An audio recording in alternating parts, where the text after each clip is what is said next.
Hi, I'm Shreya Saran. Kerala's Wayanad area is hit by devastating landslides, resulting in loss of lives and livelihood. Kerala needs your help right now. Let's join NDTV initiative. Come, donate. Let's rebuild Wayanad.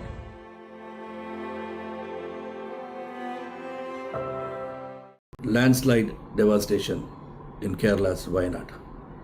Join NDTV's initiative. Donate for Kerala.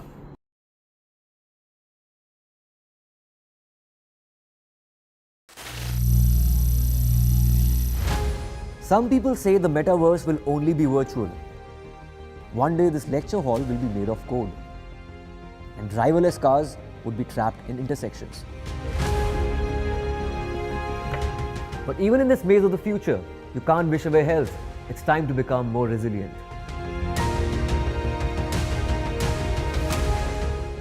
10 years of Banega Swasth India, we have grown and achieved so many milestones.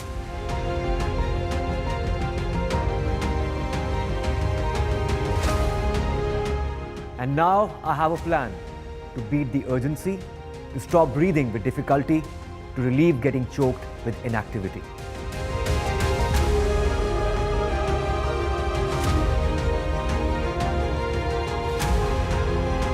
Energize our government, our environment, our society, and ourselves. Everyone, everywhere, every day.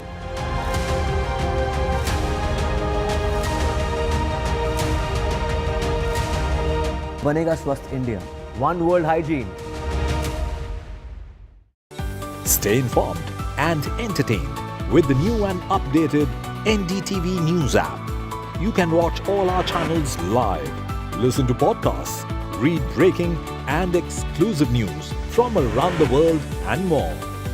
Download the NDTV app today and get access to the best journalism and storytelling on your smartphone or tablet.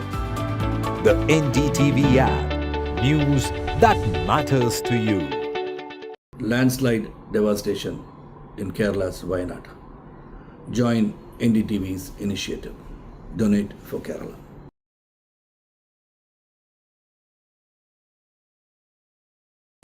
Stay informed and entertained with the new and updated NDTV News app.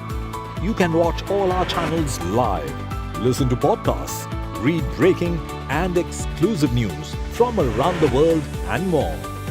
Download the NDTV app today and get access to the best journalism and storytelling on your smartphone or tablet. The NDTV app. News that matters to you. Hi, I'm Shreya Saran. Kerala's Wayanad area is hit by devastating landslides, resulting in loss of lives and livelihood. Kerala needs your help right now. Let's join NDTV initiative. Come, donate. Let's rebuild Wayanad.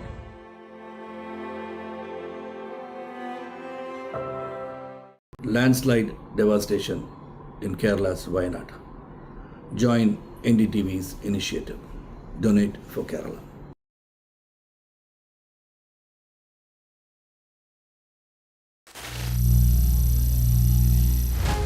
Some people say the metaverse will only be virtual. One day this lecture hall will be made of code, and driverless cars would be trapped in intersections. But even in this maze of the future, you can't wish away health. It's time to become more resilient.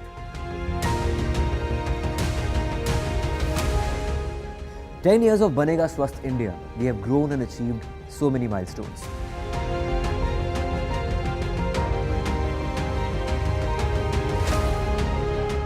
And now I have a plan to beat the urgency, to stop breathing with difficulty, to relieve getting choked with inactivity.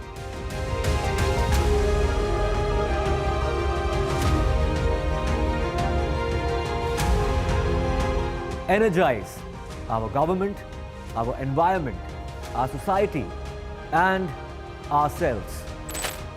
Everyone, everywhere, every day.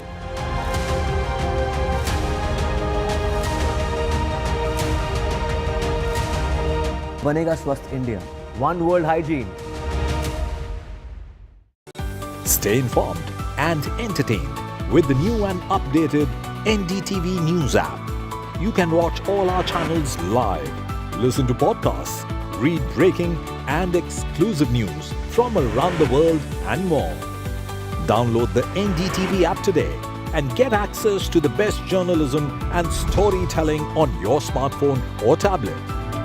The NDTV app. News that matters to you. Landslide devastation in Kerala's Wayanad. Join NDTV's initiative. Donate for Kerala.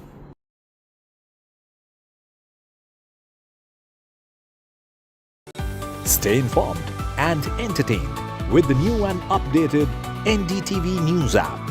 You can watch all our channels live, listen to podcasts, read breaking and exclusive news from around the world and more. Download the NDTV app today and get access to the best journalism and storytelling on your smartphone or tablet. The NDTV app. News that matters to you. Hi, I'm Shreya Saran. Kerala's Wayanad area is hit by devastating landslides, resulting in loss of lives and livelihood. Kerala needs your help right now. Let's join NDTV initiative. Come, donate. Let's rebuild Wayanad.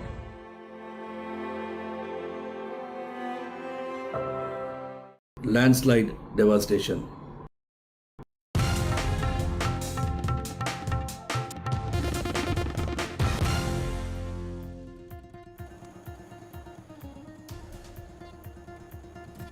The Election Commission revises election dates for Haryana. The Haryana polls will be held on October the 5th instead of the 1st of October. The dates changed amid the BJP's demand also to accommodate the Bishnoi festival as per the Election Commission.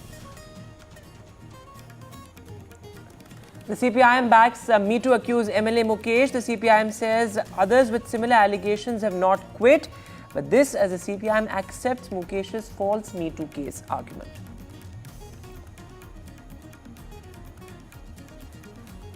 But this as ex-Amma chief and prominent actor Mohanlal says, I never ran away from the MeToo storm. The entire Malayalam film industry is to be blamed for the MeToo rot. He says perpetrators must be punished. Big BJP exits in Jammu and Kashmir ahead of the September polls. Senior JNK leader who was denied ticket quits the BJP. This is the third BJP leader to quit amid the row over JNK tickets. Loyalists rebel as the turncoats, they say, are rewarded. AIIMS doctors up in arms over the Kolkata hospital horror. The Delhi doctors protest at the Jantar Mantar. Well, this as Shreya Ghoshal postpones a Kolkata show. She says this is sheer brutality. The RSS annual conclave underway in Kerala. The first big RSS BJP meeting since Modi 3.0 formation. The BJP's ground performance to be reviewed.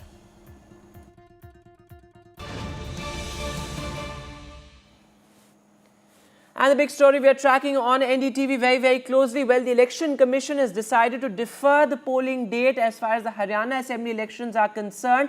The elections will now be held on the 5th of October as opposed to the 1st of October as scheduled originally. Now, what the Election Commission has said in its reasoning is that this is being done to accommodate the Bishnoi festival. But the fact of the matter here also is that the BJP had been pressing for a deferment of the polling date. The BJP had said that it could be a long weekend, and also given the fact that it's a big Bishnoi festival, the polling percentage could essentially be impacted. This is what the BJP's argument was. In fact, the BJP had written to the poll body separately. The opposition, including the Congress and the Aam Aadmi Party, have of course said that this is nothing but BJP's bid to delay the elections in Haryana. My colleague Sunil Prabhu, a senior colleague, is joining us live. Sunil sir, as we were discussing earlier as well, that this raises questions perhaps on what really made the Election Commission to shift the date, given the fact that the BJP, of course, was pressing for it. The BJP had written to the poll panel independently as well. But what are you hearing from sources within the Election Commission? What really is the reasoning behind this? Of course, apart from what it has said in its press release, the Bishnoi festival. Well, there were a lot of debates within the Election Commission, and as you can see, the Election Commission has taken a lot of time to arrive at this conclusion. It wasn't done in a hurry. They have had a series of meetings through the last week, hoping that they would be able to find a consensus. And finally, of course, as you rightly pointed out, citing the reasons for the fact that there has been a local festival, Bishnoi, poll percentages down, that various political parties have written to them. And that's the reason why they are postponing the elections. The schedule, mind you, hasn't changed. That will continue. The polling will continue for campaigning, will continue for a few more extra days till the 5th of October. So on the 3rd, the electoral, that will be the last day for campaigning. So only that has been shifted. But as we've been saying, the Election Commission is a constitutional authority. Under Article 324 of the Constitution, it has the complete powers to do and ensure a free and fair election. Thousands of crores are spent by the Election Commission to conduct this exercise. And it has the most senior members of the bureaucracy who are elevated and selected to become members of the commission. And it's in that backdrop that they failed to look at these factors when they were deciding to have elections in Haryana on the 1st of October. Did the state governments, did the various people who work in the Election Commission, from the Deputy Election Commission to the various planning divisions, and not give them these inputs? Because deciding dates is one thing, but taking all these into account and then announcing it and then subsequently changing the date has clearly put a finger of suspicion amongst them, especially since political parties feel that this is being done to favor the BJP and it should have been done pre-poll, which is technically not possible. So these are all the factors that have to be looked at, but ultimately the decision has been taken by the Election Commission to postpone the elections to the 5th of October, and political parties will simply have to comply with the decision that has been taken. Yes, that's an important point you're making, sir. And also, in its reasoning, perhaps also the Election Commission trying to say that this is not an unprecedented move, given the fact that we saw in the Lok Sabha polls as well that the dates were changed. And also last year in Rajasthan, I know the Election Commission decided to, defer the polling, given the fact that it was a wedding season. So perhaps, not an unprecedented move, but certainly this could have been taken into account earlier. It was just 2 weeks ago, in fact, that the Election Commission announced the dates. That's right. And I mean, when you have so many, inputs for you as an election commission, you're conducting elections year after year. And it is, something that you prepare for, for example, in Haryana or that matter Maharashtra or Jharkhand, that in the next 5 years, there will have to be an election. You look at the past record, you look at the various points, and then plan accordingly.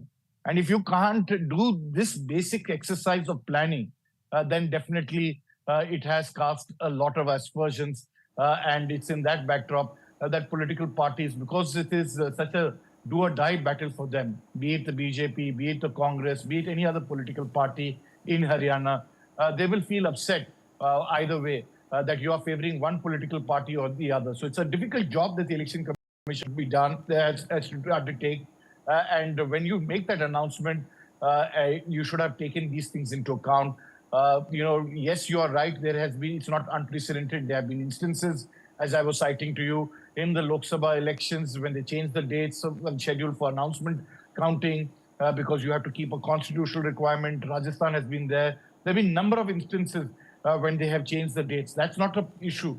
The issue is for an election commission which spends thousands of crores of the taxpayers' money to conduct a free and fair election, when you have the senior most officers at the helm of affairs. If you have had experience of being either in the finance ministry or in the home ministry or being a state chief secretary and various other inputs, if after those years of experience and that gives you a chance to become an election commissioner, you are not able to take this into account, it's a sorry state of affairs.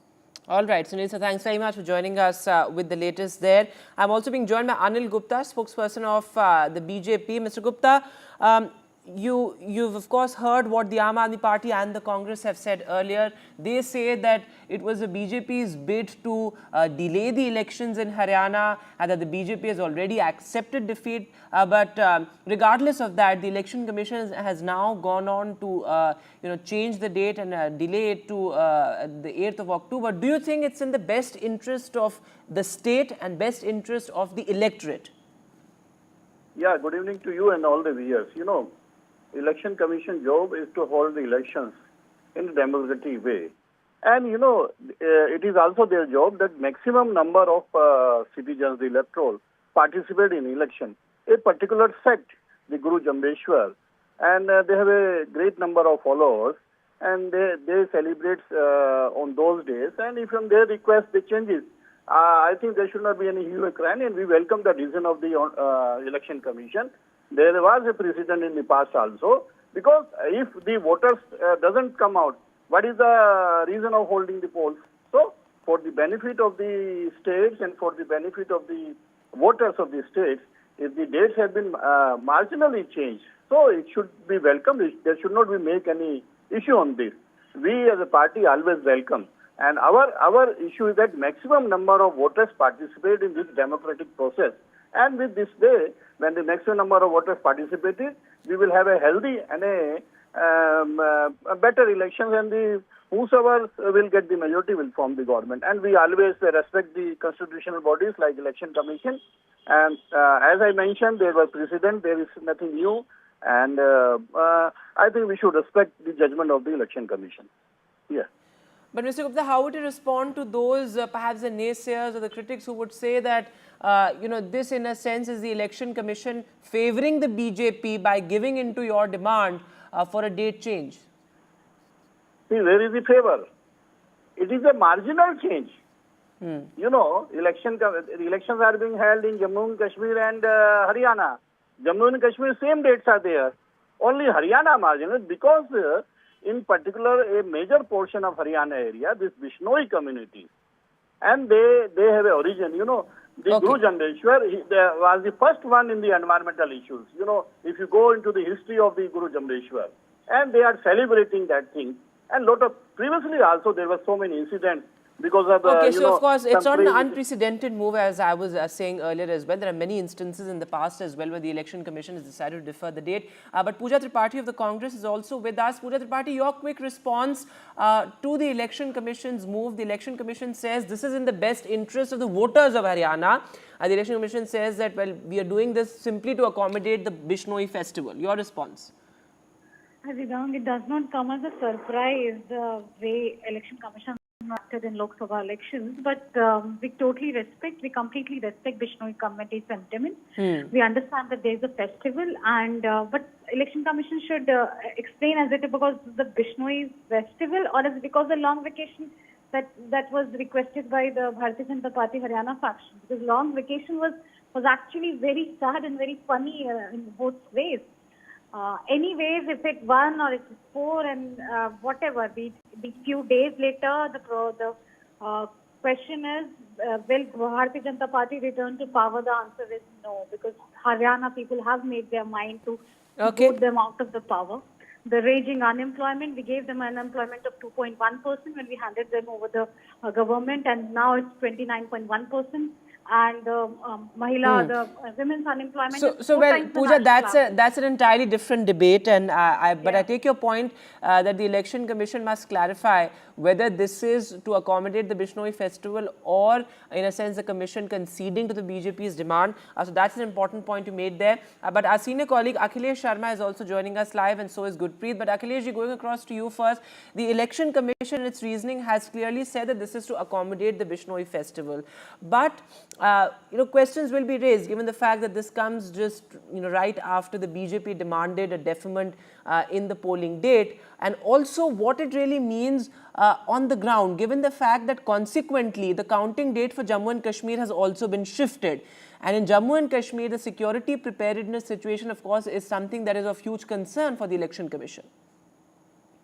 Well, the Election Commission sources are making it very clear that there was a demand by the Bishnoi community. And also the Election Commission has received a representation by the Bishnoi community saying very clearly and demanding that since it's a big festival in the remembrance of Guru Jambeshwar, and they have to visit to the holy place, not only Stay informed and every year, and this is going to be very important day for them. So if the election dates are not changed, then they will not be able to participate in the biggest festival of the democracy, which is the election. And that is why this demand was raised by the Bishnoi community, and the election commission sources are saying very clearly that this is the reason why they have considered and decided to change the election dates in Haryana, shifting it from 1st of October to the 5th of October. And the consequence of being that, the counting in Jammu and Kashmir also changed from 5th of October to 8th of October. And the Election Commission sources are also mentioning that how in the past such sentiments were respected of the different communities. They have given the example of Punjab in 2022 assembly elections. The date was changed at that point of time also, considering that there was a demand that to participate in the Ravidas Jayanti program, they were demanding a shift in the election dates. And similarly, in Manipur also in 2022, the election date was changed so that the Christian community followers can attend the Sunday morning prayers. And apart from that, they also mentioned that in the last year Rajasthan Assembly elections also, the date was shifted so that to adjust the marriage dates of various communities. They were trying to participate in those. And they also give an example that in UP also in 2012, a similar exercise was done. But yes, they also acknowledge that this will also help in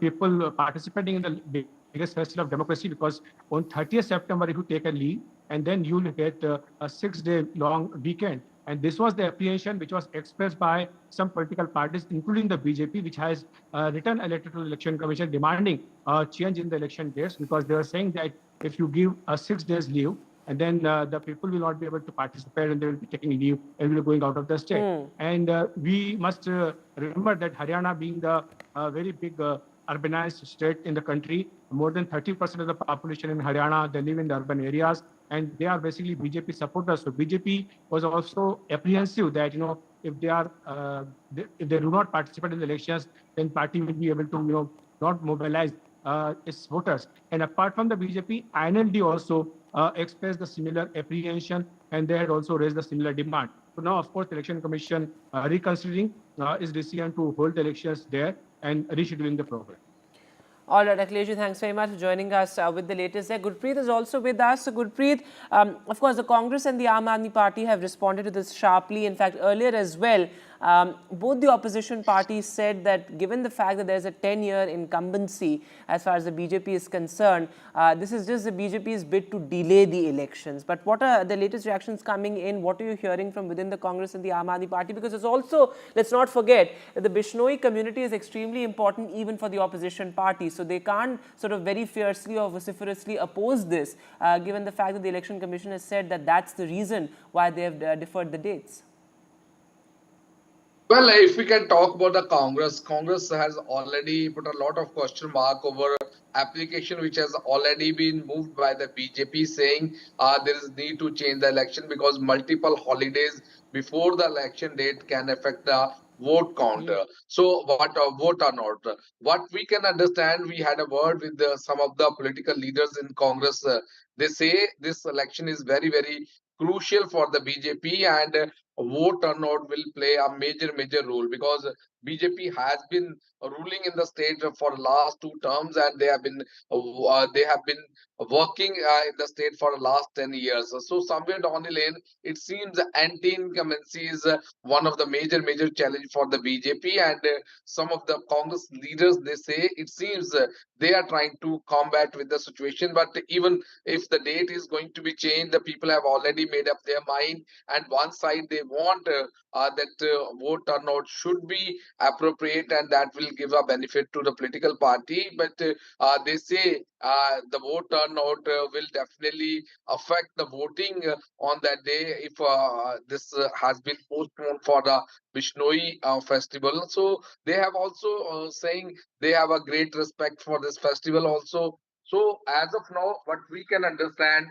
here the Congress leader, they feel BJP is trying to get a political mileage out of this whole date change which has been just changed. But Aam Aadmi Party and other parties, they say somewhere down the line, the political parties, they will be able to get good vote turnout on that day if election commission, after applying the mind and after applying all the theories, they have come up to this decision to extend the date. So let's see if any sharp reaction is coming from any political party. As of now, it seems the BJP is quite satisfied. INLD is also quite satisfied because they have moved an application because they feel their voter will not be affected because of this date, and if this date can be extended, it will Right. definitely help get a good vote turnout on the election day. Back to studio.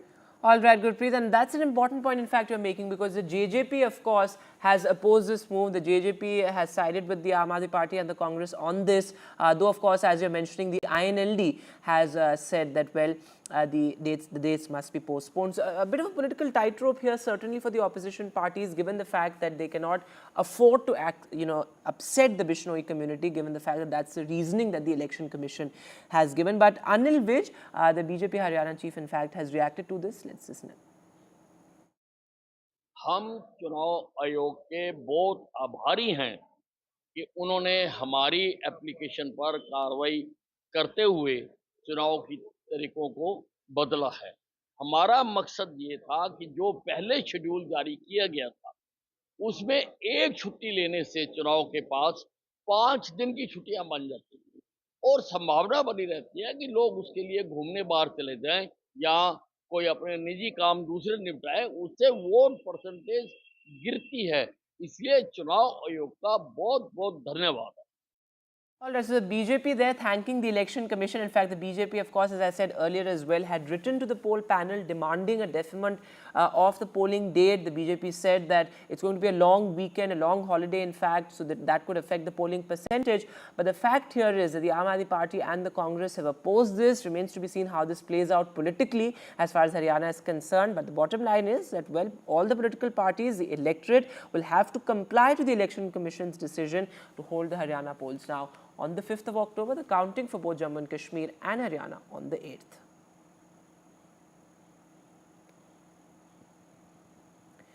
And moving now to the latest from Manipur, well, isolated incidents of violence still being reported in Manipur. In fact, an MLA's house has been set on fire. This was the Manipur BJP MLA's house which was set on fire. There you can see those dramatic visuals, in fact, coming in from Manipur. But remember, we must point out here a caveat that these incidents are isolated. There is no widespread violence as far as Manipur is concerned. However, isolated incidents certainly being reported still from Manipur. In fact, there you can see those dramatic visuals of the house being set on fire. This also comes just a day after the Manipur Chief Minister Biren Singh said that complete normalcy and complete peace in Manipur will be restored soon. But there you can see those visuals. In fact, protest marches also continue as far as Manipur is concerned. And in fact, we'd seen earlier as well, in fact, this year itself, where various political leaders' residences were set on fire. What exactly was the reason? Who was behind it? All of these details are still not clear. But in fact, there you can see those protest marches demanding Chief Minister Biren Singh's resignation also. And as I said earlier, there is no widespread violence as far as Manipur is concerned. Isolated incidents still being reported, but certainly the state limping back to normalcy. There are still, some fault lines that need to be addressed by the government there, which of course will involve the centre's assistance as well. There has been unprecedented security cover as far as Manipur is concerned, but still isolated incidents of violence being reported.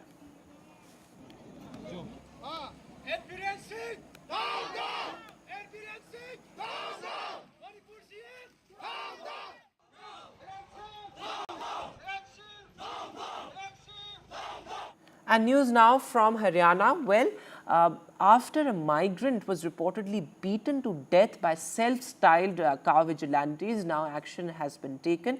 At least 7 people, in fact, have been arrested. The incident happened on August 27 in Charkhi Dadri. Charkhi Dadri, now remember, has been most notorious for the self-styled car vigilantes. In fact, this migrant was killed on the suspicion that he has been involved in the transportation of beef. So absolutely shocking there how that migrant was beaten to death. But many such incidents, in fact, have been reported in Haryana, particularly in the past 5 to 6 years. Charkhi Dadri, as I said, falls in that belt where self-styled car vigilantes are supposed to be most active.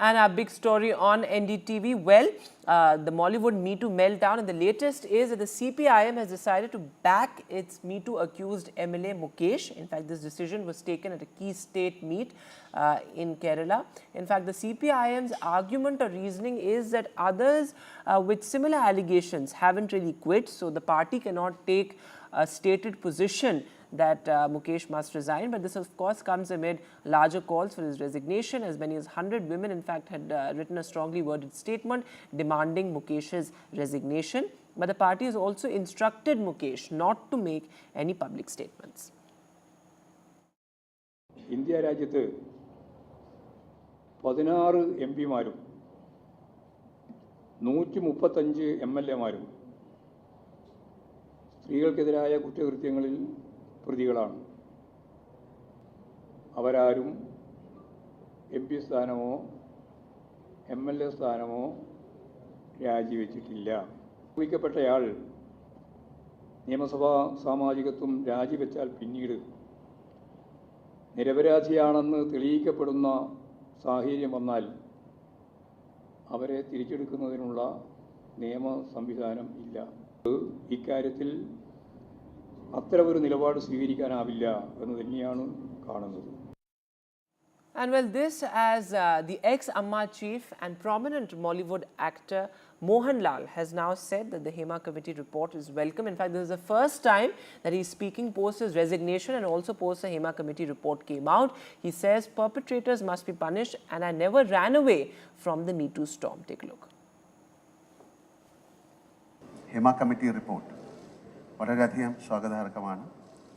ഞാൻ 2 പ്രാവശ്യം ആ കമ്മിറ്റിയുടെ മുമ്പിൽ പോയിരുന്ന് സംസാരിച്ച ആളാണ്. അതിന് ഒളിച്ചോടിപ്പോയിട്ടില്ല. എൻ്റെ വ്യക്തിപരമായ കാരണങ്ങൾ, ഞാൻ കഴിഞ്ഞ കുറേ നാളുകളായിട്ട് കേരളത്തിലില്ലായിരുന്നു. ഞാൻ ഗുജറാത്തിലായിരുന്നു, പിന്നെ ബോംബെയിലായിരുന്നു, മദ്രാസിലായിരുന്നു. അതിലേറ്റവും പ്രധാനപ്പെട്ട ഒരു കാര്യം എന്ന് പറഞ്ഞാൽ എൻ്റെ ഭാര്യയുടെ ഒരു സർജറിയുമായി ബന്ധപ്പെട്ട് എനിക്ക് ഹോസ്പിറ്റലിൽ ഇരിക്കേണ്ടി വന്നു. അപ്പോൾ ദയവ് ചെയ്ത് ഈ ഒരു ഫോക്കസ് ഞങ്ങളിലേക്ക് മാത്രമായി ഈ സിനിമ ഇൻഡസ്ട്രിയെ തകർക്കരുത് എന്നൊരു അഭിപ്രായം എനിക്കുണ്ട്. FIFCA is holding the meetings of his affiliate unions, and we intend to conclude all these meetings by 4th or 5th. They will come out with their definite views and feedback on Hema Committee report, which we will analyze, and we will be preparing a detailed analytical report on Hema Committee report and submit it to the government. So we intend to do this by the end of first week of September, probably 7th or 8th. So that process is on. And with that, we'll step into a short break now, but news continues on the other side.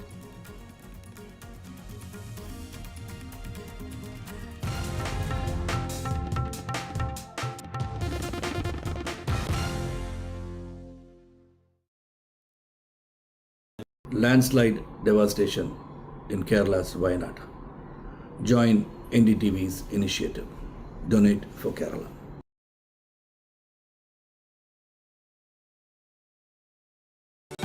Stay informed and entertained with the new and updated NDTV News app. You can watch all our channels live, listen to podcasts, read breaking and exclusive news from around the world and more. Download the NDTV app today and get access to the best journalism and storytelling on your smartphone or tablet. The NDTV app. News that matters to you. Hi, I'm Shashi Tharoor. Kerala's Wayanad area is hit by devastating landslides, resulting in loss of lives and livelihood. Kerala needs your help right now. Let's join NDTV initiative. Come, donate. Let's rebuild Wayanad.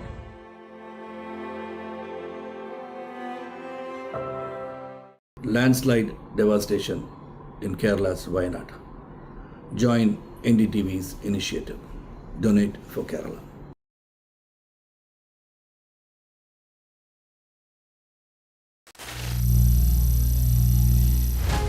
Some people say the metaverse will only be virtual. One day this lecture hall will be made of code, and driverless cars would be trapped in intersections.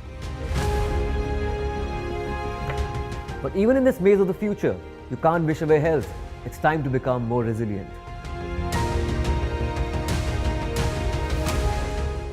"10 years of Banega Swasth India, we have grown and achieved so many milestones.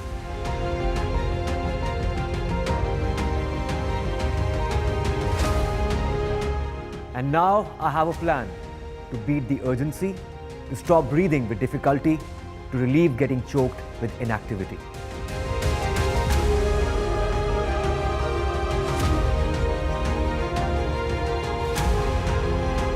Energize our government, our environment, our society, and ourselves. Everyone, everywhere, every day.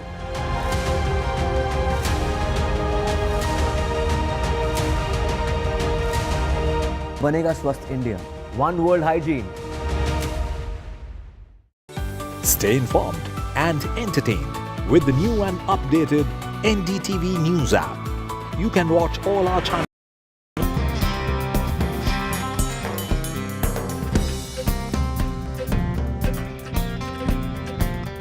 Hello and welcome. In November last year, we began a conversation about inclusivity, accessibility and diversity.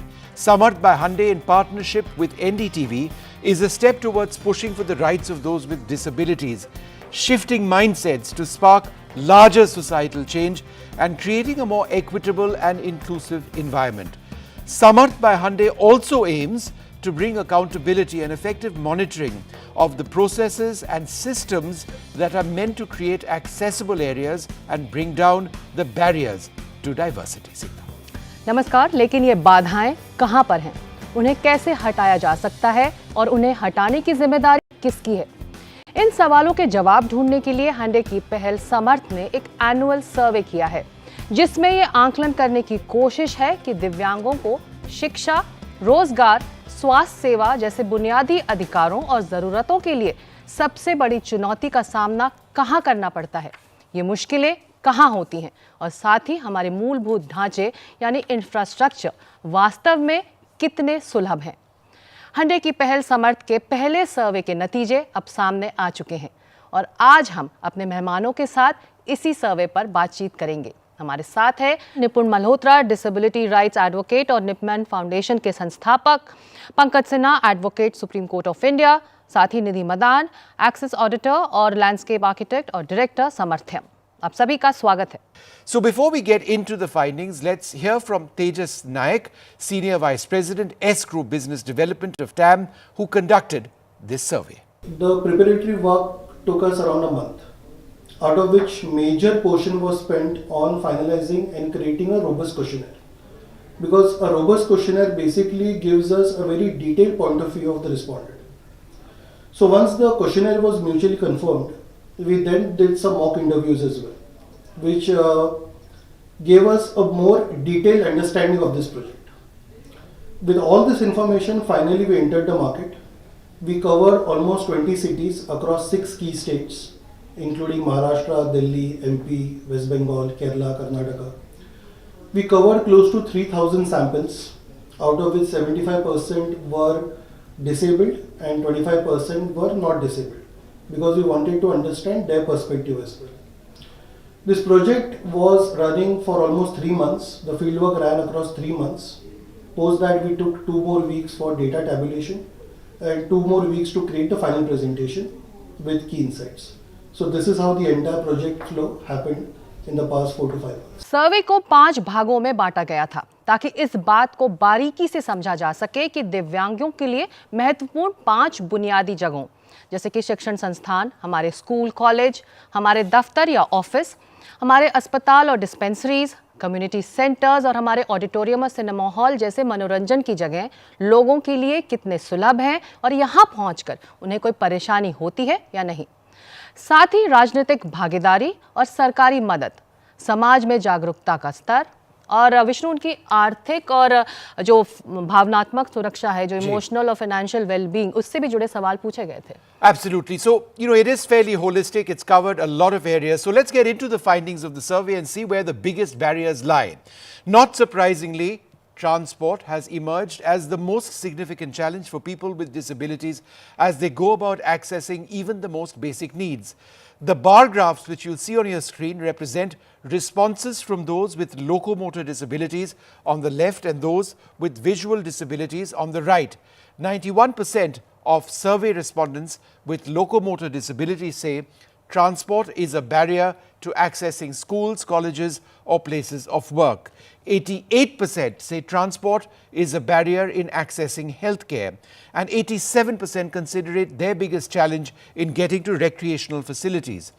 Similarly, the lack of accessible transport is the biggest barrier for survey respondents with visual disabilities in getting to school, colleges, places of work, hospitals or clinics, and is a close second in accessing recreational facilities. तो हमारी कोशिश है कि हम इस कार्यक्रम में इस सर्वे की मुख्य बातें सामने रखें, लेकिन ये भी जरूरी है कि सर्वे के हर सवाल के जवाब और हर पहलू पर की गई बातें आप तक पहुंचे। इसीलिए विस्तार से जानकारी आपको मिले, इसके लिए हमारी वेबसाइट ndtv.com/समर्थ भी तैयार है इस सर्वे के साथ। तो चुनौतियां कहां हैं? हमारे शिक्षण संस्थानों में, दफ्तरों में, अस्पताल और मनोरंजन की जगहों जैसे कि gyms, mall, cinema halls, park आदि में चुनौती है एक्सेसिबिलिटी की कमी, यानी ये सभी जगह वाकई क्या हमारे दिव्यांगों के लिए सुलभ है या नहीं। विजुअल डिसेबिलिटी दिव्यांगों के बीच किए गए सर्वे से पता चलता है कि इमारतों के अंदर आने जाने के लिए नेविगेशन संबंधी जानकारी की कोई व्यवस्था ना होना और स्कूलों और दफ्तरों में ब्रेल मटेरियल की कमी की वजह से शिक्षा और स्वास्थ्य सेवाओं तक वो पूरी तरह से अपनी पहुंच नहीं बना पा रहे या फिर अपने काम के लिए प्रभावी ढंग से योगदान नहीं दे पा रहे हैं। हियरिंग डिसेबिलिटी दिव्यांगों ने बताया कि हियरिंग एड्स की कमी, ऑडियो बेस्ड सहूलियतों की कमी से उनकी शिक्षा, रोजगार और स्वास्थ्य सेवा तक पहुंचने की क्षमता प्रभावित होती है।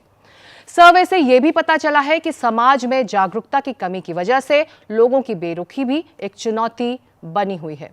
निपुण, ये सर्वे एक सैंपल सर्वे है, कुछ चुनिंदा लोगों से बातचीत कर ये सैंपल सामने आया है, लेकिन इस वक्त एक संदर्भ देने के लिए ज़रूरी है कि हम लोगों को ये बताएं कि जो दिव्यांग हैं उनकी संख्या भारत में कहीं ज़्यादा है। सेंसस को हुए अरसा बीत गया है, तो इस वक्त ये बात होनी ज़रूरी क्यों है और इस वक्त ये सर्वे क्यों ज़रूरी है? मेरे ख्याल से सर्वे बहुत ही ज़रूरी है। इंडिया का जो पिछला सेंसस हुआ था वो 2011 में हुआ था, जिसमें बताया गया था कि 2.21% इंडिया की जो पॉपुलेशन है वो पर्सन्स विद डिसेबिलिटीज़ है।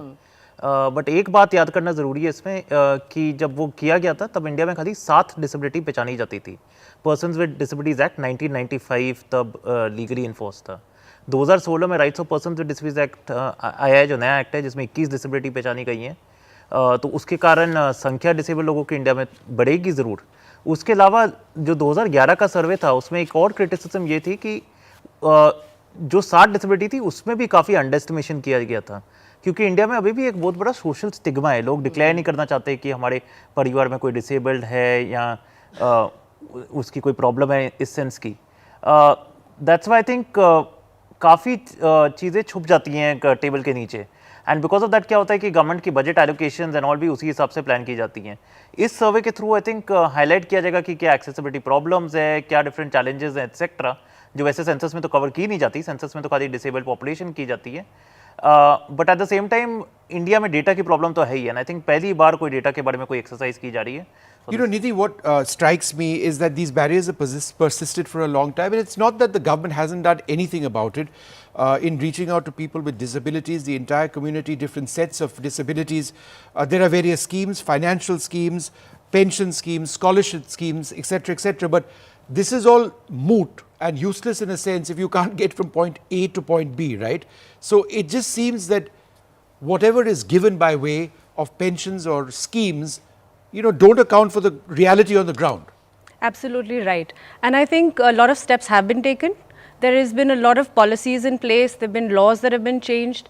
The intent is there, but now the next level is action. What is that action that's required? What is that action to make sure we're not just doing a limited one-step approach where a certain number of buildings are accessible, or only government buildings are accessible, or only certain schemes are accessible, if you know how.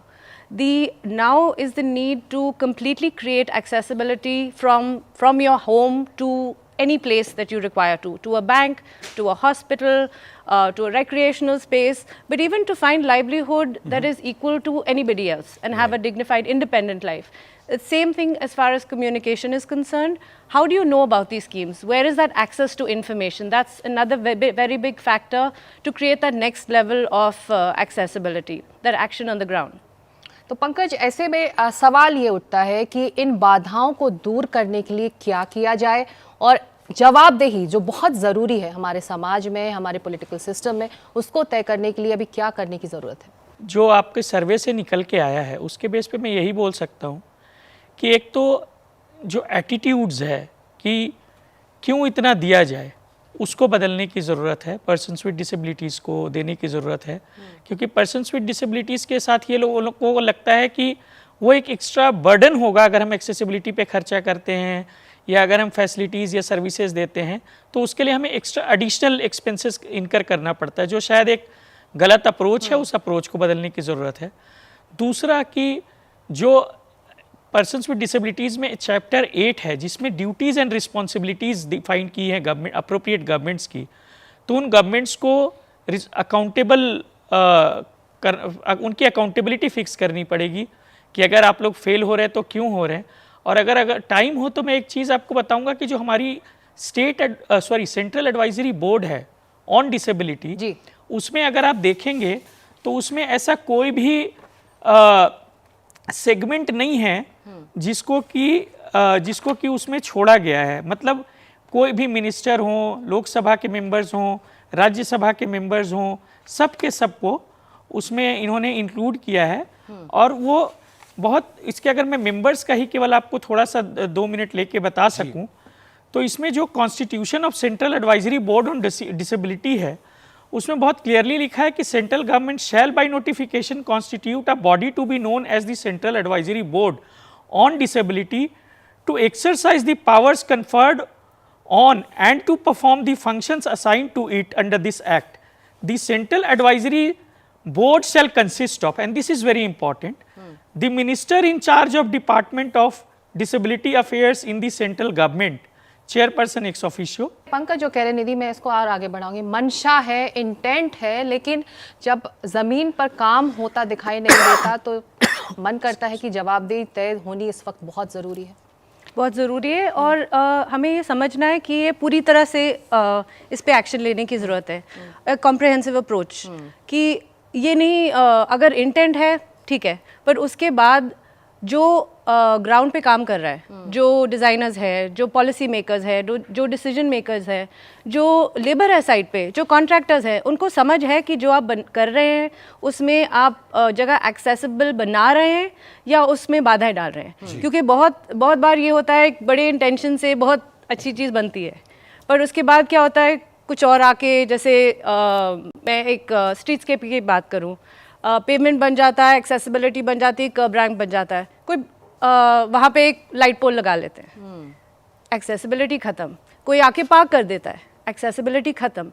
So her level पे ये awareness important है, ये action important है, और enforcement बहुत important है कि ना कि इंटेंट हो पर एक्शन रहे, इन्फोर्समेंट रहे, अवेयरनेस रहे, और ये कंटिन्यूसली बढ़ता जाएगा, तभी ये मूवमेंट सक्सेसफुल हो। बहुत अहम बात आप कर रही हैं निधि। विष्णु, मंशा होनी चाहिए, इंटेंट होना चाहिए, लेकिन उसके बाद आगे बढ़कर उसको इम्प्लीमेंट करना चाहिए, उसके बाद जवाबदेही भी और जागरूकता की बात निधि कर रही है। तो वक्त एक छोटे से ब्रेक का, हम लौट रहे हैं इस खास पहल की चर्चा में। Samarth by Hyundai in partnership with NDTV is an initiative that seeks to promote inclusivity. And as we mentioned, the goal is to change perceptions, enhance the quality of life for people with disabilities. We'll take a short break now. We'll be right back.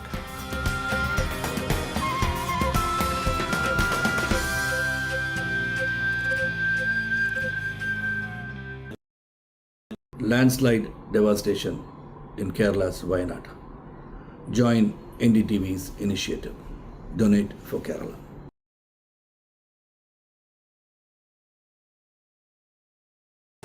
Stay informed and entertained with the new and updated NDTV News app.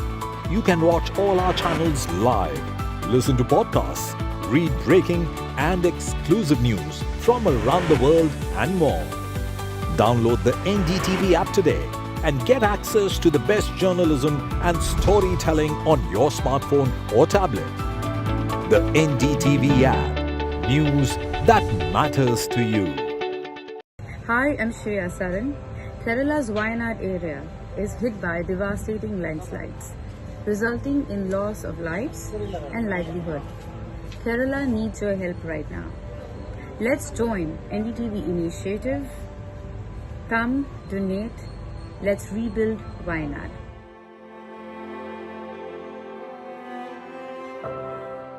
Landslide devastation in Kerala's Wayanad.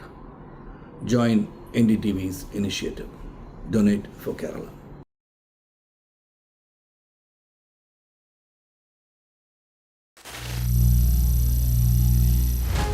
Some people say the metaverse will only be virtual. One day this lecture hall will be made of code, and driverless cars would be trapped in intersections. But even in this maze of the future, you can't wish away health. It's time to become more resilient.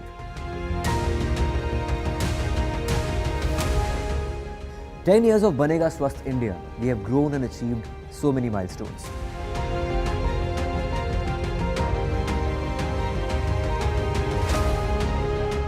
And now I have a plan to beat the urgency, to stop breathing with difficulty, to relieve getting choked with inactivity.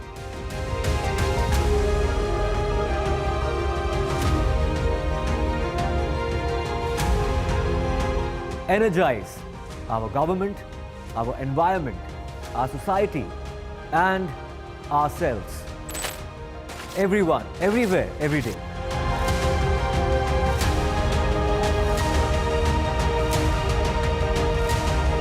Banega Swasth India. One world hygiene.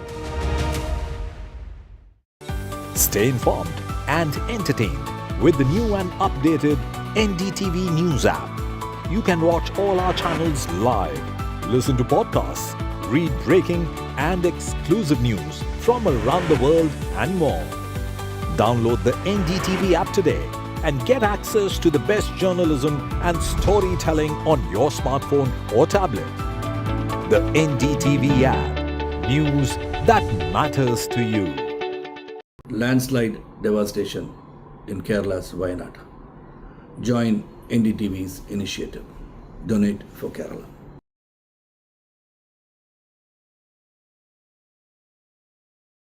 Stay informed and entertained with the new and updated NDTV News app.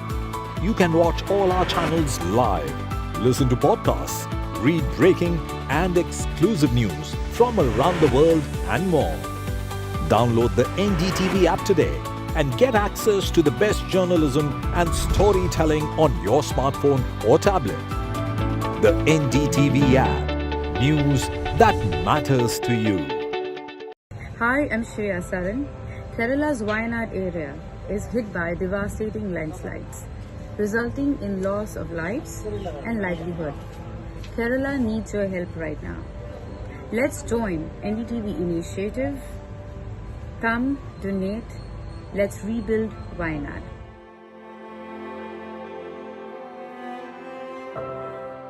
Landslide devastation in Kerala's Wayanad. Join NDTV's initiative. Donate for Kerala.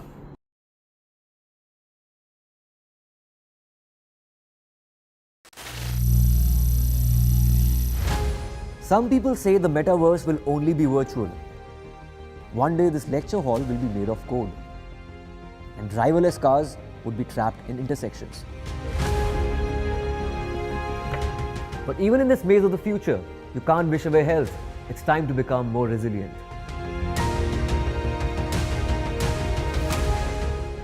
"10 years of Banega Swasth India, we have grown and achieved so many milestones.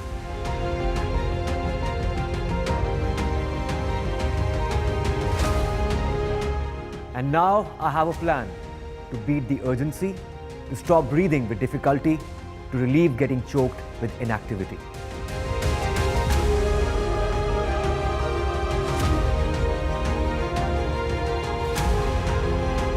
Energize our government, our environment, our society, and ourselves. Everyone, everywhere, every day.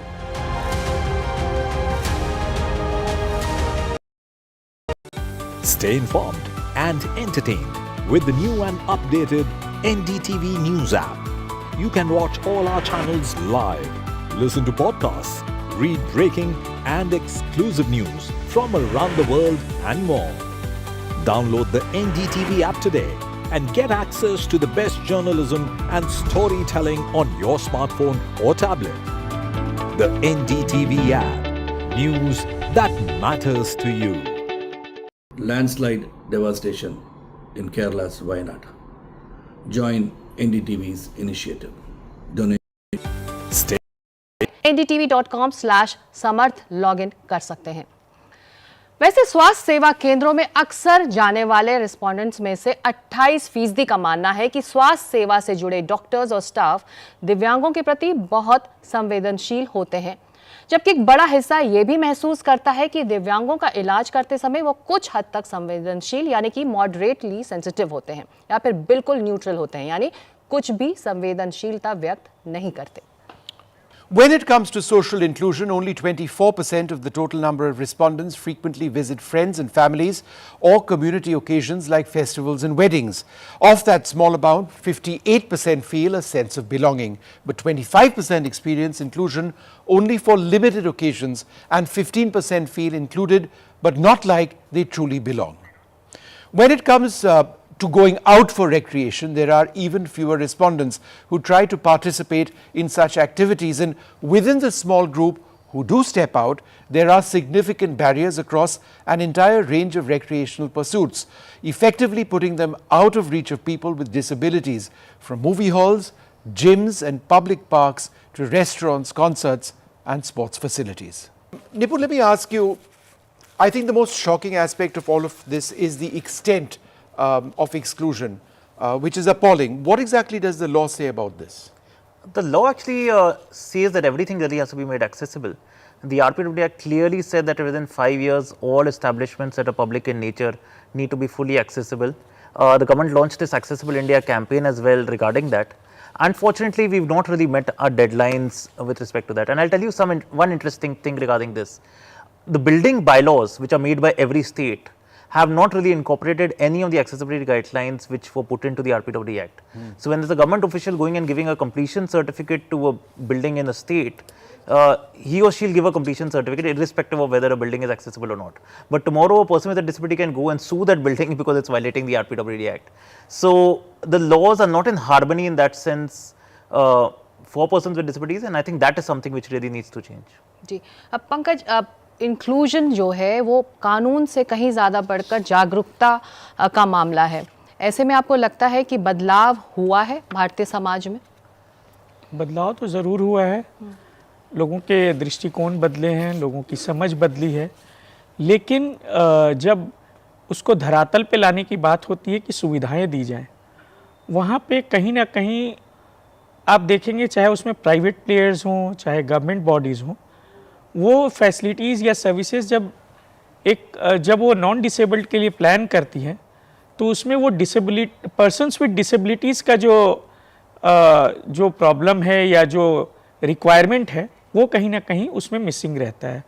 तो वो एक बड़ा factor रहता है। लेकिन हाँ, अगर आप लोगों के नज़रिए में देखेंगे तो बहुत फ़र्क आया है। और आज आप देखेंगे पर्सन्स विद डिसेबिलिटीज़ भले ही कम परसेंट में इधर उधर दिखते हों, लेकिन एम्प्लॉयमेंट में, एजुकेशन में, हर जगह आप देखेंगे कि पर्सन्स विद डिसेबिलिटीज़ का except the political arena representation है।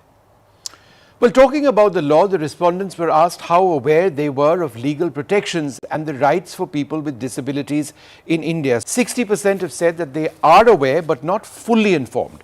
So there is a significant need to create comprehensive awareness among people with disabilities as to what their rights are and how they can get legal protection.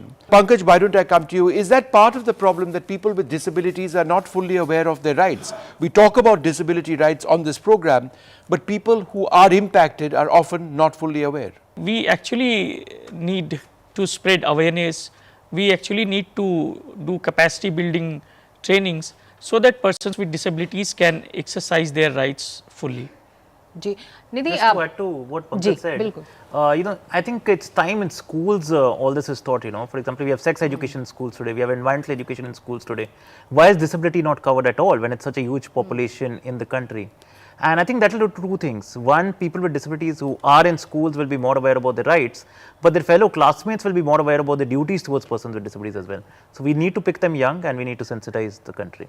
Nipur, you are making an important point with regard to schools and the importance of telling or teaching young minds about the rights of those who are disabled, and also telling disabled students what their own rights are. What I wanted to tell you is that we've been trying to activate these thoughts in schools across the country. We call it our school activation process as part of this particular campaign. We've actually got Samarth Inclusivity ambassadors among children in schools who are spreading this message, right, for themselves and for those students with disabilities. I just thought I'd sort of let our viewers and all of you know about that. Oh, that's fantastic. I promise I did not say that just to peg your thing in. निधि, जब अधिकारों की बात होती है, हम दूसरे देशों के बेस्ट प्रैक्टिसेस से इस वक्त हम क्या सीख सकते हैं? दूसरे देशों में काफ़ी advanced decision making, policy making, implementation हो चुका है बहुत देशों में।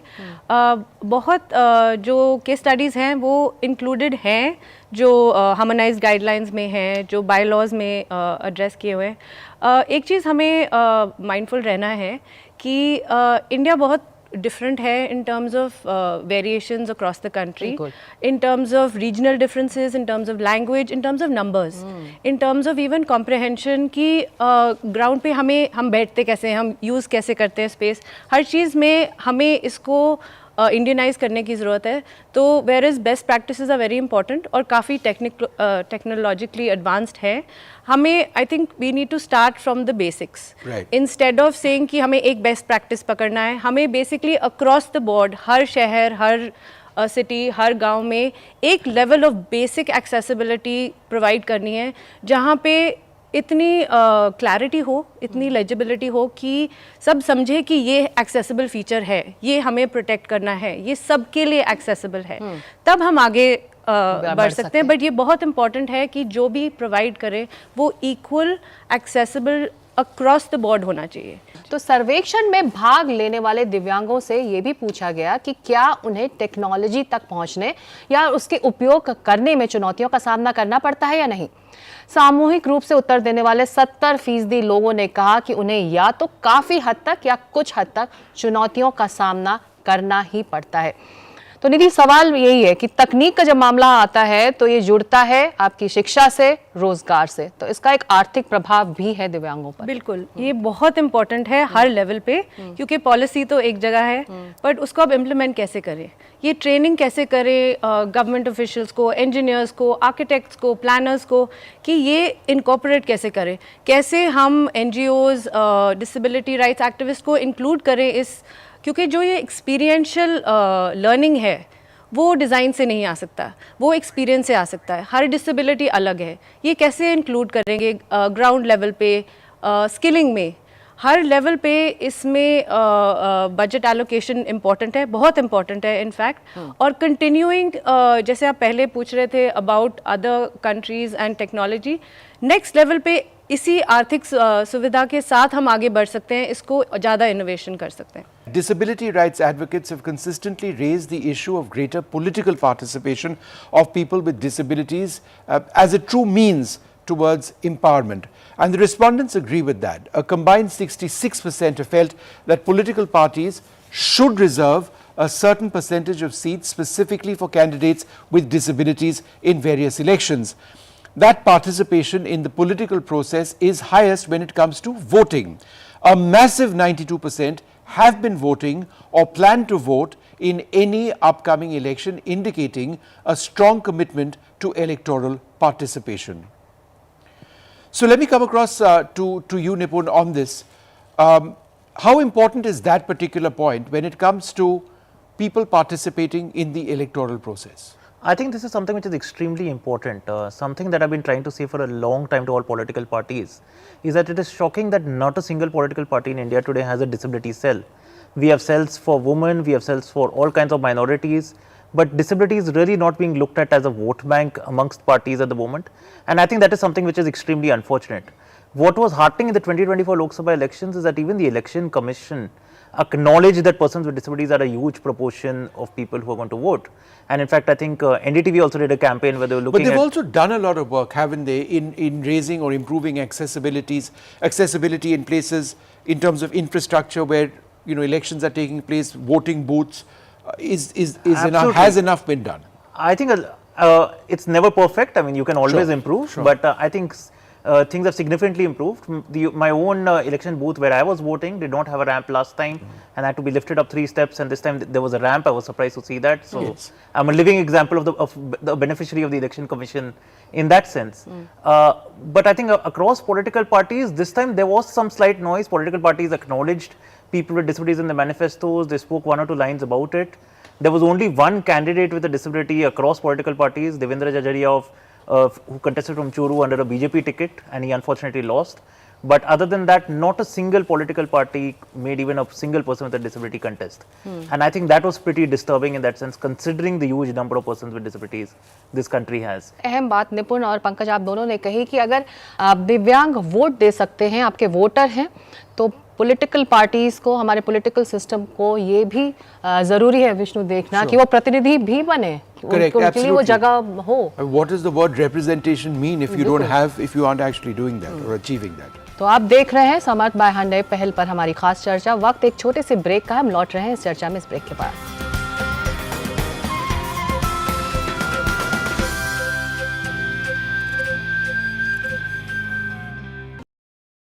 Landslide devastation in Kerala's Wayanad. Join NDTV's initiative. Donate for Kerala.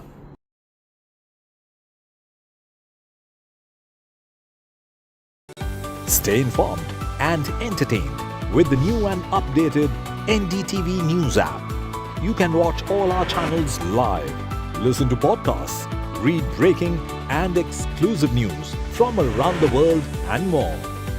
Download the NDTV app today and get access to the best journalism and storytelling on your smartphone or tablet. The NDTV app. News that matters to you. Hi, I'm Shashi Tharoor. Kerala's Wayanad area is hit by devastating landslides, resulting in loss of lives and livelihood. Kerala needs your help right now. Let's join NDTV initiative. Come, donate, let's rebuild Wayanad.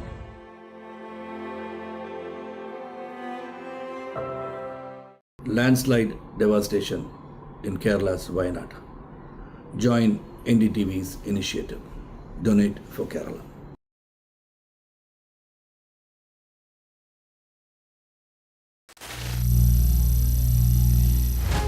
Some people say the metaverse will only be virtual. One day this lecture hall will be made of code, and driverless cars would be trapped in intersections. But even in this maze of the future, you can't wish away health. It's time to become more resilient.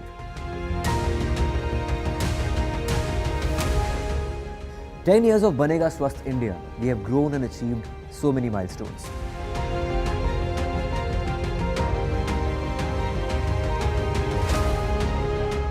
And now I have a plan to beat the urgency, to stop breathing with difficulty, to relieve getting choked with inactivity.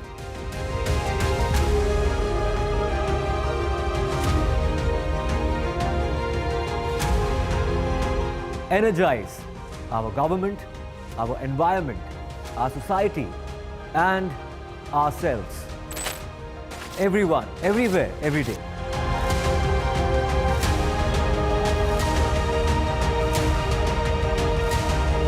बनेगा स्वस्थ India, one world hygiene. Stay informed and entertained with the new and updated NDTV News app. You can watch all our channels live, listen to podcasts, read breaking and exclusive news from around the world and more. Download the NDTV app today and get access to the best journalism and storytelling on your smartphone or tablet. The NDTV app. News that matters to you.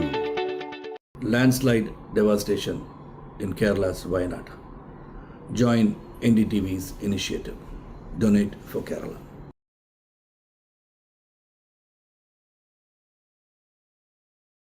Stay informed and entertained with the new and updated NDTV News app. You can watch all our channels live.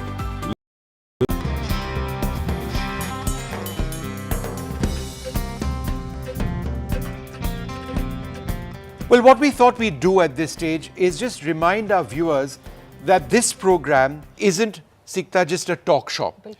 We are discussing ideas, but we're going to act on them. And that's, I think, what makes this different. In fact, with chief ministers and the government as well, all of these ideas and points of action will be taken to them with a very basic message, please act, right? What we can also do at this stage is go through some of the key action points. And all of our panelists have action points. So before I come across to Nipun, I'm just going to quickly summarize the points that he's mentioned. Number one, accessibility in all physical, digital and transport infrastructure. That's his big focus. Access to quality healthcare, including insurance, transparency and efficiency in disability certification, and making disabilities a priority, or making disability a priority in the budget making process. And also one more, increasing awareness about the rights of people within the Disabilities Act. So let me ask you a question on this. You mentioned insurance, and that's not something which we've discussed at length.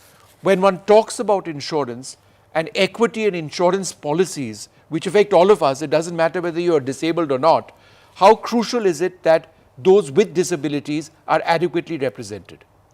I think this is something which is extremely important. I myself do not have an health insurance today because I've applied to multiple private health insurance companies and I've been denied health insurance. But Pankaj, is this not legal, illegal completely? This is illegal, yeah. On any part of our constitution, the right to equality is fundamental, right? See, actually IRDA is supposed to regulate it. But unfortunately, the roles which IRDA is supposed to play has completely been abdicated.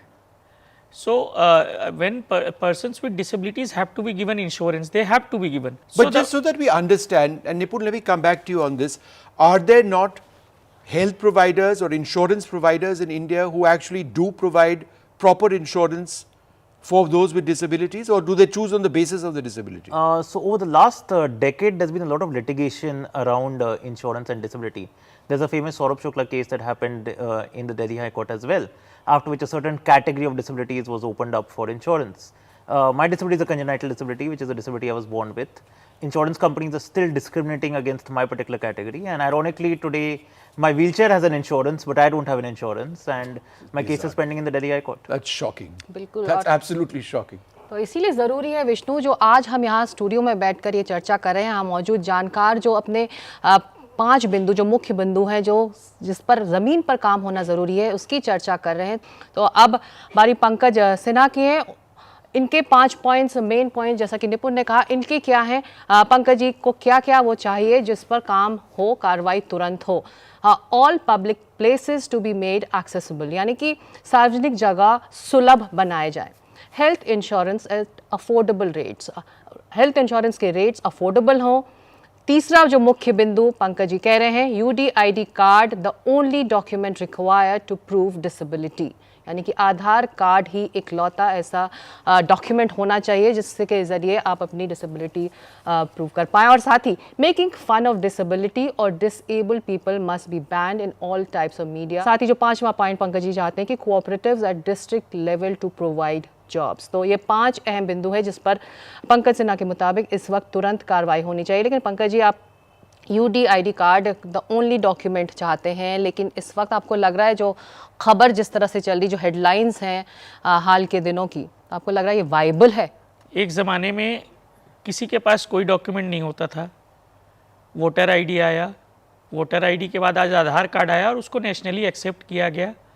And despite the judgement of supreme court कि आप आधार को mandatory document नहीं बनाएंगे, आप देखेंगे हर ticket booking में, banks में, जहाँ भी जाएंगे आपको आधार ही मांगा जाता है।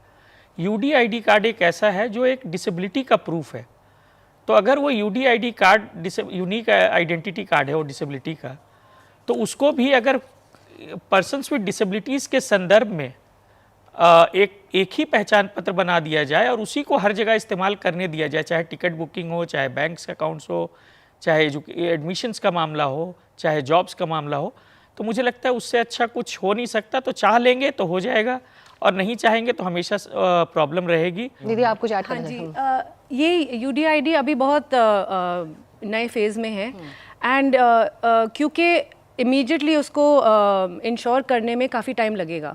सो currently the disability certificate acts as a identifier of a disability and इसकी कवरेज बहुत वाइड स्प्रेड है। So we have to be careful that in taking a new system there is a transition period to manage that system because there are already people struggling to get the UDID. It's taking a lot of effort, it's taking a lot of work, and in the absence of which they're missing out on benefits. So we have to be careful that does not become an issue. आगे बढ़ने से पहले निपुण एक छोटा सा सवाल, हाल के दिनों में मीडिया में, सोशल मीडिया में जो पोर्ट्रेल्स हुए हैं दिव्यांगों के, उसको लेकर भी आप कोर्ट पहुंचे थे और आपने वो मामला जीता भी है, आपके हक में आया वो फैसला। तो ऐसे में सेंसिटिविटी की कमी एक बार फिर दर्शाती है, चाहे वो मीडिया हो, सोशल मीडिया हो, लोगों में। हाँ जी, आई थिंक सुप्रीम कोर्ट का ये जजमेंट जो था काफ़ी हिस्टोरिक था, because there was a movie जिसमें अलग अलग डिसेबिलिटीज़ का मजाक किया गया था और क्रक्स इस मूवी का यही था कि डिसेबिलिटी छुपा के ही आदमी शादी कर सकता है। That was very disturbing for me and that's why went to the supreme court. Supreme court एक प्रॉपर गाइडलाइन रिलीज़ की है सुप्रीम कोर्ट ने कि पीपल विद डिसेबिलिटीज़ को कैसे दिखाया जाना चाहिए कोई भी किस्म की विजुअल मीडिया में। And I think that will be something very important, because क्या होता है कि मूवीज़ सोसाइटी में बड़ी परसेप्शन क्रिएट कर देती हैं। They can reinforce a negative attitude or they can change a negative attitude and make it positive. So I'm glad the Supreme Court has done what it has done. And, yeah. So what we can do now is look at Nidhi's top 5 points, and that once we're done with that, get a quick reaction from her. So Nidhi says there needs to be there must be an insurance of a complete trip chain accessibility to and from transportation, education, health, leisure and livelihood infrastructure. Capacity building for designers, policymakers, implementation and management agencies, second point that she talks about. Mass awareness campaigns for the public for behavioral change, right? That's what this is all about. Partner with private sector to create opportunities for education, skilling, employment and inclusion, and create a framework for social security, including access to resources, insurance, healthcare and caregiver support. तो निधि, capacity building designers की, policy makers की और policy की कैसे साथ साथ चल सकती है? ये बहुत इंपॉर्टेंट है। मैं एक लैंडस्केप आर्किटेक्ट हूँ और मैं बता सकती हूँ आपको, ऑन द ग्राउंड जो भी पॉलिसी है, जो भी डिज़ाइन ड्राइंग जाती है साइट पे, वो बहुत चेंज हो जाता है जब साइट पे पहुंच जाता है, क्योंकि वो अंडरस्टैंडिंग नहीं है हम अचीव करने की क्या कोशिश कर रहे हैं। डिज़ाइन बन जाता है, कुछ इम्प्लीमेंटेशन बन जाता है, बट जो चीज़ें बाधाएं बनती है उसकी अंडरस्टैंडिंग नहीं है। सो इसमें ये बहुत इम्पॉर्टेंट है कि हर जने जो इम्प्लीमेंटेशन जो मेंटेनेंस भी कर रहे हैं वो बहुत इम्पॉर्टेंट है, और इस पूरे प्रोसेस में अकाउंटेबिलिटी इम्पॉर्टेंट है। अभी वो कम्प्लीटली मिसिंग है। डिज़ाइन है, ड्राइंग में है, हाँ हमने एक्सेसिबल फीचर्स देने हैं, बट ये अकाउंटेबिलिटी की ये पूरी ट्रिप चेन एक्सेसिबल सबके हाथों में है। Not only the designer, also the implementer, also the contractor, also the maintenance agency, also the user, which is why behavioral change is also important. Coming up after the break, our final list of key asks. तो कहीं मत जाइए, हम लौट रहे हैं इस छोटे से ब्रेक के बाद।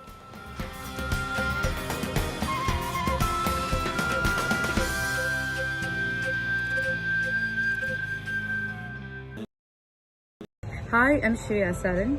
Kerala's Wayanad area is hit by devastating landslides, resulting in loss of lives and livelihood. Kerala needs your help right now.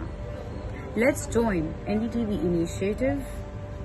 Come, donate, let's rebuild Wayanad.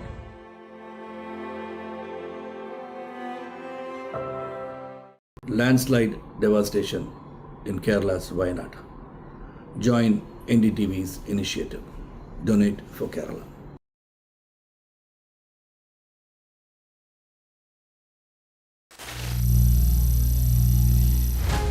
Some people say the metaverse will only be virtual. One day this lecture hall will be made of code, and driverless cars would be trapped in intersections. But even in this maze of the future, you can't wish away health. It's time to become more resilient.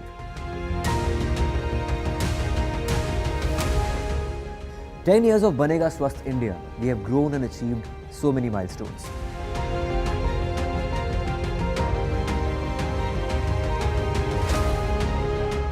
And now I have a plan to beat the urgency, to stop breathing with difficulty, to relieve getting choked with inactivity.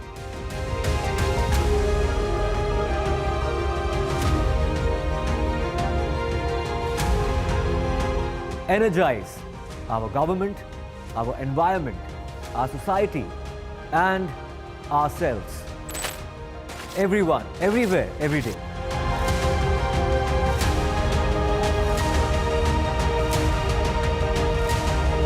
Banega Swasth India. One world hygiene. Stay informed and entertained with the new and updated NDTV News app. You can watch all our channels live, listen to podcasts, read breaking and exclusive news from around the world and more. Download the NDTV app today and get access to the best journalism and storytelling on your smartphone or tablet. The NDTV app. News that matters to you. Landslide devastation in Kerala's Wayanad. Join NDTV's initiative. Donate for Kerala.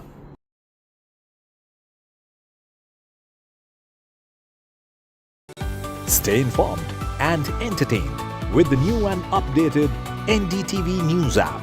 You can watch all our channels live, listen to podcasts, read breaking and exclusive news from around the world and more. Download the NDTV app today and get access to the best journalism and storytelling on your smartphone or tablet. The NDTV app. News that matters to you. Hi, I'm Shreya Saran. Kerala's Wayanad area is hit by devastating landslides, resulting in loss of lives and livelihood. Kerala needs your help right now. Let's join NDTV initiative. Come, donate, let's rebuild Wayanad.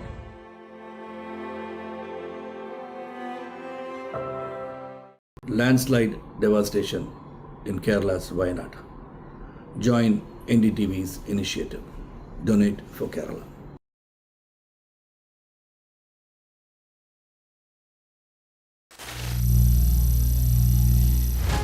Some people say the metaverse will only be virtual. One day this lecture hall will be made of code, and driverless cars would be trapped in intersections. But even in this maze of the future, you can't wish away health. It's time to become more resilient.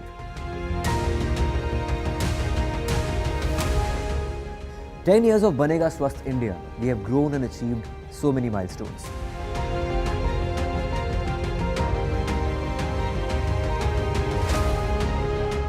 And now I have a plan to beat the urgency, to stop breathing with difficulty, to relieve getting choked with inactivity.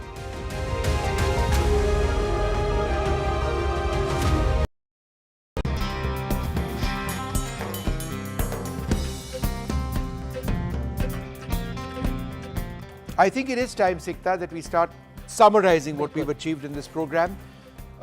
So the first area that everyone is in agreement about is it's about infrastructure, making all manner of infrastructure, physical and digital, accessible. digital infrastructure, what needs to be done there?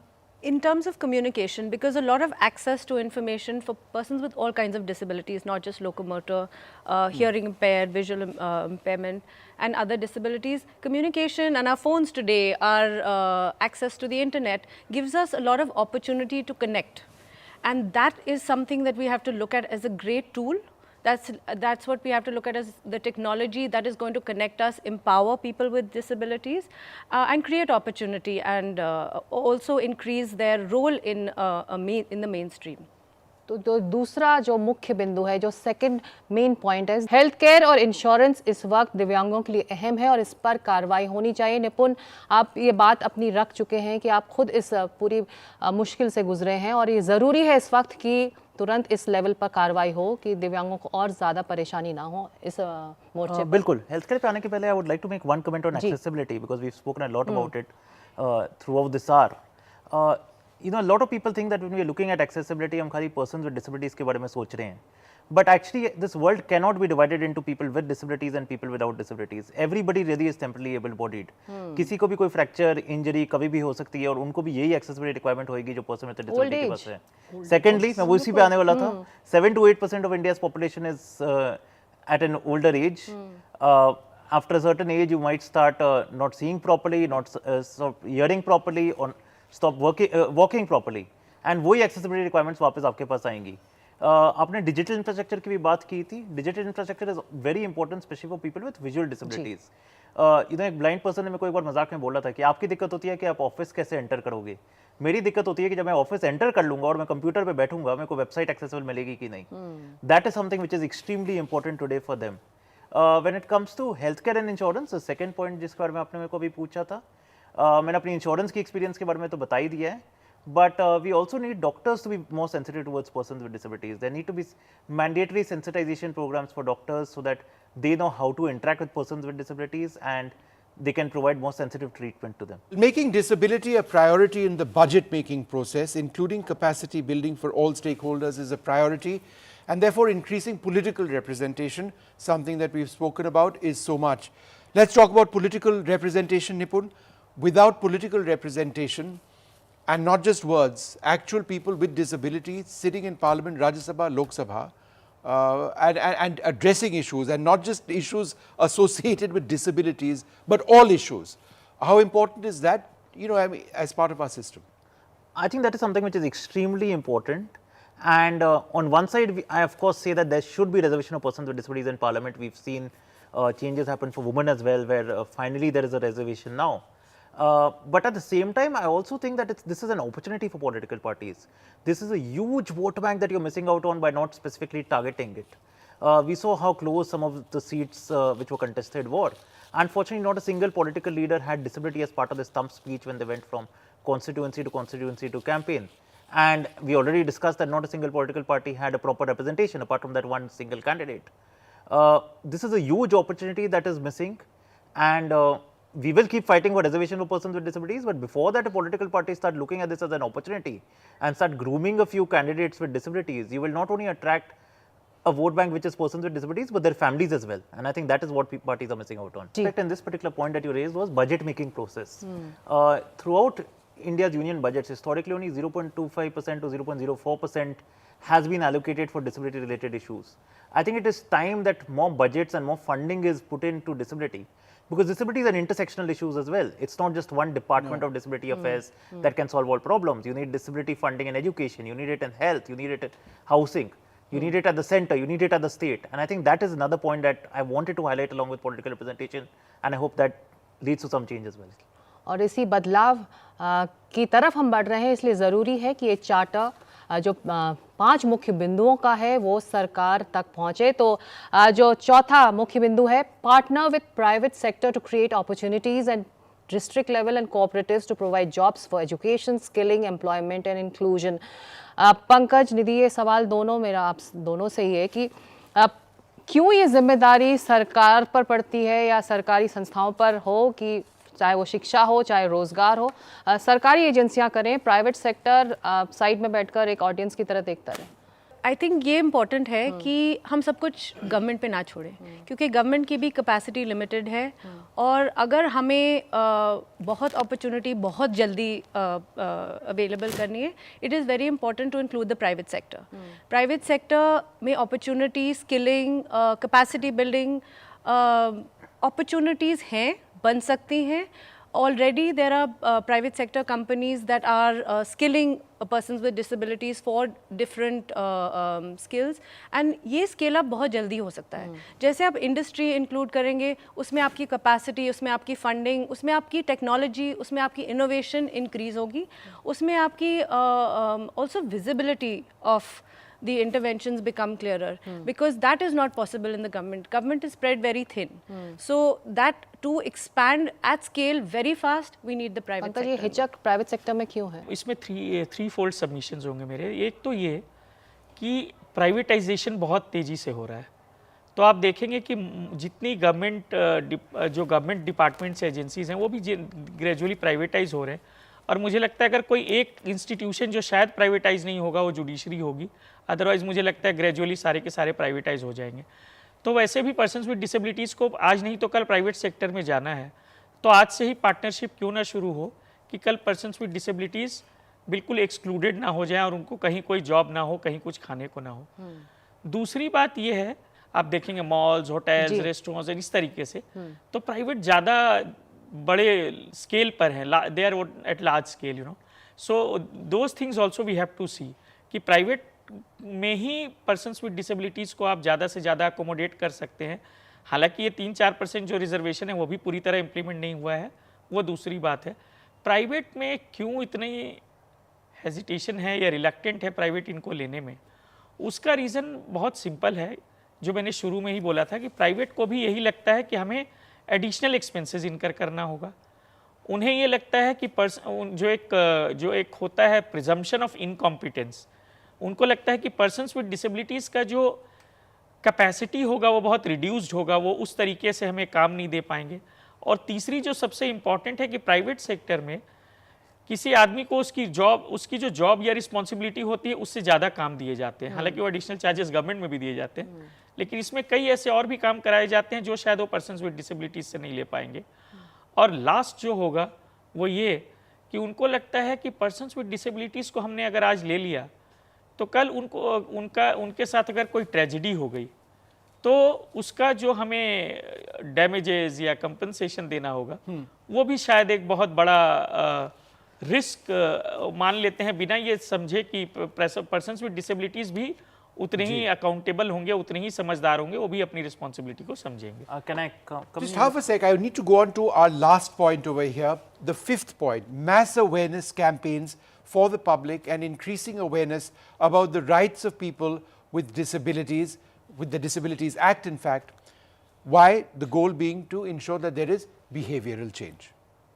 So, in fact, would you like to take this, the fifth point that we are talking about, mass awareness campaigns for behavioral change of the general public? Absolutely, and I think these mass awareness campaigns are important not just on the Rights of Persons with Disabilities Act 2016, but on disability in general.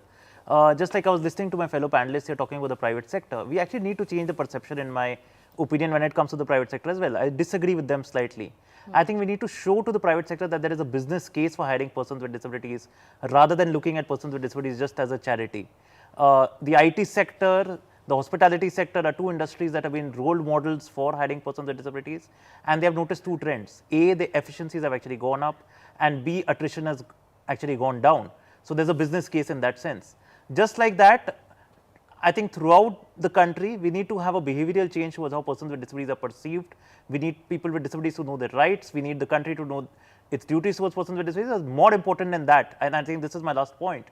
We need people to realize that people with disabilities can be an economic contributor to the country as well. And if India really wants to become an economic superpower, we cannot really leave behind the at least 7 to 8%, if not more, which is a percentage of the population that the disabled are.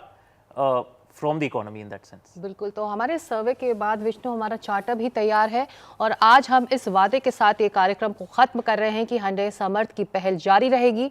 हम रुकने वाले नहीं हैं, हमारी कोशिशें जारी रहेंगी. हम इस पहल के लिए प्रतिबद्ध हैं. हम अपना आज का चार्टर सरकार तक पहुंचाएंगे, ये वादा है.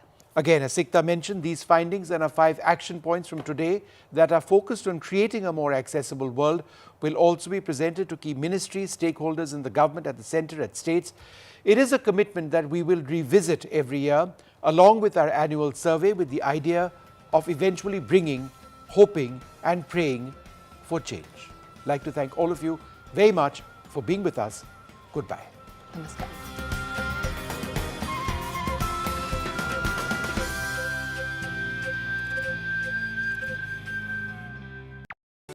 Stay informed and entertained with the new and updated NDTV News app. You can watch all our channels live, listen to podcasts, read breaking and exclusive news from around the world and more. Download the NDTV app today and get access to the best journalism and storytelling on your smartphone or tablet. The NDTV app. News that matters to you. Landslide devastation in Kerala's Wayanad. Join NDTV's initiative. Donate for Kerala.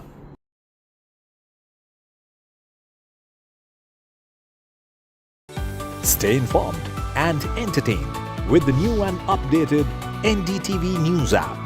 You can watch all our channels live, listen to podcasts, read breaking and exclusive news from around the world and more. Download the NDTV app today and get access to the best journalism and storytelling on your smartphone or tablet. The NDTV app. News that matters to you. Hi, I'm Shreya Saran. Kerala's Wayanad area is hit by devastating landslides, resulting in loss of lives and livelihood. Kerala needs your help right now. Let's join NDTV initiative. Come, donate. Let's rebuild Wayanad.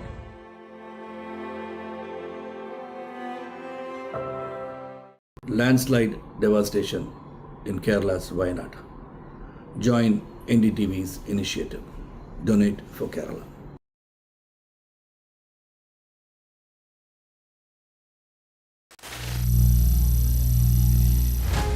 Some people say the metaverse will only be virtual. One day this lecture hall will be made of code, and driverless cars would be trapped in intersections. But even in this maze of the future, you can't wish away health.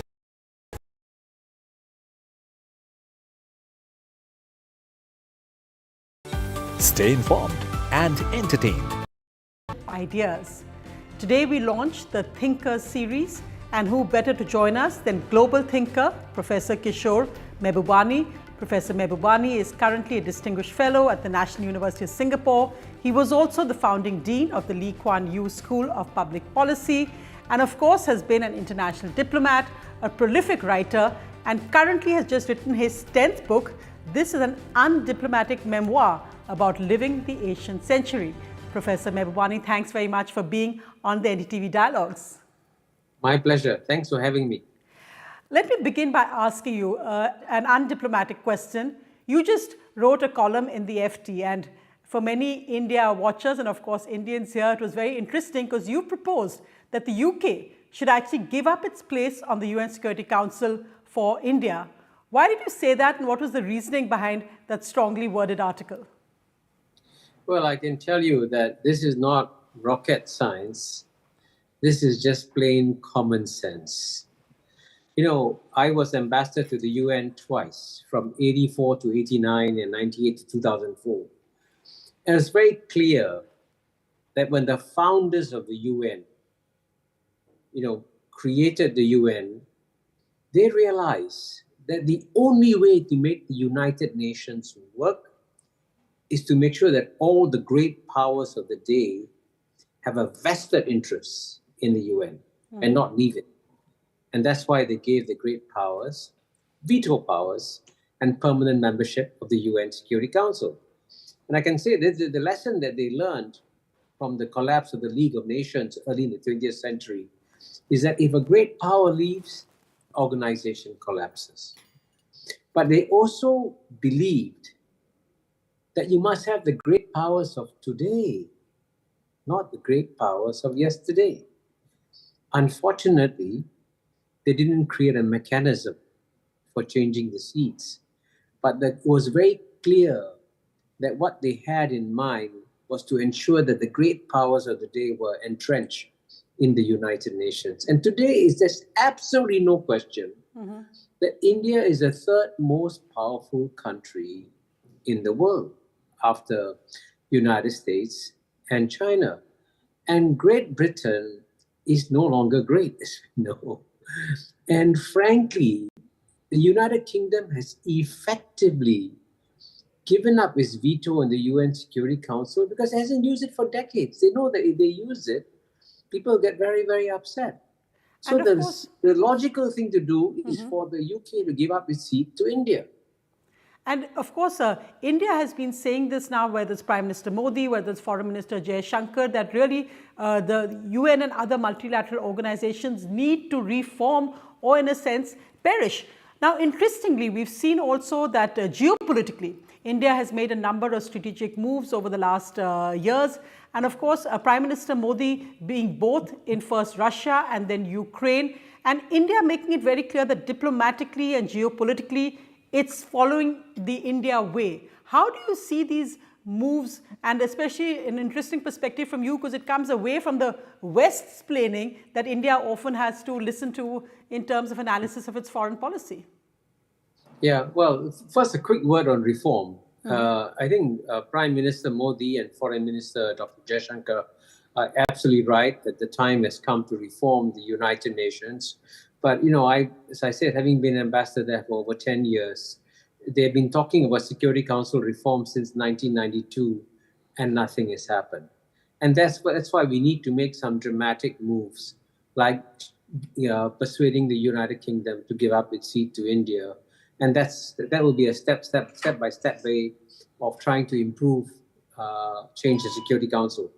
But you're also right when you say that the India clearly is playing a bigger and bigger role in the world. I mean, look at the fact. Let me ask yourself a simple question.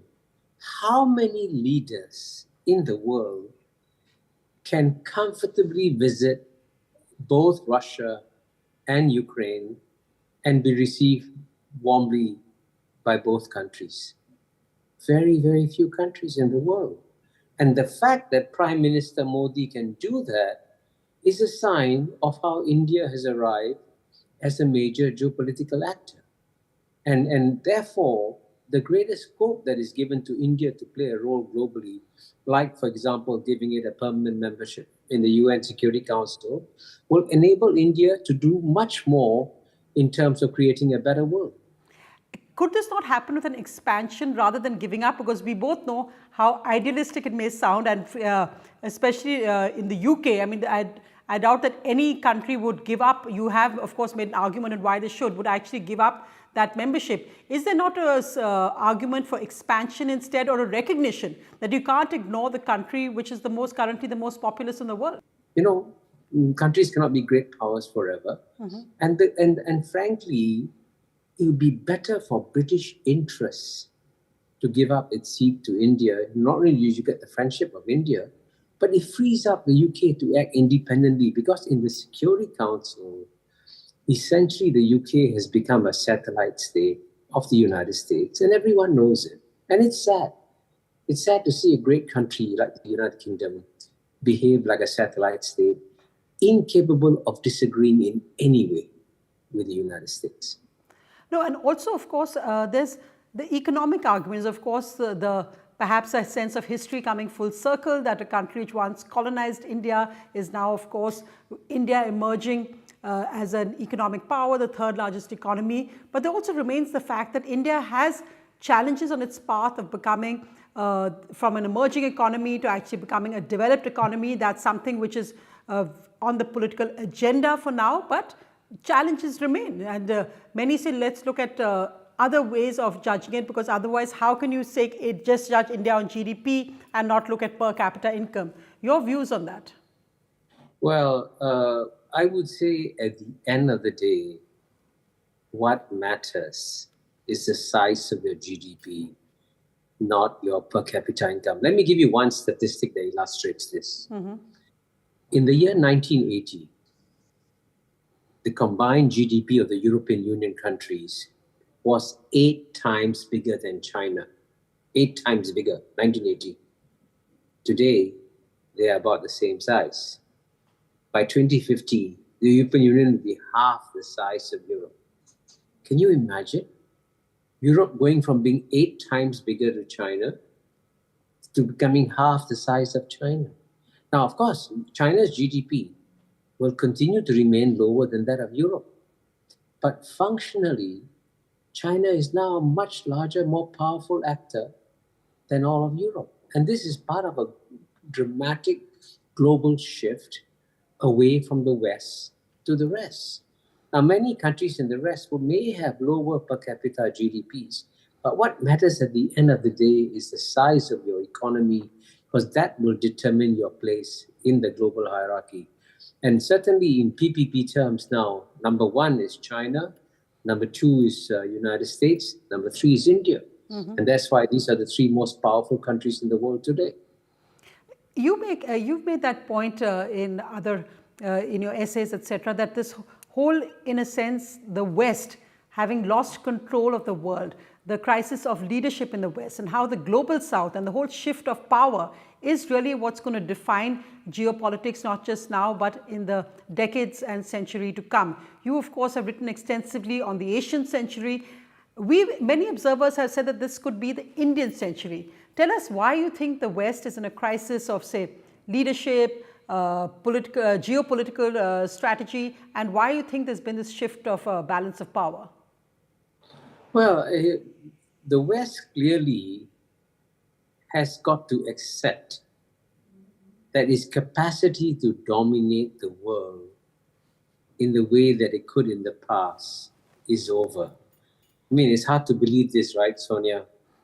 100 years ago, in the year 1924, 100,000 Englishmen could rule over 300 million of our ancestors, the Indians.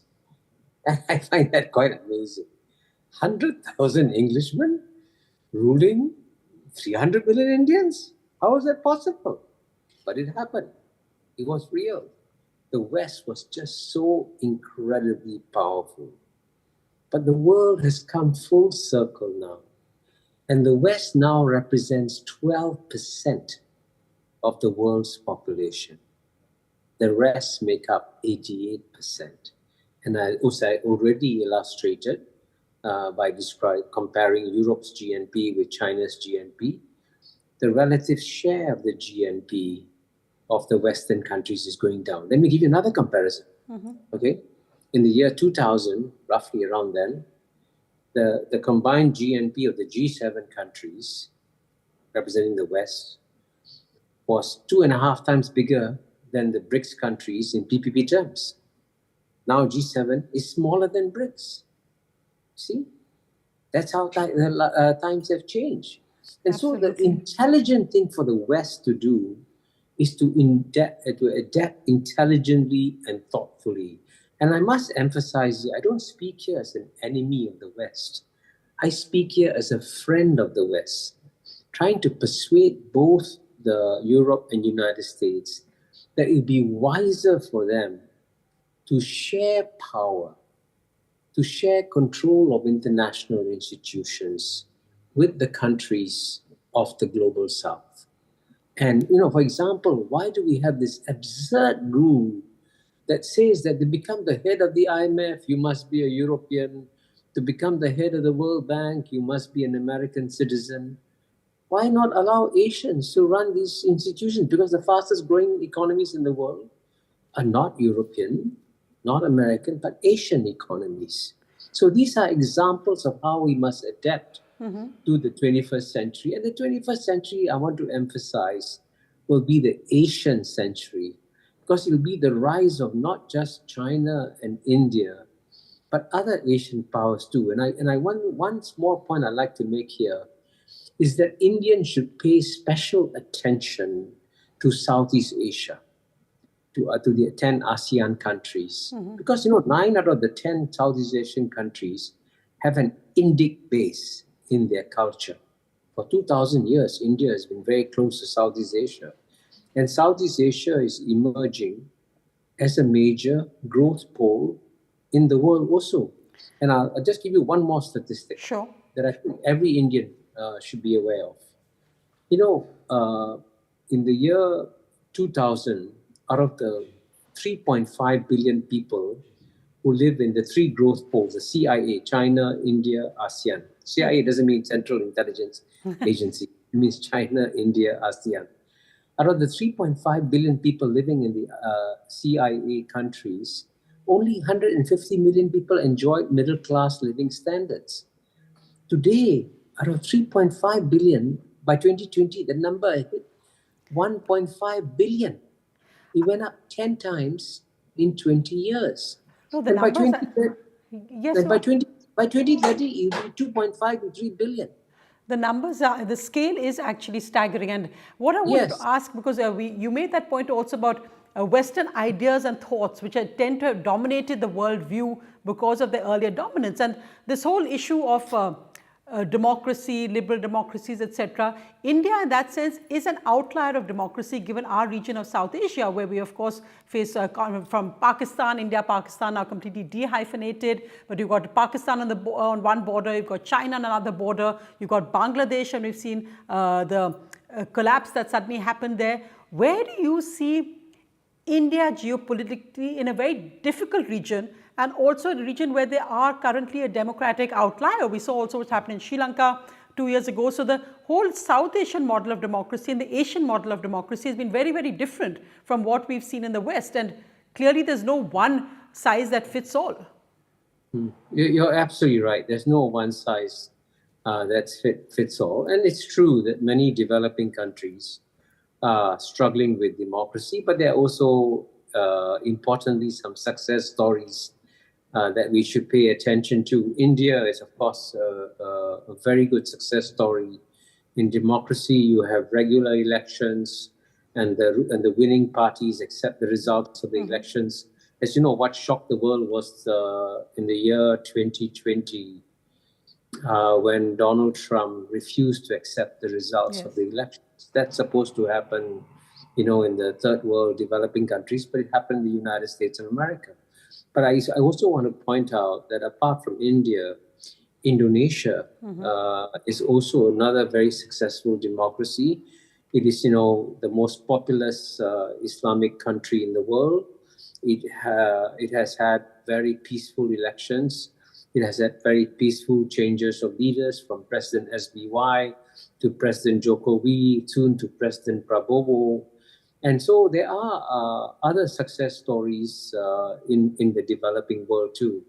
And I think in the case of India, I think it's important for India to continue to succeed and serve as a source of inspiration for Asia and for the rest of the world. You've talked about, I mentioned briefly the crisis of Western leadership that you've talked about. And we've seen in a time when the world seems to be in global conflict, what's currently happening in Ukraine, between Ukraine and Russia, what's currently happening in Gaza. And you said this is actually a failure in a sense of geopolitics. Tell me more about what you meant about that. And let's just look also at what's currently happening between India and China. Well, I've been studying geopolitics now for, I guess, 53 years, since 1971. And I think we should have a simple rule that says that wars reflect geopolitical incompetence. Peace reflects geopolitical competence. And certainly, I think what Europeans need to ask themselves is a simple question.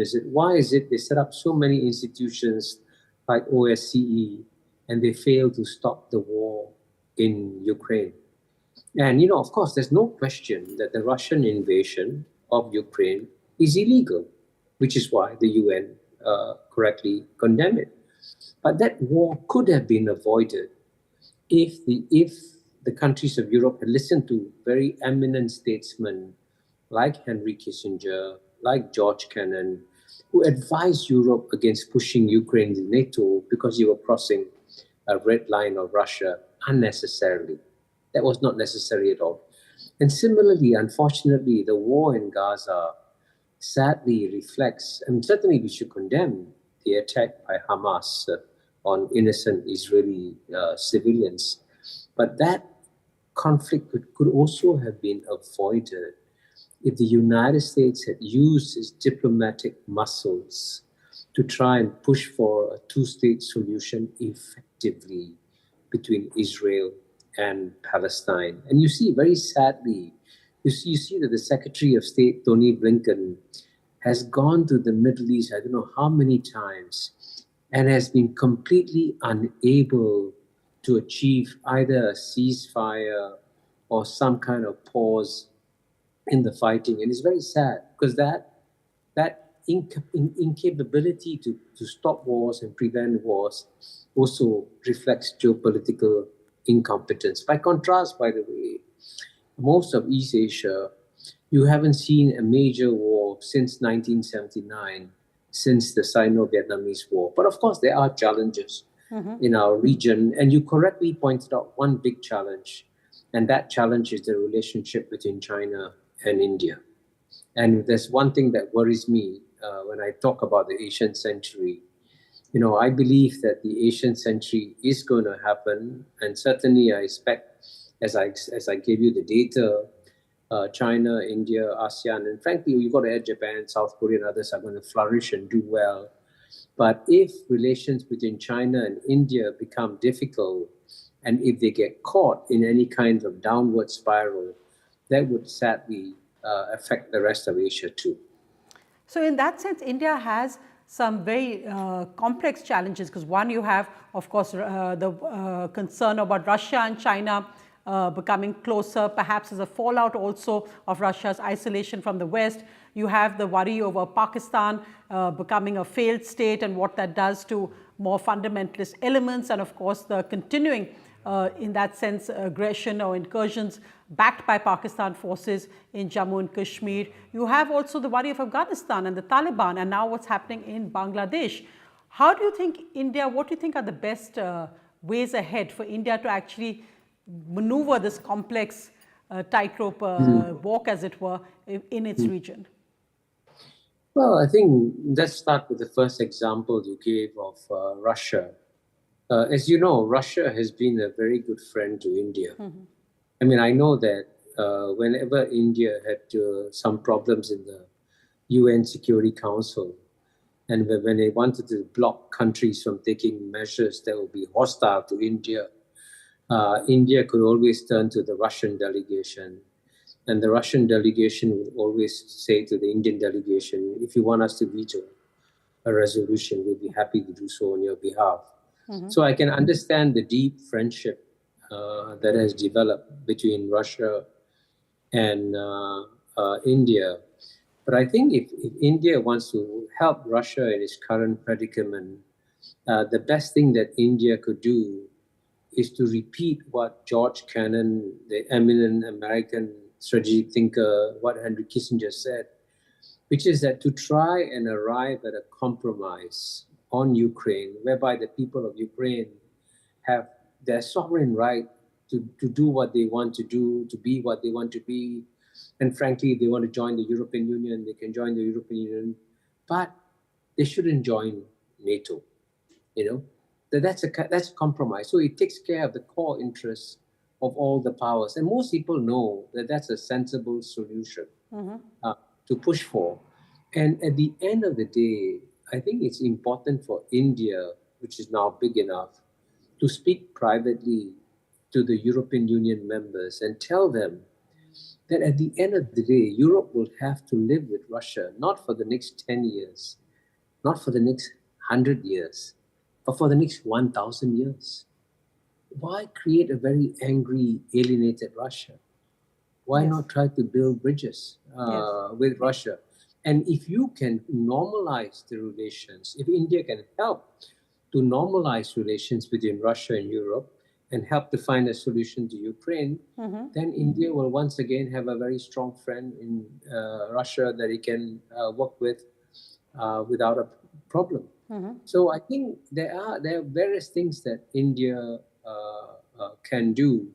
And in terms of its neighborhood, I would say the one good thing that India could do is to learn something from ASEAN, the Association of Southeast Asian Nations. The diversity in Southeast Asia is much more than the diversity in South Asia. You have out of 700 million people in Southeast Asia, you have 250 million Muslims, 150 million Christians, 150 million Buddhists, Mahayana Buddhists, Hinayana Buddhists. And then we have Taoists, we have Confucianists, we have Hindus, and we have lots of communists in Southeast Asia. And yet Southeast Asia has been at peace. ASEAN is a model of regional cooperation. And the way we have done it, one way we have done it, is to open our borders completely to trade with each other. And that growing trade with each other has generated context and understanding. And that's why I believe that provides a model for South Asia to follow also. You've talked, of course, about the United States, and in that sense, Secretary of State Antony Blinken's failures, or the US's failures to control the Gaza war. But also, let me ask you, because we've got the November presidential elections coming up between Donald Trump and Kamala Harris. Do you think that, in a sense, what is good for the world? Because do you think a second term for President Trump is something that would be good globally, geopolitics-wise? Do you think President Kamala Harris, if it happens? And also, of course, when you've talked about great statesmen, great leadership, who do you think are, say, the top 5 leaders of today? Where do you think the real leadership is coming from globally? Well, I'm glad you raised the question about the United States, because there's no question whatsoever that the United States is by far still the most powerful country in the world in a comprehensive sense. And I always say that I'm a friend of the United States. And certainly we in Singapore want to see a strong, capable United States, and a United States that's playing an important leadership role on the world stage. But as you know, the United States can only play an important leadership role on the world stage if it is domestically a happy country. But as you know, the United States today has never been unhappier. In fact, if you look at my book, Has China Won, in chapter 7, I point out that sadly, functionally, the United States has become a plutocracy where the rich make the decisions. And as a result of it, the bottom 50% in the United States have not seen an improvement in their standard of living for 3 or 4 decades now. And that's very sad. We want to see a better United States than this one. But all these internal problems of the United States are now preoccupying the American people and also the American leaders. And so whether Donald Trump wins or Kamala Harris wins, they will have to focus their attention primarily on their domestic needs, which are growing significantly. And as you know, Donald Trump's, the words he uses, make America great again. Yes. So he wants to take care of his home first, which in some ways is understandable. But it means that the previous United States that we knew, that was willing to provide, in some ways, selfless global leadership, is no longer around. There's going to be an America that puts American interests first, regardless whether it's Kamala Harris or Donald Trump. Right. So we shouldn't focus on the personalities, but we should nonetheless try to continue working as closely as possible with the United States, because at the end of the day, if United States is not part of the solution, it's going to become part of the problem. United States is an indispensable power still in the world. Professor Mehbubani, thank you so much for outlining your views on the Asian century and, of course, India's role in it in the decades and century to come. Thank you very much for joining me on the NDTV Dialogues. Thank you. My pleasure. Thank you for having me.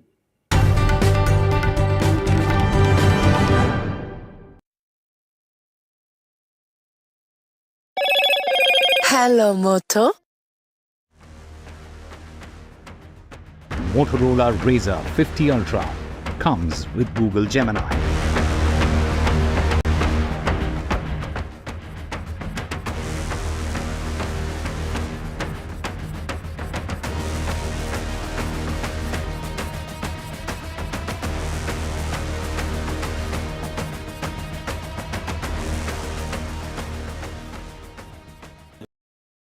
Landslide devastation in Kerala's Wayanad. Join NDTV's initiative. Donate for Kerala.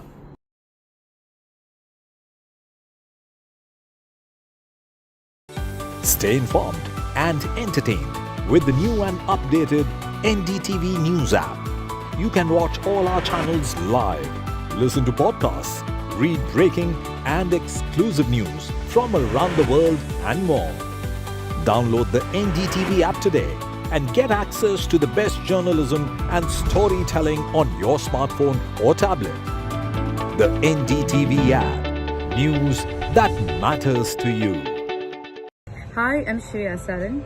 Kerala's Wayanad area is hit by devastating landslides, resulting in loss of lives and livelihood.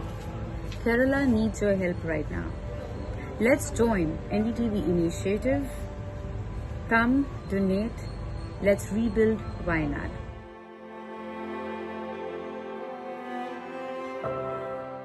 Landslide devastation in Kerala's Wayanad. Join NDTV's initiative. Donate for Kerala.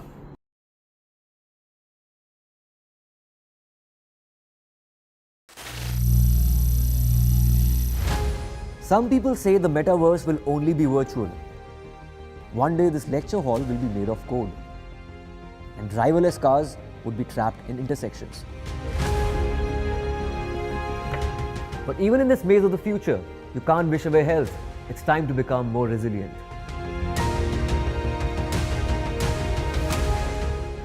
"10 years of Banega Swasth India, we have grown and achieved so many milestones.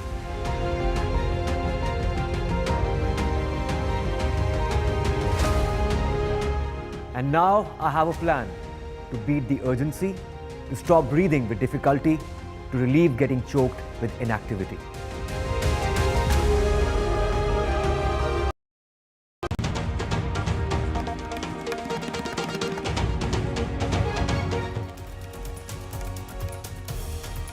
The Election Commission revises the poll dates for Haryana. Haryana polls now on the 5th of October instead of October the 1st.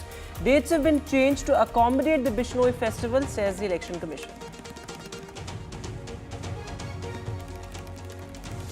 The Communist Party of India Marxist backs MeToo accused MLA Mukesh. The CPIM says others with similar allegations have not quit. The CPIM accepts Mukesh's false MeToo case argument, but this as a national women's body takes note and seeks the full HEMA committee report.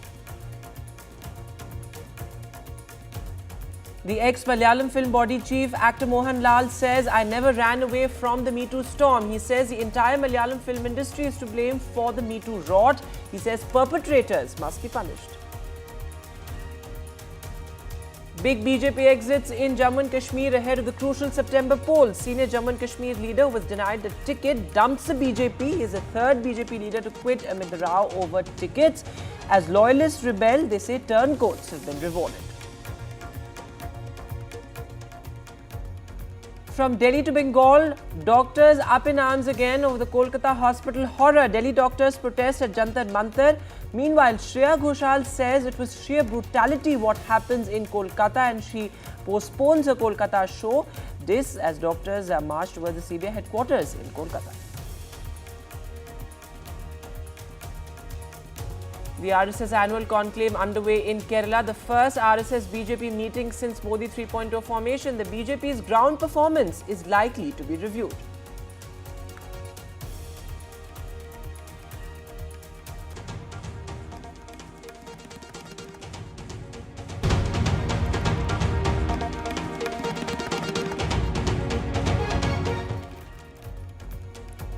Hello and welcome. You're watching Left, Right and Centre. I'm Vedant Agarwal and our big focus on the show this evening is Mollywood MeToo storm. But before that, the big headline coming in, well, the Haryana poll dates have been deferred by the Election Commission. This, of course, after there was a demand from the BJP to postpone the dates. The BJP had said that it's a long weekend and it could impact the polling percentage in Haryana. Though the Election Commission in its official statement has said that, well, it's to accommodate the Bishnoi festival. The Bishnois, of course, are an important community in Haryana, but this has sparked a political slugfest. Take a look at all the reactions coming in.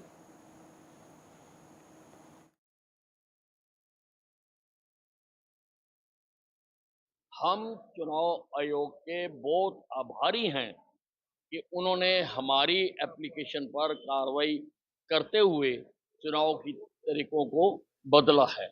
हमारा मकसद ये था कि जो पहले schedule जारी किया गया था उसमें एक छुट्टी लेने से चुनाव के पास 5 दिन की छुट्टियां बन जाती हैं और संभावना बनी रहती है कि लोग उसके लिए घूमने बाहर चले जाएं या कोई अपने निजी काम दूसरे निपटाए, उससे वोट परसेंटेज गिरती है।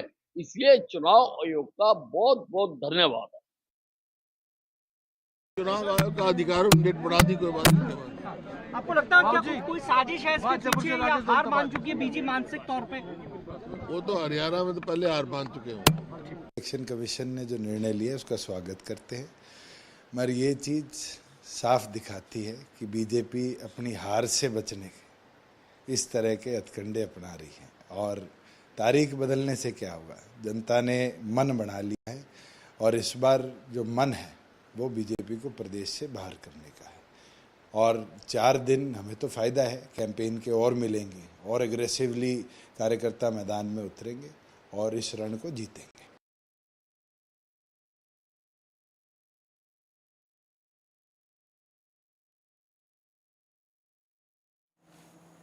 And now a special focus on Left, Right and Centre this evening, the Mollywood MeToo moment. The rot clearly runs deep, but this as there is no political accountability yet.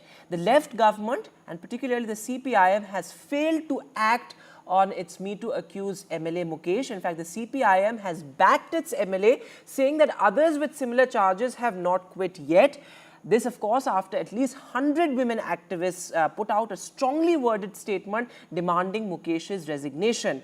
In fact, it's absolutely unfortunate that so many women have had to come out and talk about what they had to go through in such sordid detail. And despite the courage that they have shown, the government has failed to act, whether it's the CPIM or even the Congress in Kerala. There are various Congress-linked lawyers that have also come under the scanner amid the MeToo storm. Meanwhile, also the film body, given the fact that actor Mohanlal has finally broken his silence on this, but the film body has done little to fix accountability as well. The question that we are asking on Left, Right and Centre this evening, as the CPIM backs its MeToo accused MLA, is it party over probity for the party? All of that and more coming up. But joining me on the show this evening, Tom Vadakan, National Spokesperson of the BJP, also Dr. Shama Mohammed, National Spokesperson of the Congress. Annie Raja, a CPI leader, is also with us, and Sanjana Galrani, a South Indian film actor, is also joining us on the show this evening. But let me go across first to my colleague Ishika, who's been tracking this story very, very closely. So Ishika, the latest, of course, is that the police, in a sense, tightening its noose around Mukesh. They're looking at recreating the crime scene. What is all of that about? And also the National Women's Body seeking the full Hema Committee report. So that's important as well. Well, yes, in fact, as you rightly mentioned, the investigation in this particular case, in fact, is moving at a fast pace. Today, the police team has reached Mukesh's residence in Kochi, and they have, in fact, reached there with the complainant. They are going to recreate the crime scene, and then they are trying to, collect more evidence in this particular case.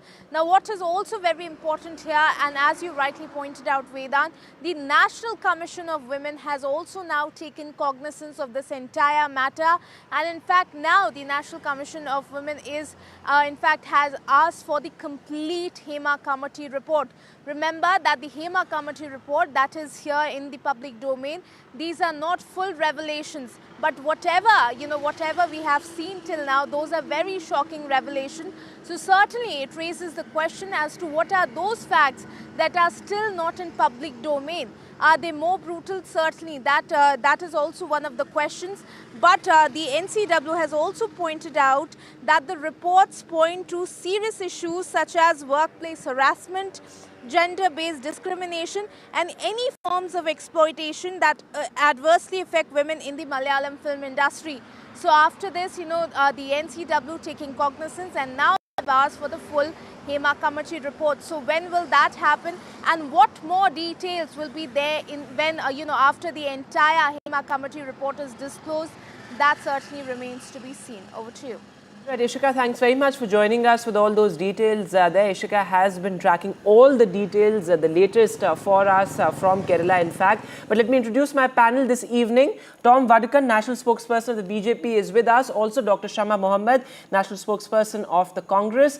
Annie Raja of the CPI is with us as well. And Sanjana Galrani, an actor, is also joining us on Left, Right and Centre this evening. Thanks all very much for being with us. Annie Raja, going across to you first. What happened today would be extremely demoralizing for all the actors who have come out and spoken in sordid detail about what they've had to go through in the Malayalam film industry. The CPIM has backed its MeToo accused MLA. So larger questions on political complicity will of course be raised, given the fact that the left government in Kerala also sat on the Hema Committee report for so many years. The fact is that, first of all, we must appreciate the Kerala left front government for taking such a bold decision. Yes, it is true that it has delayed the releasing of a report, but once before that the state government has decided to constitute Justice Hema Committee based on a complaint or a memorandum given by the Women in Cinema Collective, that is WCC, and the committee submitted its report, and now after some time this government has released the report. And immediately after the report, the impact was so huge. Just after releasing the report, many women who are part of this Kerala cinema, Malayalam cinema, they have come up, they showed courage to come up and speak out.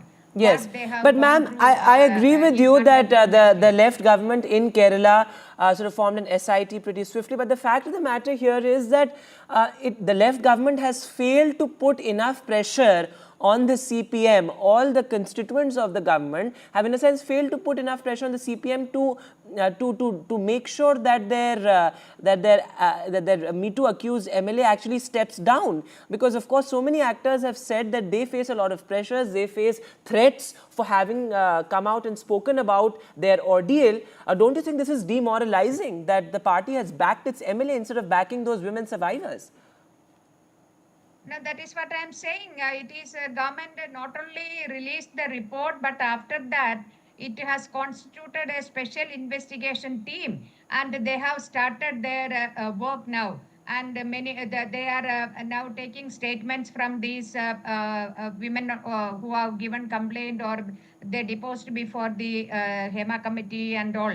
So that is there. Of course, the government is taking very serious steps to see that the women who are working in Mollywood should be feel confident, and they should have equal rights, and their dignity should be protected. That is what the left government is trying to do. Okay, but ma'am, you've still not answered my question. Isn't it condemnable that the CPM has backed its MeToo accused MLA? I'll come back to you, ma'am. Let me bring in Dr. Shama Mohammed on this.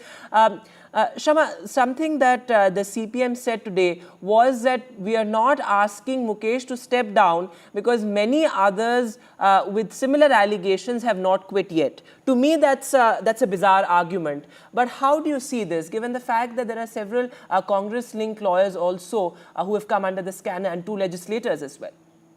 See, the Congress-linked lawyer, Mr. Chandrasekhar, has resigned. He was the head of the Congress legal cell. He has resigned. Now, Annie Raja G has said something that the left-front government has done it. How did this happen? This happened in 2017 when Bhavna, an actress, was molested and raped in a car by the instructions of an actor called Dilip, which is very well known. After that, Women's Cinema Collective was formed, and they put pressure on the CPM government or the left-wing LDF government to do this, to do an investigation on that, and that's how the Hema committee came in. And this report was ready by 2020, but the CPIM kept it there in the freezer and suddenly released it now in 2024. That is what we need to understand. And according to me, there are multiple FIRs against Mukesh, not one, not two. And if he has some shame, and if the CPM government has some shame, they have to ask him to resign because he cannot continue. You see, when you're an MLA, the investigation cannot be impartial because he still is an MLA. He has police also, he can talk to them, various things. And also looking at the history of the CPM, coming to the Vandi Periyar case, of which a 5-year-old child was raped and murdered in a house in 2021. In 2023, the verdict came out. And what did the trial court say? The trial court acquitted him. And this person is a DYFI guy who is the CPM's youth wing person, comes from the CPM youth. The trial court clearly said the evidence by the police is lacking, so we have to acquit him. Right. Now, who does the police come under? The Home Minister. And who is the Home Minister of Kerala? Pinarayi Vijayan. There is this case, and also we go back to Walayar in 2017 when two sisters, 9 and 14, were raped and hanged.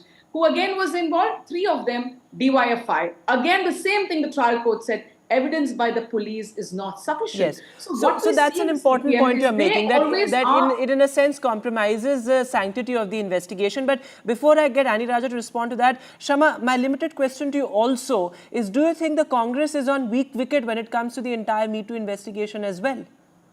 No, how can we be on a weak wicket? According to me, if there is anybody in my party also accused, should stand down. As a woman, I stand with the women, Malayali film industry women.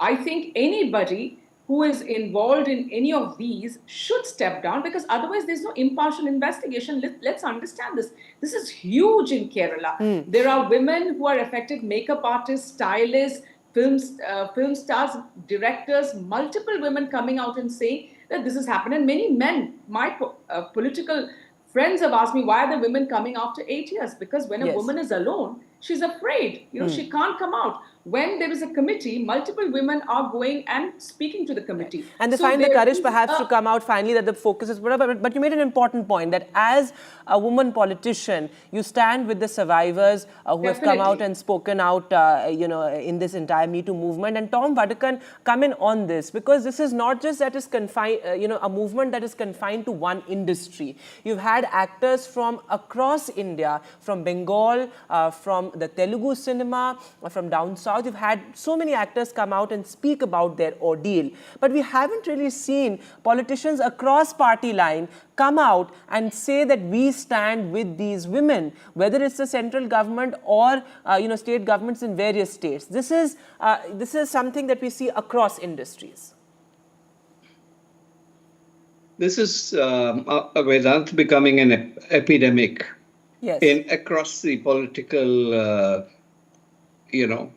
mainstream. Fundamentally, there is this whole question of safety of women in workplace. CPM has been notorious for their cover-up operations. The similar situation is being seen as West Bengal.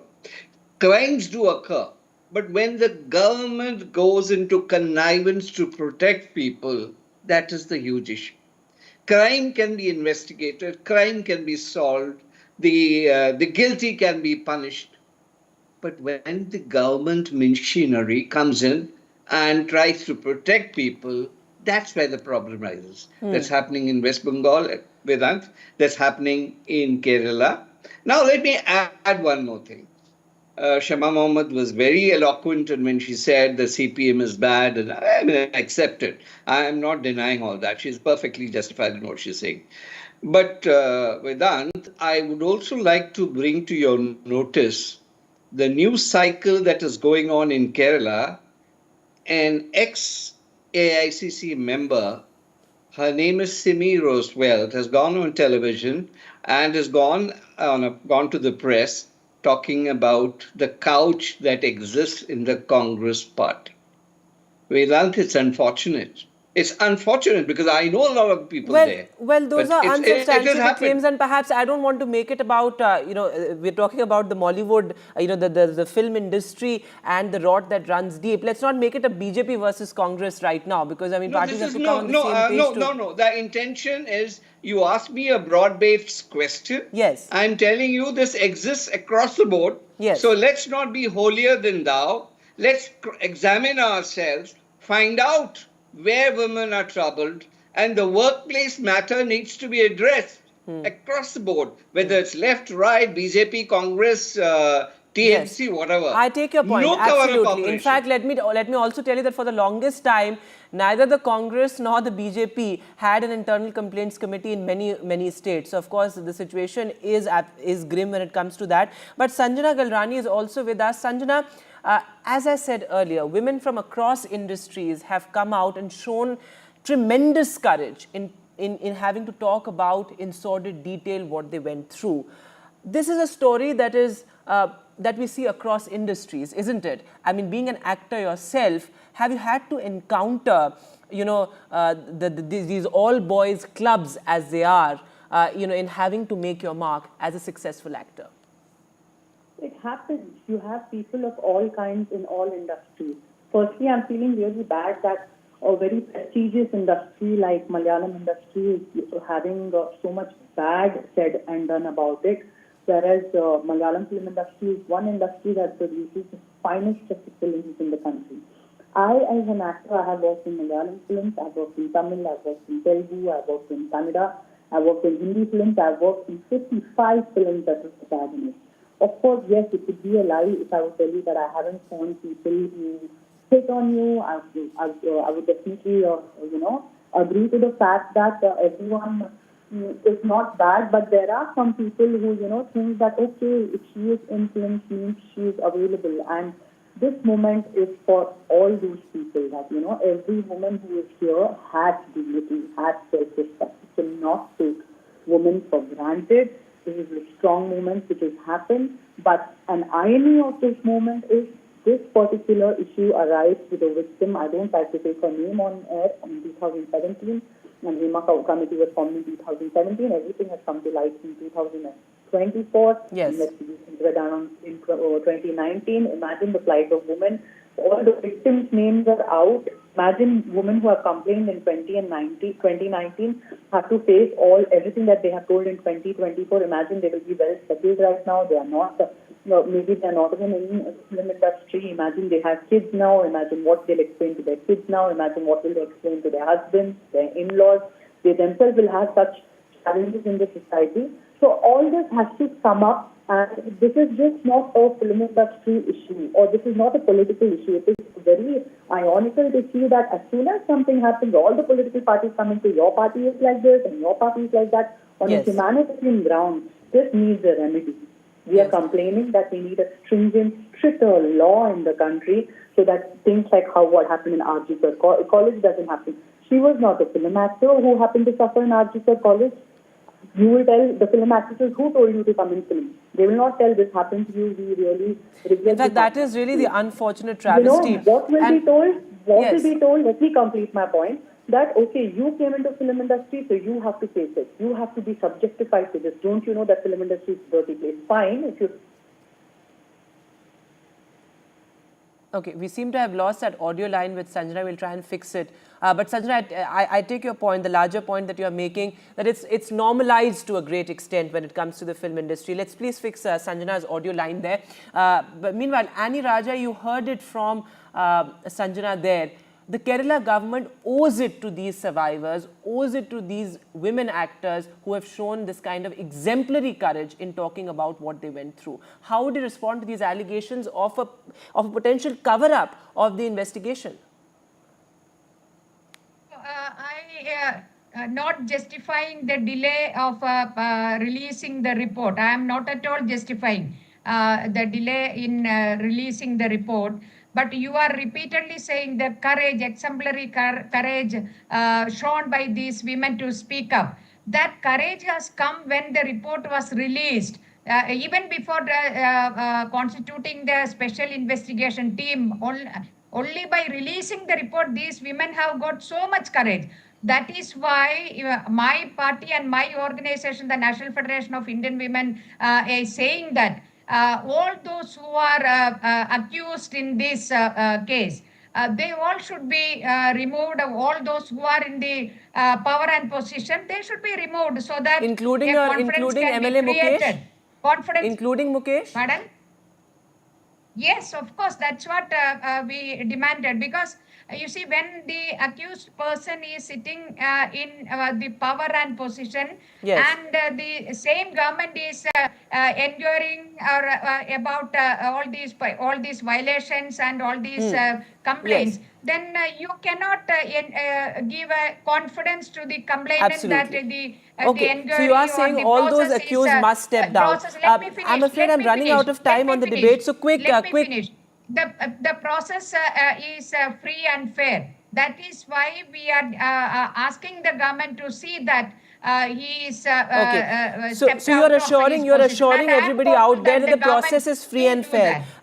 Shama Mohammed and Tom Vatican, quick comments from you on the political complicity in this, because this is something that we've seen across industries, as these powerful men in powerful positions are very often backed by politicians. Shama Mohammed, to you first. Yeah, so I think the actress talked about laws. We don't need laws. We have enough laws.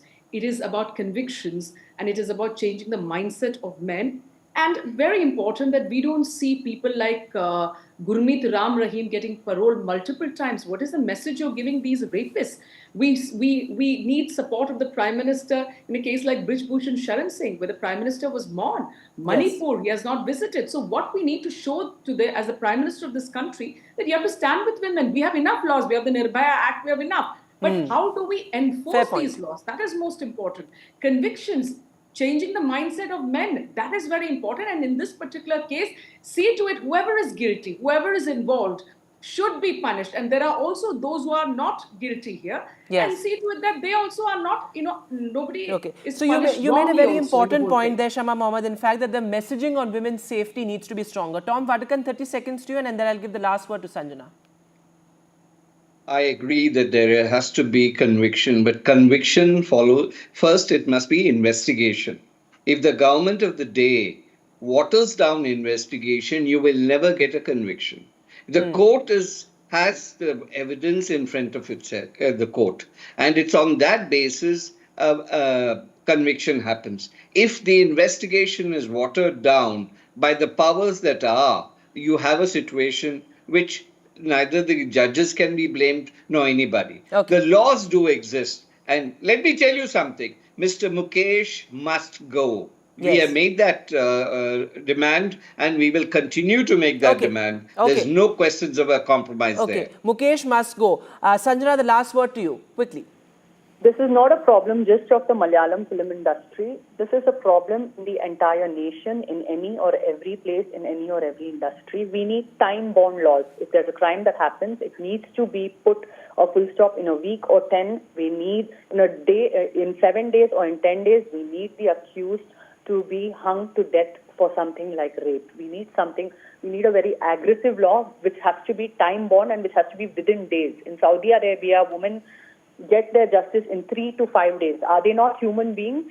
Are we not human beings? What do we have? What do we not have that Saudi Arabia has? We all have all the technology. We have all the forensic equipments to find out if the rapist is really the rapist or not the rapist. We need him to be hung within weeks after this has happened. We don't want the death of the complainant to happen again and again for 5 years, for 10 years, for 20 years, for 30 years, going and fighting in the court and just telling that yes, I was raped, give me justice, I was raped, give me justice. Because ultimately justice delayed is justice denied, and that's a very important point you're making, that we need time-bound investigations. A death to go and revisit this particular topic. Absolutely. I'm afraid I'm completely running out of time, but thanks all very much for being with us on the show this evening. Of course, this will be one of our top focus stories on NDTV, given the fact that the rot clearly runs deep when it comes to the Mollywood sexual assault case.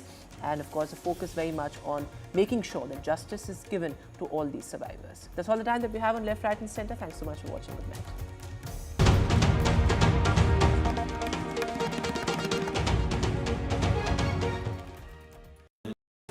Stay informed and entertained with the new and updated NDTV News app.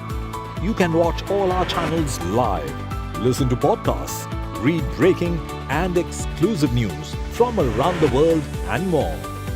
Download the NDTV app today and get access to the best journalism and storytelling on your smartphone or tablet. The NDTV app. News that matters to you. Landslide devastation in Kerala's Wayanad. Join NDTV's initiative. Donate for Kerala.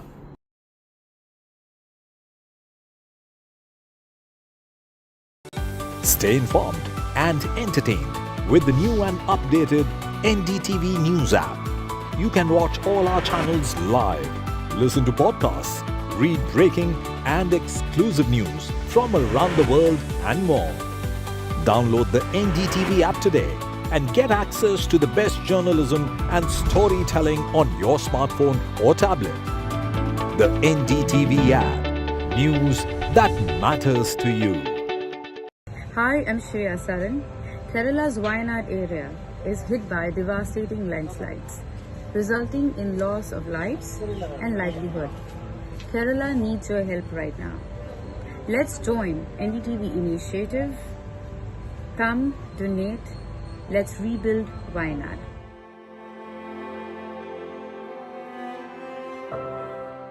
Landslide devastation in Kerala's Wayanad. Join NDTV's initiative. Donate for Kerala.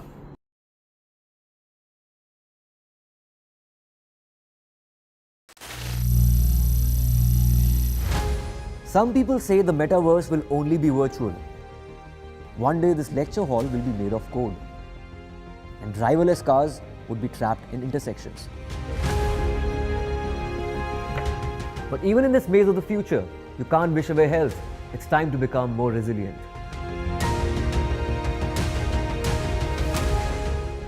10 years of Banega Swasth India, we have grown and achieved so many milestones.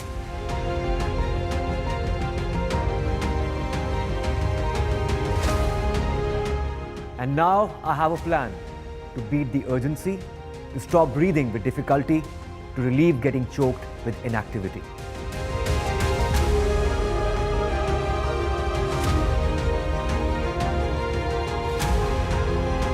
Energize our government, our environment, our society, and ourselves. Everyone, everywhere, every day.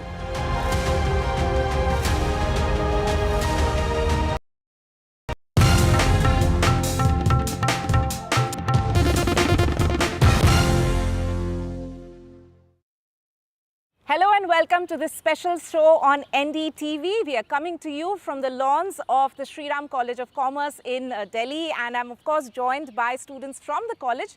We are here to talk about the book, Who is Equal? It's the latest offering from Supreme Court lawyer Saurabh Kirpal, and the author himself is joining us today to discuss this book. Thank you so much, Mr. Kirpal, for making time. Thank you for having me, and thank you for inviting me to this beautiful college and these.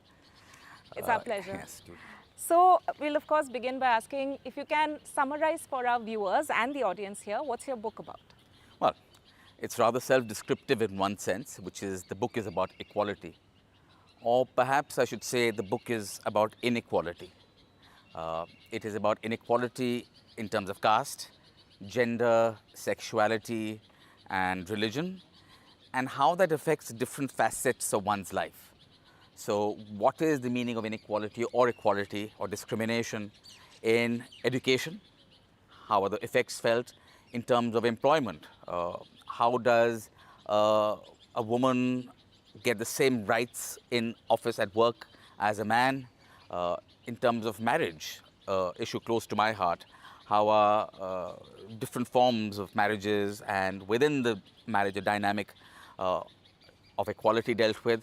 So these are the rough structure of the book, different facets of one's life and how the possibility of inequality makes situation worse, and how the promise of equality is yet to be achieved. Okay. So, why now? What made you write the book? Is there a reason for the timing or any personal experience involved for which you've written the book? Well, this book ought to have been written when the first person was treated unequally in the world, and that has always been the case. And sadly, while I have great faith in my country, I see persistent inequality. It's time is now because I'm writing it now, but it is always topical. It is always important to talk about inequality because we're a deeply, deeply unequal country. And we have gone from 1950, we are heading up to 75 years of the Constitution. And while progress has been made in the area of equality, we have a long way to go still. The nature of inequality and discrimination is changing because the nature of the workplace is changing, the nature of education is changing. So these new areas bring with them a new form of a possibility of discrimination. So we must be always and forever alert, vigilant to a possibility of discrimination. And therefore I wrote this book. It's topical, as I said, because we're always unequal. And you know, while we see that progress has been made, to a person who is at the receiving end of discrimination, to a Dalit, a woman, a sexual minority, today even maybe a person of a religious minority, to say that, look, it was much worse 75 years ago is no answer. We have so much progress today. We have technology, artificial intelligence, the country is going up leaps and bounds. And yet to the most oppressed of our country, we cannot say that, no, you wait your turn, it'll come, it'll happen. The time is now. That constitutional obligation of equality has to deliver today. Right. Mr. Kirpal, we are sitting in front of an audience consisting of young students.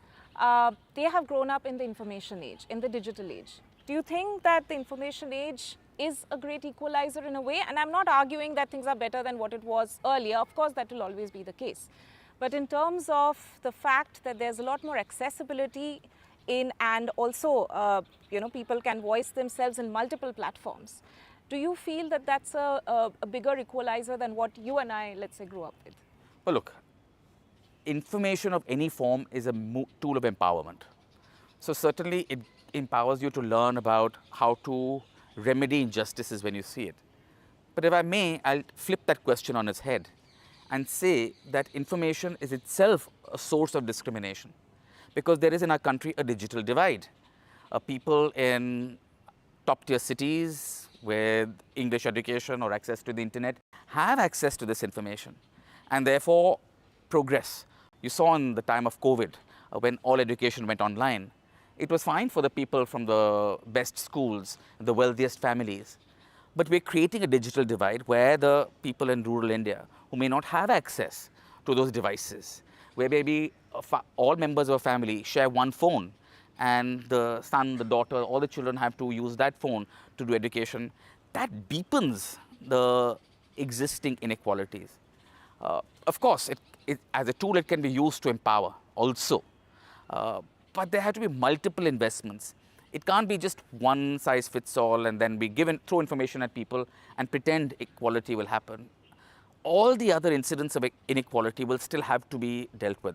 But yes, you're right. From my time, when I was young, many, many years ago, I think digital information and information generally being more readily available on a personal level makes you feel more connected with what is happening. You don't feel so isolated. You don't feel so alone as I was as a young gay child, because now queer people have access to other information. And once you feel that, you get part of a sense of a community. That is an empowering thing. So yes, information is empowering, but we have to be very alert that every tool can be turned around very quickly on its head and used as an agency for discrimination. Okay. Now, before I get into, some of the aspects of the book, I would want to actually engage the young students over here. We'll give you a chance to, of course, ask questions to the author, but I just wanted to get a sense of what does equality mean to students, who are like, all of you all who are present over here, does it mean that, it's a privilege that you get in certain safe spaces, in colleges or in certain cities? Or, as we discussed, that, since you're Generation Z in a way, if I can presume that, obviously you feel that you are growing up in a different age and culture in a way, and that gives you more equal space. Do you feel like that? So if some of you want to speak up about that. Before I could talk about that, I would like to share my personal experience. During my graduation days, some of my friends were not from the upper caste, they were from the marginalized groups. So their surnames were taken as slangs. That was some incidents. And when I came to New Delhi, I thought that this is a big city, so such incidences would not be there. But during my civil services coaching, the same thing was there. Once the background of the individual, I mean, from what's his entire name, everybody comes to know, he gets segregated from the group. So that it was very vividly visible, but nobody was talking about it. Nobody wanted to bring up that concern. So for me, equality is something where everyone has the opportunity to speak, to feel free to express their views openly and talk about it. Anybody who wants to talk about what equality means to you? I feel like equality has to start from the school level.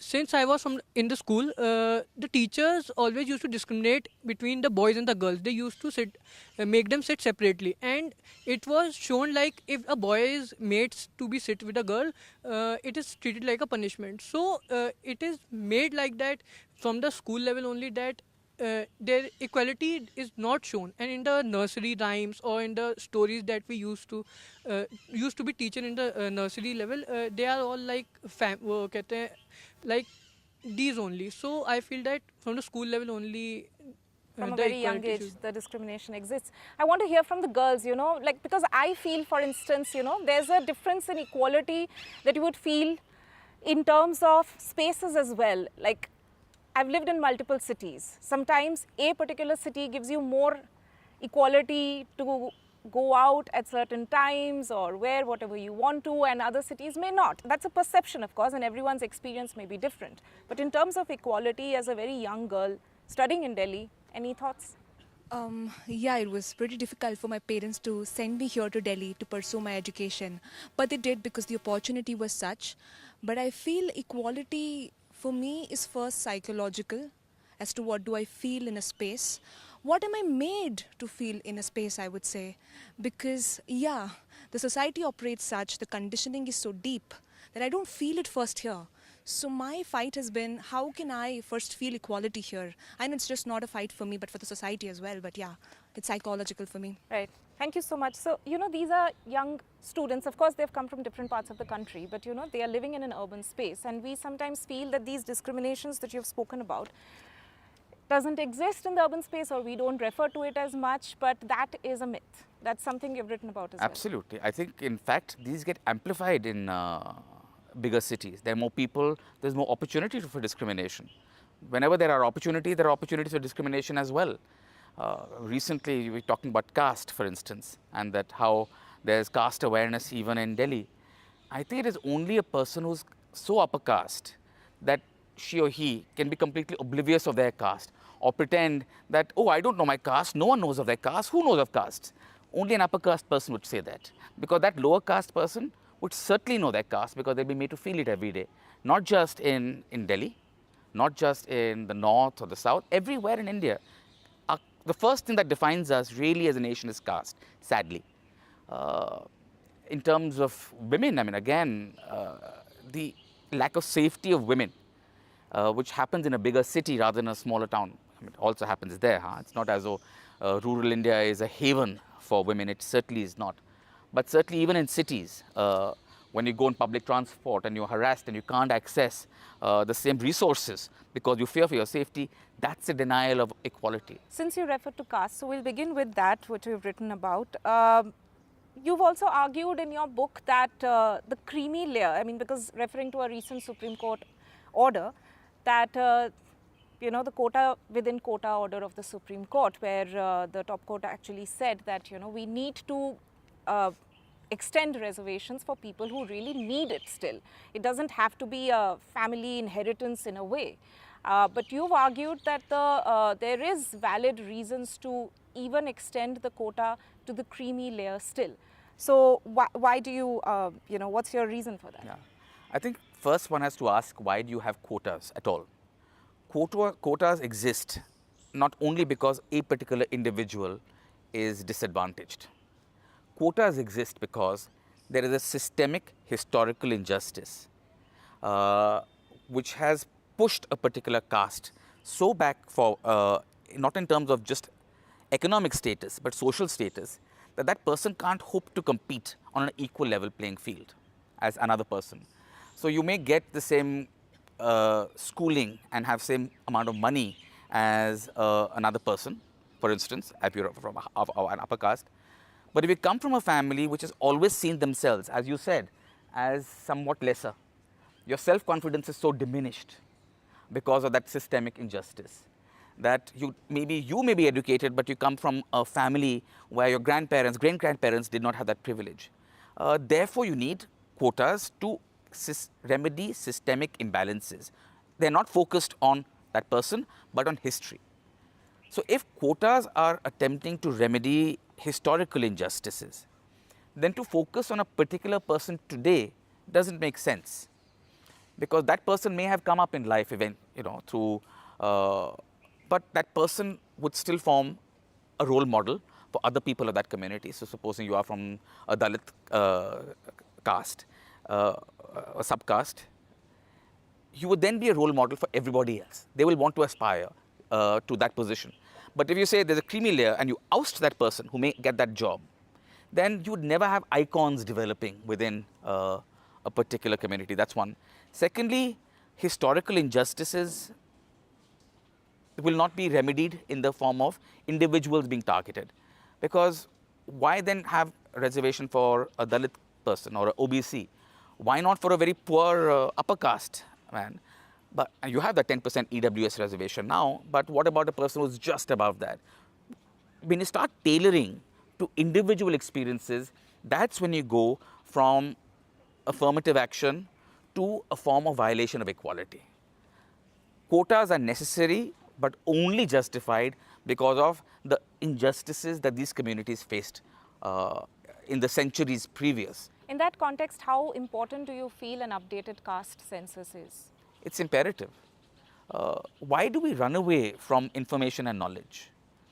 Your fear that it's going to divide the country is the argument against it. Let's deal with that. But our country is already divided on the ground of caste. All that this would do is for you to gather information so that you better target. Why do you have a census every 10 years? You don't need a census. You do for targeting of special allocations of resources, etc. So it is knowledge. Now, how you use that knowledge is up to you. The problem does not lie in the knowledge. The problem lies with how politicians will use that knowledge and either seek to sow divisions in society or take that knowledge and genuinely try to help those who need that help. I will, of course, touch on the other 2-3 very important aspects that you have included in your book. When it comes to gender equality, you have primarily looked at pay parity and also at the laws governing marriage. Right. And you've argued that religious and personal laws, in a way, have, since they are involved when it comes to marriage laws, courts are a bit hesitant in terms of taking, let's say, maybe the first step. So how can justice be assured? How can people feel that they will get justice if there is a bit of a hesitancy even in terms of the judicial system? Well, so I'm saying, sadly, people don't get justice in the matter of personal law. It's not as though our courts are doing a good job at all. I think they're doing, there's definite room for improvement, let's put it as politely as one can. I think often the idea of family law and personal law as seen as an area of law that can be pushed at the back. It's not the sexy area of the law. I don't know if I'm allowed to say that on TV, but it's not constitutional law. It's not those big, but no, it's people's real lives. So I think it's important that courts see that family law is an important area of law. But moving apart from that, aside from that, they need to have the courage to step in and protect a disempowered citizen in whatever position she is. She could be walking on the road where she needs protection, or within the sanctity of her home when the husband discriminates against her by being able to divorce her in a particular manner when she cannot. So these forms of discrimination that exist in the law cannot get protection just by some cover of religion, because ultimately the individual is supreme. And while religion is a very important facet of our existence, I think this immunity that comes because of this fear of the judges that we are going to impinge on their religious freedom by trying to protect them, that's an error, I believe, on their part, and therefore they must stop. And why just talk about women, the sexual minorities, that judgment where marriage equality has not been recognized, where the courts have said, oh, there's nothing we can do about it, hope Parliament does something. I'm sorry, but that is the responsibility of the courts to step in where they see a violation of a fundamental right. They do not have the luxury. Parliament has the luxury to wait and litigate. Courts do not have the luxury to say, okay, this is not a problem we can deal with. A problem comes to you, you have to deal with it. So I think the courts need to change their mindset and start understanding that the protection of equality is their paramount duty and paramount responsibility. Equally, the responsibility is on Parliament to enact laws which ensure that personal laws do not discriminate between men and women, whether that be through the agency of a UCC, which involves maybe discussion within the community and try to, or probably more practically, is individual reforms of laws within each community. So the way the Hindu law was reformed at 55, then women were made co-parsonas in 2005. You can then pass laws reforming Muslim law, Christian law. You can start making them gender neutral without going this whole hog of UCC, which is divisive. But you can still remedy things. So I think Parliament should see, even if you can't do everything, let's try to make people's lives better. I think that's something Parliament, courts, all executive authorities should remember, that calling yourself a public servant really requires a commitment on their part to ensure that the life of every citizen gets better, and to be treated as an unequal citizen does not make their life better.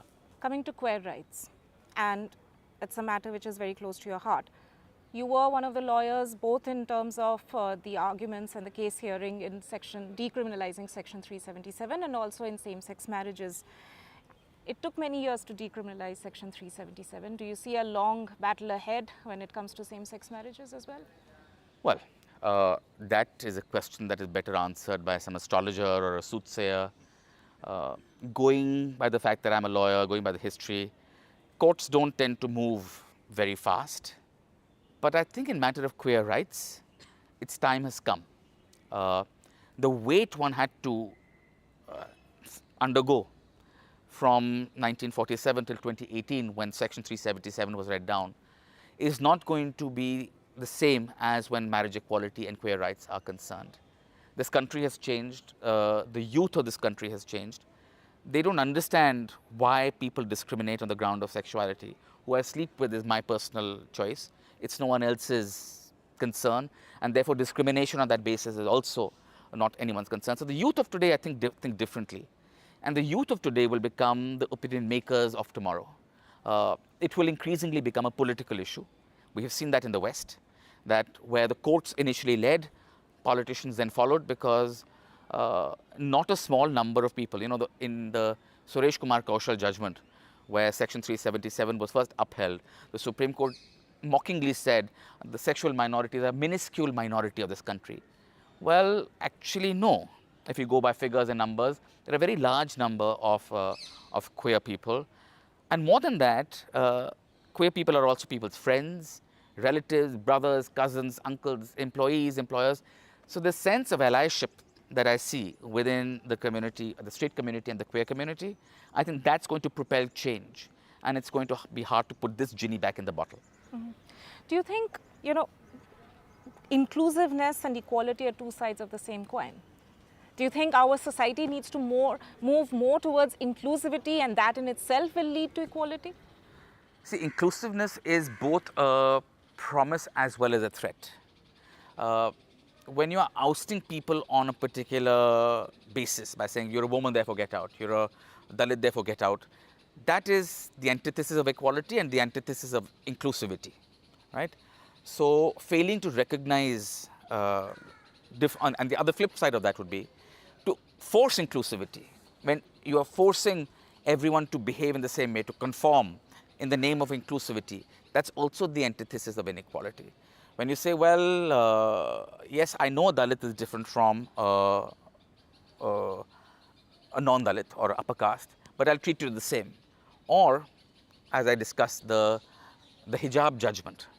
When you say that all students must be equal, and therefore if a person wearing a uniform, which doesn't include a hijab, inclusivity requires that you also don't wear hijab. The consequence of which is that women would rather wear the hijab and not go to school, and then be treated as unequal. That's hardly an idea of equality also. I'm not a votary for the hijab. I think that reform has to come from within the community. It's discriminatory towards women, undoubtedly, but it is not for a top-down imposition by the state, because the consequence will be that the girl will remain uneducated. Often the most disempowered are the pawns in the power play of important people. It's not necessarily that hijab ban is not about that girl who's wearing hijab and going to college. We can try to engage with her and tell her that, empower her. But this is about something else at a different level. I think we should also realize. So inclusivity is good, but inclusivity which is forced conformity, that's bad. All right. I will have to ask him the last question now. Before that, any last questions from the... Okay, my God. We'll be able to take two questions. I'm really sorry. Anyone who has not asked a question so far, because we are running out of time. So, okay, all right. Person at the end, yes. It's been more than 75 years of independence, and we still see a lot of inequality and discrimination deeply rooted in our societies. So what do you think, how long will this fight go on, and how can we as students contribute to this cause and fix this? You know, the very famous saying that the price of liberty is eternal vigilance. If you think inequality is going to disappear at any point, I think that is a utopian belief.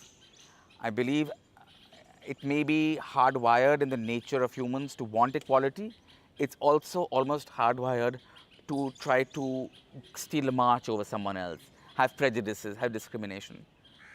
Yes, what we can, however, do is aim for a more perfect union. We can hope to get better, right? I don't believe in a complete erasure of inequalities will happen.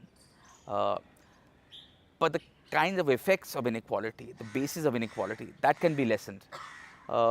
We can have a softer state which promises a healing touch when there is inequality. An awareness amongst us and in students, what can you do? You can, as I said, generate empathy, start understanding and recognizing and seeing inequality and seeing different points of view and treating each point of view as valid, as important and worthy of discussion. You may be on the left, you may be on the right, you may be on privileged or discriminated. See value in someone else, recognize their struggles, and I think that is how change will happen. We need, in these times of polarization, greater communication with each other. Sir, since independence, we see that the minorities, we are talking about minor people, underprivileged people. So we see that they are fearful of the lengthy process of the judicial system. So that even a case happens, they don't register, they are fearful that it will take time, it will take their resources. So what is your advice on that? What is their perception, or what is the thing that they can do? So during your research, did you encounter any special revelations that change your perspective on equality? Coming to your question first, in terms of how can we encourage people to fight for their rights. First, you have to educate people about their rights. They have to know that they have them first. And I think we are rights unaware society.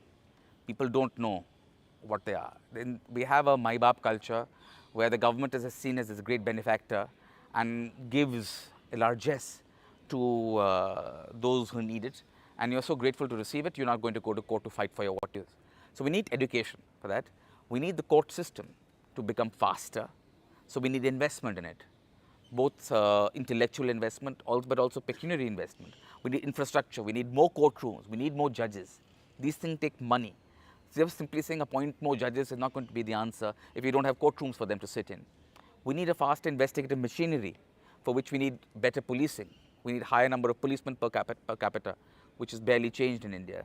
So there are systemic reforms which are tough, but no one does them because, as I said, enacting a law is so much easier.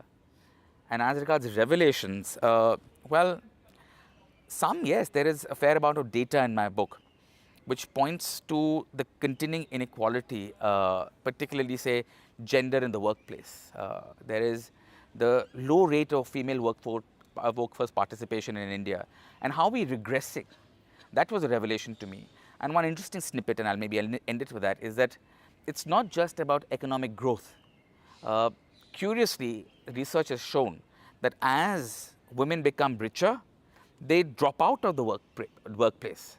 So workplace participation diminishes with economic growth, because then because the people of the lowest income group work because they have to. The moment you become able to not work, patriarchy sets in, and if either the man or the husband has to stop working, it will be the woman. And the upper caste, of course. So that was an interesting insight for me, that economic growth does not undo the damage that patriarchy has done in our country. All right, and with that, we will have to end the show today. Thank you, Mr. Kirpal, so much for joining us and answering the questions here also patiently. And thank you to all the students for engaging with us on this show.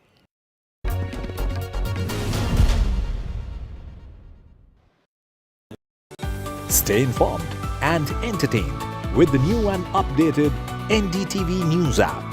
You can watch all our channels live, listen to podcasts, read breaking and exclusive news from around the world and more. Download the NDTV app today and get access to the best journalism and storytelling on your smartphone or tablet. The NDTV app. News that matters to you.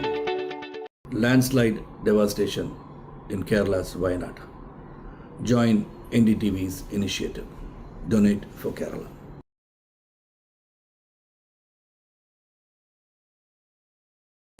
Stay informed and entertained with the new and updated NDTV News app. You can watch all our channels live, listen to podcasts, read breaking and exclusive news from around the world and more. Download the NDTV app today and get access to the best journalism and storytelling on your smartphone or tablet. The NDTV app. News that matters to you. Hi, I'm Shreya Saran. Kerala's Wayanad area is hit by devastating landslides, resulting in loss of lives and livelihood. Kerala needs your help right now. Let's join NDTV initiative. Come, donate. Let's rebuild Wayanad.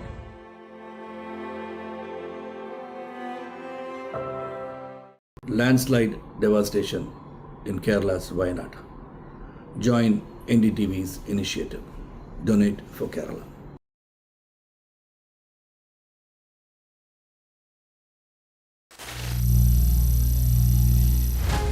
Some people say the metaverse will only be virtual. One day this lecture hall will be made of code, and driverless cars would be trapped in intersections. But even in this maze of the future, you can't wish away health. It's time to become more resilient.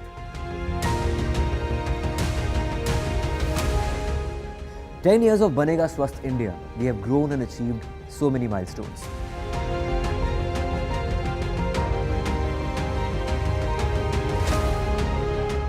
And now I have a plan to beat the urgency, to stop breathing with difficulty, to relieve getting choked with inactivity."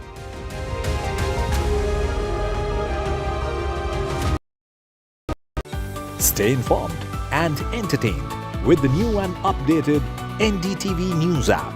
You can watch all our channels live, listen to podcasts, read breaking and exclusive news from around the world and more. Download the NDTV app today and get access to the best journalism and storytelling on your smartphone or tablet. The NDTV app. News that matters to you. Landslide devastation in Kerala's Wayanad.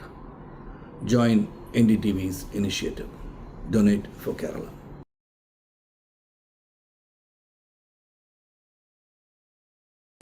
Stay informed and entertained with the new and updated NDTV News app. You can watch all our channels live, listen to podcasts, read breaking and exclusive news from around the world and more. Download the NDTV app today and get access to the best journalism and storytelling on your smartphone or tablet. The NDTV app. News that matters to you. Hi, I'm Shreya Saran. Kerala's Wayanad area is hit by devastating landslides, resulting in loss of lives and livelihood. Kerala needs your help right now. Let's join NDTV initiative. Come, donate. Let's rebuild Wayanad.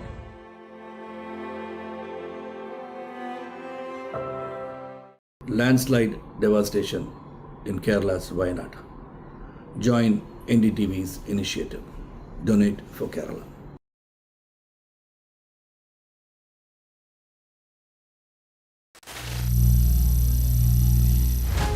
Some people say the metaverse will only be virtual. One day this lecture hall will be made of code, and driverless cars would be trapped in intersections. But even in this maze of the future, you can't wish away health. It's time to become more resilient.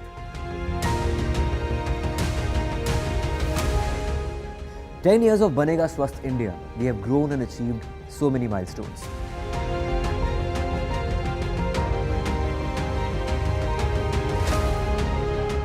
And now I have a plan to beat the urgency, to stop breathing with difficulty, to relieve getting choked with inactivity.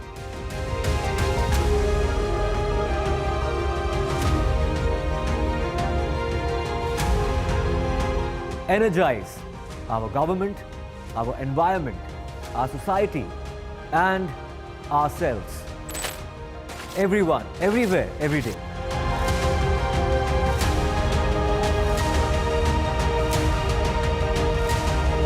Banega Swasth India. One world hygiene. Stay informed and entertained with the new and updated NDTV News app. You can watch all our channels live, listen to podcasts, read breaking and exclusive news from around the world and more. Download the NDTV app today and get access to the best journalism and storytelling on your smartphone or tablet. The NDTV app. News that matters to you. Landslide devastation in Kerala's Wayanad. Join NDTV's initiative. Donate for Kerala.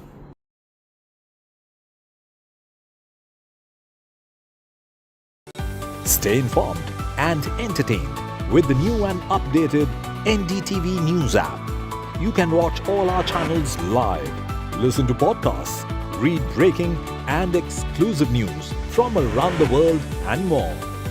Download the NDTV app today and get access to the best journalism and storytelling on your smartphone or tablet. The NDTV app. News that matters to you.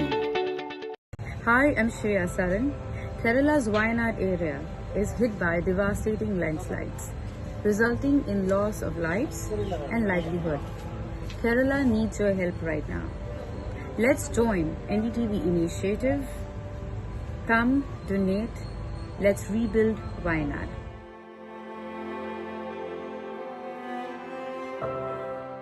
Landslide devastation in Kerala's Wayanad. Join NDTV's initiative. Donate for Kerala.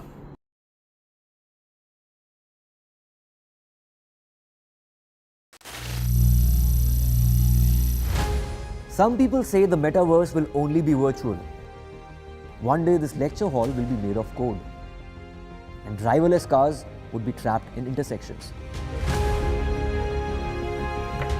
But even in this maze of the future, you can't wish away health. It's time to become more resilient.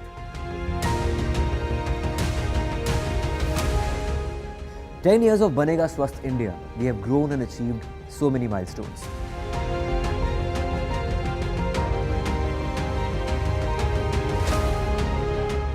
And now I have a plan to beat the urgency, to stop breathing with difficulty, to relieve statements. But this amid demands for his resignation. Remember, as many as 100 women activists had written out that strongly worded statement saying that he must quit and that we not feel safe with such men in positions of power. Also, the National Women's Commission has now taken cognizance of the entire MeToo reckoning. In fact, the National Women's Commission has also sought the full Hema Committee report. Remember, there were some parts of the Hema Committee report that were held back after it was made public. Of course, the Kerala government sat in the report for years on end, but now the National Women's Commission has demanded the full report. Take a look at all the reactions that have come in. You know, these all boys clubs as they are, you know, in having to make your mark as a successful actor. It happens. You have people of all kinds in all industries. Firstly, I'm feeling really bad that a very prestigious industry like Malayalam industry is having so much bad said and done about it, whereas Malayalam film industry is one industry that produces the finest of the films in the country. I, as an actor, I have worked in Malayalam films, I've worked in Tamil, I've worked in Telugu, I've worked in Kannada, I've worked in Hindi films, I've worked in 55 films as a protagonist. Of course, yes, it would be a lie if I would tell you that I haven't found people who hit on you. I would definitely, you know, agree to the fact that everyone is not bad, but there are some people who, you know, think that, okay, if she is in films, means she is available. And this moment is for all those people that, you know, every woman who is here has dignity, has self-respect. You cannot take women for granted. This is a strong moment which has happened. But an irony of this moment is this particular issue arrives with a victim. I don't like to take her name on air in 2017. And Hema Committee was formed in 2017. Everything has come to light in 2024. Yes. Investigations were done in 2019. Imagine the plight of women. All the victims' names are out. Imagine women who have complained in 2019 have to face everything that they have told in 2024. Imagine they will be well settled right now. They are not, maybe they are not even in the film industry. Imagine they have kids now. Imagine what they'll explain to their kids now. Imagine what will they explain to their husbands, their in-laws. They themselves will have such challenges in the society. So all this has to come up, and this is just not a film industry issue, or this is not a political issue. It is very ironical to see that as soon as something happens, all the political parties come into your party is like this and your party is like that. On a humanitarian ground, this needs a remedy. We are complaining that we need a stringent, stricter law in the country so that things like what happened in RG College doesn't happen. She was not a film actor who happened to suffer in RG College. So this whole thing, how I look at it is protection for women. Whether it is Malayalam, Tamil, Telugu or Kannada, the South Indian constituting of the South Indian industry or any industry. In this fraternity, something like this has to come to make people more sensitive to women and their issues. Usually we are very blasé about these things happening. In my long career, I have seen a lot of things which I think we have to keep changing. Times have changed. People's characters have changed. People's education has gone up. People's lifestyle has gone up. So how we address it is very important. So that's how I look at this whole thing. The complaint has been launched. They have to find out whether this thing. And only thing I want, all these women, my heart goes out to all of them. I don't know, each person has their own story. So whether they have a strong case, which is very important in a case like this.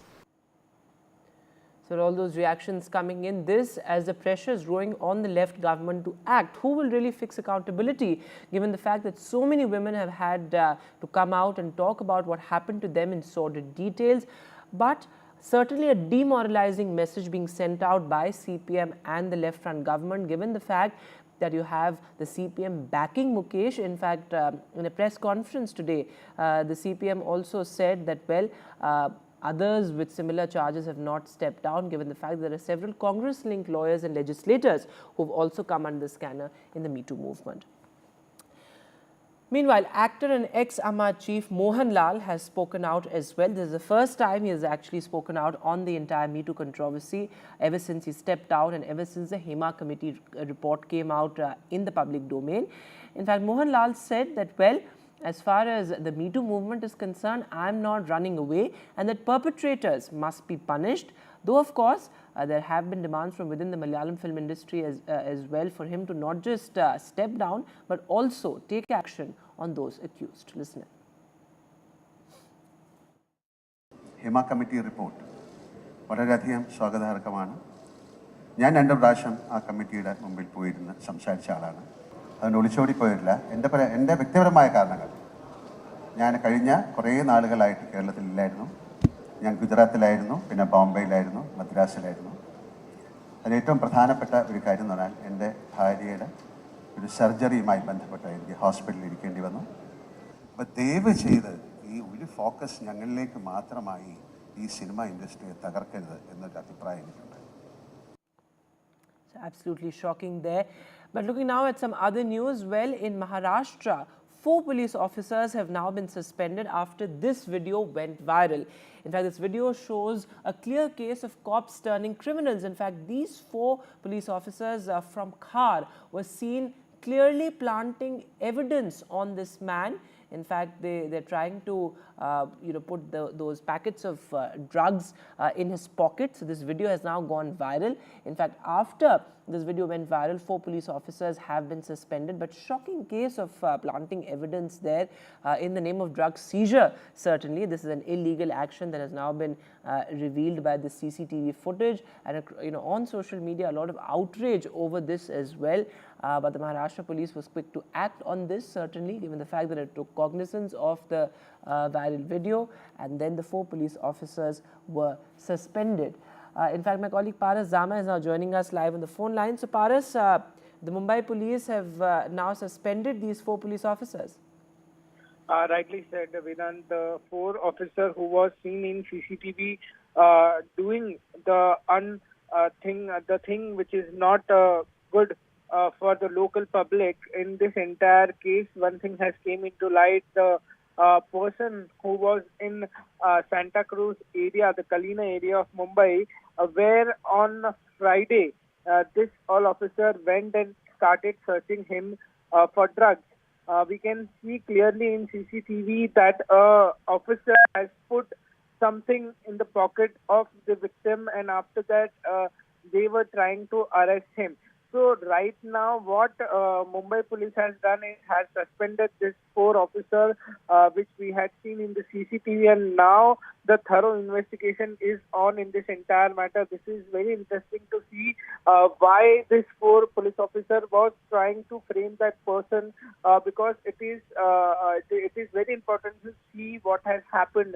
It may have several layers in this entire case, so it will be very interesting to see how this investigation will go on. For now, the 4 officer who was seen in CCTV transferring the drugs in the victim pocket has been suspended by Mumbai police. Vedant.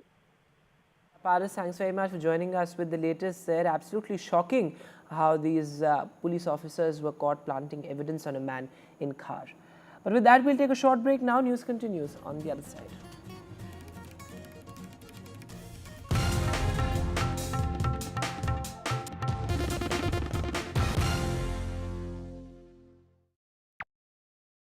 Landslide devastation in Kerala's Wayanad. Join NDTV's initiative. Donate for Kerala.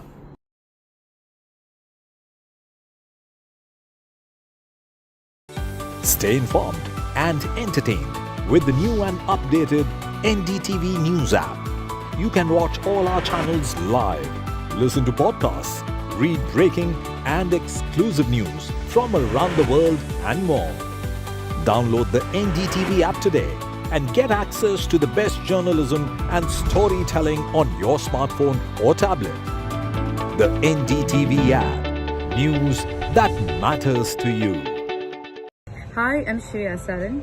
Kerala's Wayanad area is hit by devastating landslides, resulting in loss of lives and livelihood. Kerala needs your help right now. Let's join NDTV initiative.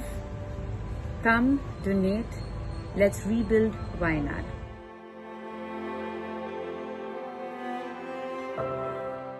Landslide devastation in Kerala's Wayanad. Join NDTV's initiative. Donate for Kerala.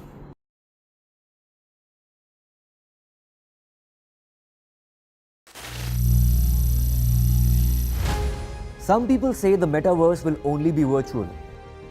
One day this lecture hall will be made of code, and driverless cars would be trapped in intersections.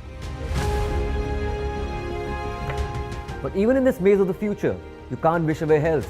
It's time to become more resilient.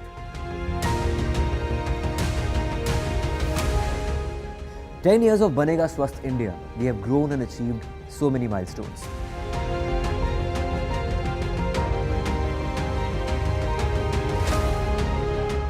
And now I have a plan to beat the urgency, to stop breathing with difficulty, to relieve getting choked with inactivity.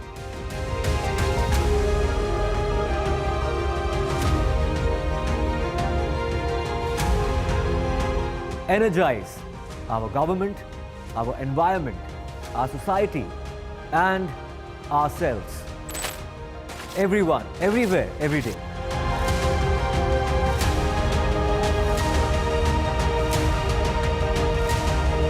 Banega Swasth India.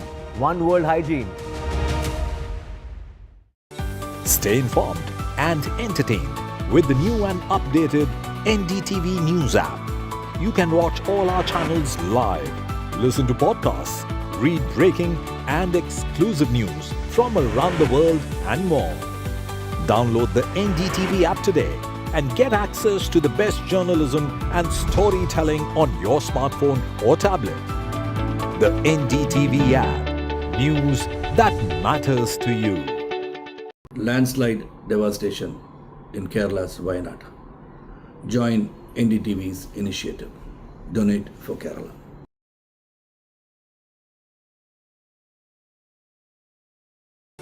Stay informed and entertained with the new and updated NDTV News app.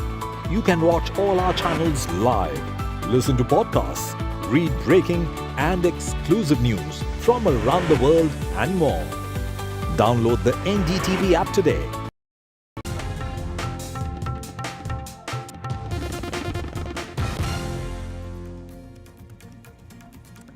Welcome back. Our special report now from poll-bound Jammu and Kashmir. Well, my colleague Nazir Masoodi caught up with the BJP's Jammu and Kashmir election in charge and also the BJP's General Secretary Tarun Chugh on the Jammu and Kashmir polls. He says statehood will be restored if the BJP comes to power. He also took a direct jibe at Omar Abdullah. Take a look. I'm joined by Mr. Tarun Chugh, General Secretary of BJP for Jammu and Kashmir. Mr. Chugh, what this election means for you when it's happening after such a long gap? जैसा कि प्रधानमंत्री मोदी जी ने लगातार जम्मू कश्मीर में विकास और विश्वास दोनों को खड़ा किया है और 5 अगस्त 2019 के बाद जम्मू कश्मीर विकास की राह पर भी बढ़ा है और एक चमत्कारी विश्वास लोगों के मन में खड़ा हुआ। ये बायकाट की धरती थी। सैकड़ों हजारों वोट लेकर कुछ नेता जीत जाते थे, लोग अपना मत देने के लिए निकलते नहीं थे। अब 2024 का चुनाव हो या उससे पहले डीडीसी बीडीसी चुनाव हो, भारी मात्रा में लोगों ने निकलकर वोट किया है और देश के नेतृत्व पर अपना विश्वास प्रकट किया। बीजेपी का मैनिफेस्टो कब आ रहा है और आपने लोगों से भी उसमें सजेशंस मांगे? हमने हजारों लोगों को इन्वॉल्व किया है। हजारों लोगों ने लिखित में, कई संस्थानों ने मेमोरेंडम के माध्यम से, विज्ञापन के माध्यम से हमें अपने सुझाव दिए हैं। हमने जनता से भी सुझाव लिए हैं, कंपाइल हो रहे हैं। अगले 3-4 दिन में हम अपना मैनिफेस्टो लेके आएंगे। प्राइम मिनिस्टर जब यहाँ आए जून में, और उसने 2 चीज़ें यहाँ अहम चीज़ कही। एक तो कहा कि इलेक्शन होंगे ताकि लोग अपने रिप्रेजेंटेटिव चुने, उनका काम करो। दूसरा बताया स्टेटहुड भी रिस्टोर होगा। क्या स्टेटहुड इस इलेक्शन का मुद्दा है आपके लिए? ऐसा है कि प्रधानमंत्री जो कहते हैं वो करते हैं। उन्होंने कहा था चुनाव होगा, फारूक अब्दुल्ला साहब कहते थे नहीं होगा, महबूबा कहती थी नहीं होगा, हुआ। ये कहते थे चुनाव होना ही नहीं है, क्योंकि इनका काम है भ्रम पैदा करना, हमारा काम है स्पष्टता करना। जो प्रधानमंत्री ने कहा है वो अक्षरशः पूरा हो। आपने फारूक अब्दुल्ला और उमर अब्दुल्ला पे you launched scathing attacks on them about their utterances, their statement, their manifesto. Do you think national conference is the biggest challenge for you? ऐसा कि नेशनल कॉन्फ्रेंस पीडीपी और कांग्रेस, ये तीनों ही जम्मू कश्मीर की जनता का विश्वास खो बैठे हैं। चौक साहब, आपने कहा कि उन्होंने विश्वास खो दिया है, लेकिन अगर हम पिछला पार्लियामेंट इलेक्शन देखेंगे तो वोटों का जो देखते हैं, वोट किसको कितने मिले, एनसी कांग्रेस अलायंस को 41.7% मिला, ये विश्वास खोना नहीं है। बीजेपी को 24% मिला, पीडीपी को 8% मिला। ऐसा तो है, आज किसको कैसे कह सकते हैं कि विश्वास खो गया? ऐसा है, भारतीय जनता पार्टी ने 2 लोकसभा चुनाव लड़े, हम 36 सीटों पर चुनाव लड़े, हम 29 सीटें जीते, ठीक। और वो गठबंधन 90 विधानसभा चुनाव लड़ा, जीता कितने? रेशियो परसेंटेज ऑफ विक्ट्री, हमारी victory is important then strike rate हमारा ज्यादा है, करेक्ट, क्योंकि हम 36 पे लड़े, हम 3 सीटों पे नहीं लड़े। और आपको ये जो एक्सपायर्ड इंजेक्शन है, इसका असर, ये जो गठबंधन है एक्सपायर्ड इंजेक्शन, अच्छा, इसका असर अप्रैल में भी दिखा है और अब आने वाले समय में भी दिखेगा। It is the first time कि अब्दुल्ला साहब यहाँ से चुनाव हार गए, उमर अब्दुल्ला पहले भी हारे हैं साहब, 2002 में अब भी हारेंगे, मैं तो यही कह रहा हूँ। News out from Telangana. Well, at least 4 people have died in the landslides in Vijayawada. These landslides were triggered by heavy rain. In fact, there's a red alert that has been issued by the Met Department in Vijayawada. Absolutely unprecedented scenes, in fact, as far as Andhra Pradesh is concerned. In fact, these are visuals coming in from Vijayawada, where streets have been waterlogged. In fact, the traffic movement that was disrupted earlier was slightly better in the later hours of the evening. But there you can see in the interior parts of Vijayawada, roads turning into rivers, vehicles being washed away, and people having to wade through waist-deep water.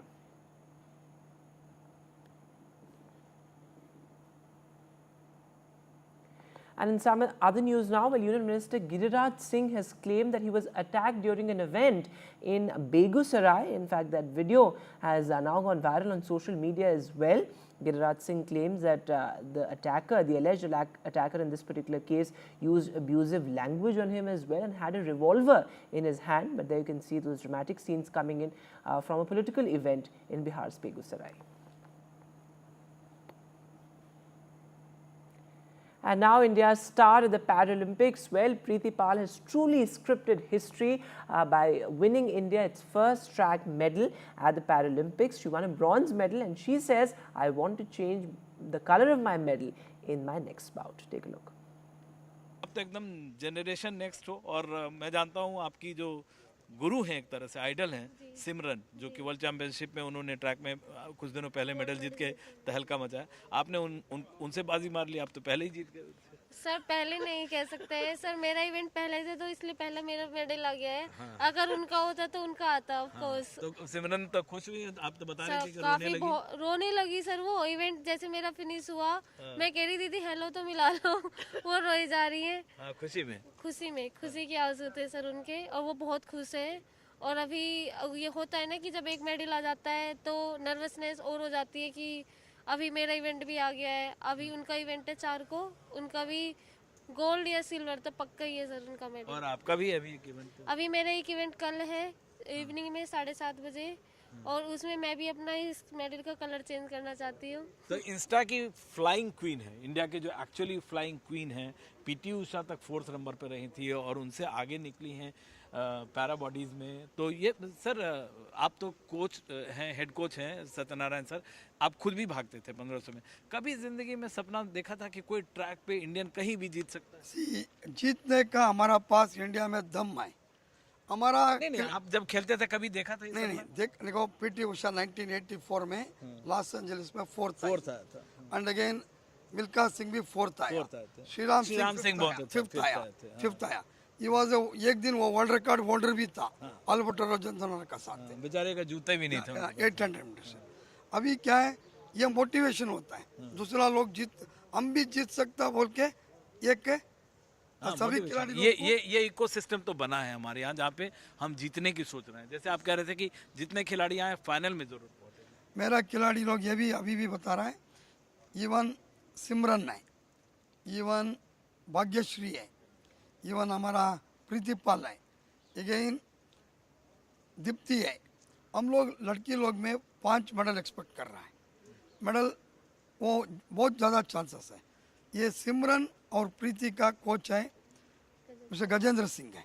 Gajendra Singh again हमारा लड़की सिमरन का husband भी है, वो एक defence में काम करता है, उसका मोटिवेशन बहुत तगड़ा है। ऐसा ही मैं बोलता सबको बोलता है, सभी कोच को ये रिक्वेस्ट करता है आप लोग पूरा फोकस में आ जाओ, ये एक साल में एक दिन में मेडल होने वाला नहीं है। And well, that's all the time that we have on the show. Thanks so much for watching. Good night.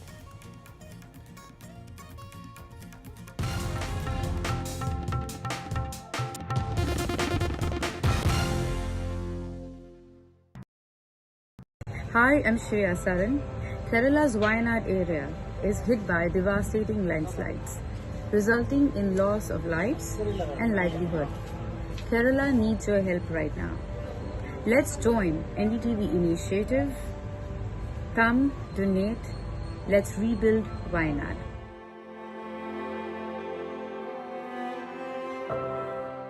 Landslide devastation in Kerala's Wayanad.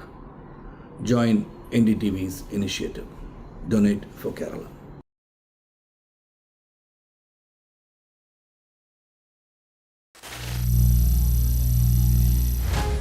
Some people say the metaverse will only be virtual. One day this lecture hall will be made of code, and driverless cars would be trapped in intersections. But even in this maze of the future, you can't wish away health. It's time to become more resilient.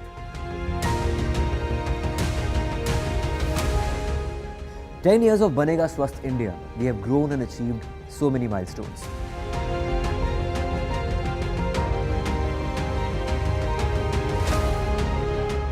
And now I have a plan to beat the urgency, to stop breathing with difficulty, to relieve getting choked with inactivity.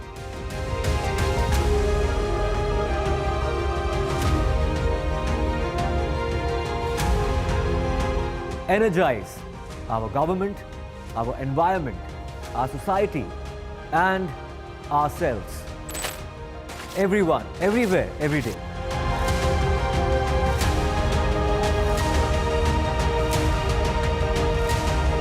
Banega Swasth India. One world hygiene. Stay informed and entertained with the new and updated NDTV News app. You can watch all our channels live, listen to podcasts, read breaking and exclusive news from around the world and more. Download the NDTV app today and get access to the best journalism and storytelling on your smartphone or tablet. The NDTV app. News that matters to you. Landslide devastation in Kerala's Wayanad. Join NDTV's initiative. Donate for Kerala.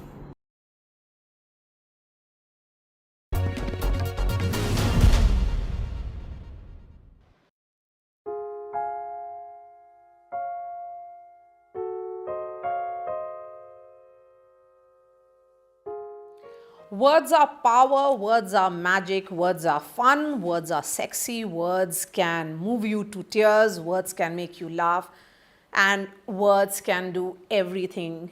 And only a wordsmith understands this. This is Dr. Shashi Tharoor's 26th book, and it's already a bestseller. Dr. Tharoor, thank you so much for your time. Nice to meet you, Maria, again, but it's only being launched today as we speak. Dr. Tharoor, in terms of your 26th book, you're coming back to words, and you've woven together what is clearly language, literature, and culture in narrative.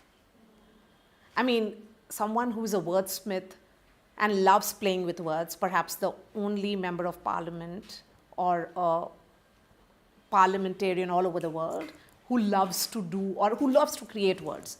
What made you write this? Well, long and complicated story, Maria. First of all, you have come back to words, but I've never left words. Words have been with me throughout. After all books are made up of words, so to that degree, words are there. But a book about words is the first time I'm doing it. And I was hesitating a little bit when my publisher suggested it, because I just thought, you know, do I really want to be saddled with this reputation of being sort of some sort of etymological egghead, you know, just stuck with words all the time? But the truth is that in some ways, it seemed to be fun. And actually, this whole idea of writing about words started with, I had done a very lighthearted book, sort of with just one word per page descriptions, and it was called Tharoorosaurus. It was published a few years ago and did well, and people liked it and so on. So there was some pressure on me to do another. Meanwhile, a newspaper in the Gulf, the Khaleej Times, asked me to do a weekly column on words. And I sort of rather rashly said yes. I don't know how to say no, which is a big problem in life generally. But also I thought it might be fun and easy to toss off every week. It turned out to be a little harder work than that. But then I'd done that for a couple of years, and I thought, why not add to them, merge some, delete some, change things around, and create a book instead that will last longer than a weekly newspaper gets thrown out on the Sunday night or whatever. In the Gulf, it's Friday. I thought maybe it'll be a good idea to try and write a book out of this. So I put everything together and had a little bit of fun doing that, because the idea was to communicate the value of words to people who enjoy it. Never words for their own sake. Words only matter depending on how you use them and for what purpose you use them. And so in politics, I always thought words mattered, because words are the vehicles of your ideas, your beliefs, your thoughts. And that's the spirit in which I approach this whole challenge. And what draws you to uncommon words? Well, look, I mean, it's not, first of all, sometimes, as with my notorious tweet about a certain libelous TV program, I didn't actually think that the words were that uncommon. It suddenly, you may remember I was really very incensed by a particularly nasty show some years ago, and I tweeted something along the lines of, what was it? Something along a farrago of misrepresentations, distortions, and outright lies, broadcast by an unprincipled showman masquerading as a journalist. This was my tweet. I actually didn't know that any of those words was not known, because these are all words I've been using since my debating days at St. Stephen's College. And frankly, it was not uncommon in those days in college debating to play around with words as part of the sort of whole process of repartee that occupies college debaters. I remember once, not me, but there was a rather brilliant debater from another college. We used to have this tradition of questions from the audience, and it was some debate, some sexist topic about women or whatever, and he was asked by a rather incensed woman in the audience about something, and he replied, he didn't have a good answer otherwise in terms of, he just replied, "Madam, we're trying to be logical, not biological." That was the kind of thing people did in college all the time. So I didn't think that my tweet was going to surprise anyone. To my utter surprise, the Oxford English Dictionary found itself tweeting a few hours later that they'd seen an unprecedented search of 1 million people looking up the meaning of the word farrago, and they were mainly from India. And what's more, apparently, no one had looked for more than 6 or 7 times a day for the preceding 25 years or whatever for that particular word. And so that's how suddenly I got this reputation for being, and I think a rather inflated reputation for being some sort of outsized vocabularist. And there were lots of memes and jokes and people pulling my leg, and everyone doing everything from sort of extremely wordy sort of descriptions of how to make bhel-puri and claiming that Shashi Tharoor said it, or issuing Diwali greetings with huge cumbersome words and saying Shashi Tharoor greeted me on Diwali, and became a kind of, and then after a while I thought, either you start resenting this and react in a sulky or surly manner, or you just decide to take it in stride and go along with it. So I started going along with it. And then the thing happened that I remember I wrote a book called The Paradoxical Prime Minister, and the publishers, Aleph, wanted me to tweet that the book was available. And I thought, rather than just tweeting that the book is available in a picture of the cover, which all the other authors are doing, I said, this book is much more than a 480-page exercise in floxy-nosy nihilipedification. But I also gave the definition that floxy-nosy nihilipedification is a word that translates into the act of estimating something or someone as worthless. So I was trying to say, I'm not saying with a book like this that I'm just discarding the Prime Minister as worthless. On the contrary, it's a more complex analysis, and you might enjoy reading it. And it had the desired effect. Suddenly, little kids were being forced by their parents to mug up the word floxy-nosy nihilipedification. And for many months thereafter, I kept having, wherever at parties, at events, at receptions, little kids being brought out to me saying, "Tell Uncle Floxinos." So it just became kind of a rage. No, it just became part of the sort of an extra dimension of my image, to answer your So, question. wordcraft. How does this interest, particularly in etymology, inform your writing and choice of words? Look, I've always felt that words define thoughts. I mean, a thought remains inchoate in your head unless you can find the words to express it. Whether you're doing it on television, Mario, or I'm doing it in a newspaper column or in a book, words are the vehicles for one's thoughts and ideas. So there's absolutely no way that you can do without words. And the question is, what kind of words? What do your words say about the thoughts you're trying to convey? I definitely do not believe that big words or difficult words, or as you put it, uncommon words, are preferred. On the contrary, I prefer the opposite, because I do believe that as far as communication is concerned, the most important thing is to be understood by your audience. And in a country like India, where we have people who speak so many different languages, where even the levels of comprehension of English vary so much from one person to the next, it's very difficult to strike the right note.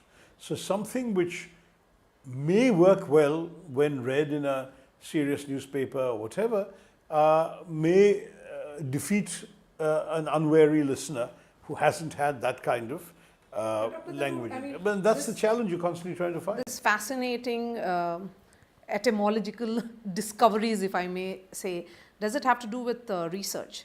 Yeah. So I mean, the chapters about things like, words that have come into English from German or French or Japanese or whatever, all of that, of course, is research, but in many cases I was familiar with the words. It's impossible not to be aware of some of these words because you come across them in your normal reading in English language. So, I mean, for example, the German word Schadenfreude, which means something like taking malicious pleasure in other people's misfortunes. Now, that's a word that's very commonly used in English.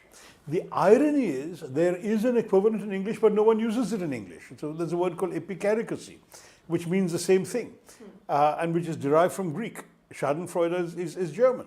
But the English themselves in conversation prefer to use the German word. So how can you not know it?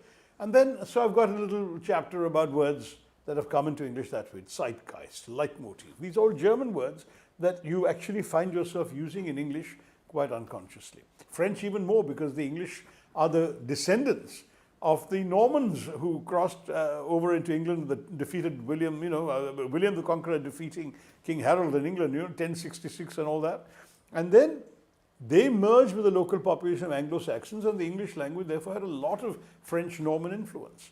So all of these things I found fascinating because I'm interested in history and I'm interested in words, and the history of words therefore becomes fascinating to me. Yes, and you've also reflected what is visibly the cultural and historical shift. Yeah, so I mean, for example, the whole chapter on Indian English. Yes. What is Indian English? Is there one such thing as Indian English? Is some of it just bad English? Is some of it simply legitimate for us to do, even if we are saying things that a Westerner or an Englishman or an American would not say the same way? And I robustly defend that, because just as there are expressions in Australia in English or in America in English that are not the same in England, why can't there be expressions in India which are not the same in England? Why is it suddenly less legitimate because the BBC wouldn't use it? It may not be appropriate for an author who has published 26 books to answer this question, but nevertheless I'm going to ask. Are there writers or authors that have forced you to go back to thesaurus or dictionary? Very rarely. And that's partially because I've been reading indiscriminately and widely and extensively since my very, very young days. I was an asthmatic child, Maria, and in India, to be asthmatic, unable to sleep, unable to go out and play with your friends, unable to do anything but sit up, and there's no TV in those days, no Nintendo, no PlayStation, no laptops and no mobile phones. The only thing I had available to me were books. And so I read, and I was the eldest child in the family, so I didn't have my older sisters or brothers, any of them, and therefore I had to borrow my parents' books to read. I would often in the bedroom, surrounded by my parents' books, I would be reading words that I couldn't fully understand. But you come across the same word 3 times in 3 different books and 3 different contexts, you'll get the meaning and even the nuance, its usage, very quickly. So I rapidly outgrew the habit of looking up words because the sense became very clear to me. And today, it's relatively rare for me to come across a word that I don't know. And nowadays, of course, though I have always had in my bookshelf a dictionary, I don't think the one in my house has been opened at all in the last 15 years or so, because we have, if you really have an emergency to check something, there's always the internet. And are there some specific literary movements or any style of writing that resonates with your wordcraft? No, you know what I write instinctively. I honestly feel the way you write is as the way you speak or the way you think. It's just natural. It's the way the words come into your mind and come out of you. And to me, therefore, I've never believed that writing can be taught or that imitative writing has any great value. When I began as a child, of course my writing was imitative because I didn't know any better. So, I mean, my first short stories, which were never published, were sort of like the Enid Blyton books that I was reading as a kid, the 5 Fine Doubters and the Secret 7 and so on. I had the 6 Solvers, who were Indian kids going off to a village in Kerala, as my sisters and I were dragged off to a village in Kerala every year on vacations, and solving mysteries the way in which Enid Blyton's characters are solving mysteries in England. Now, the manuscripts are long lost, alas, but the point is that that was very derivative.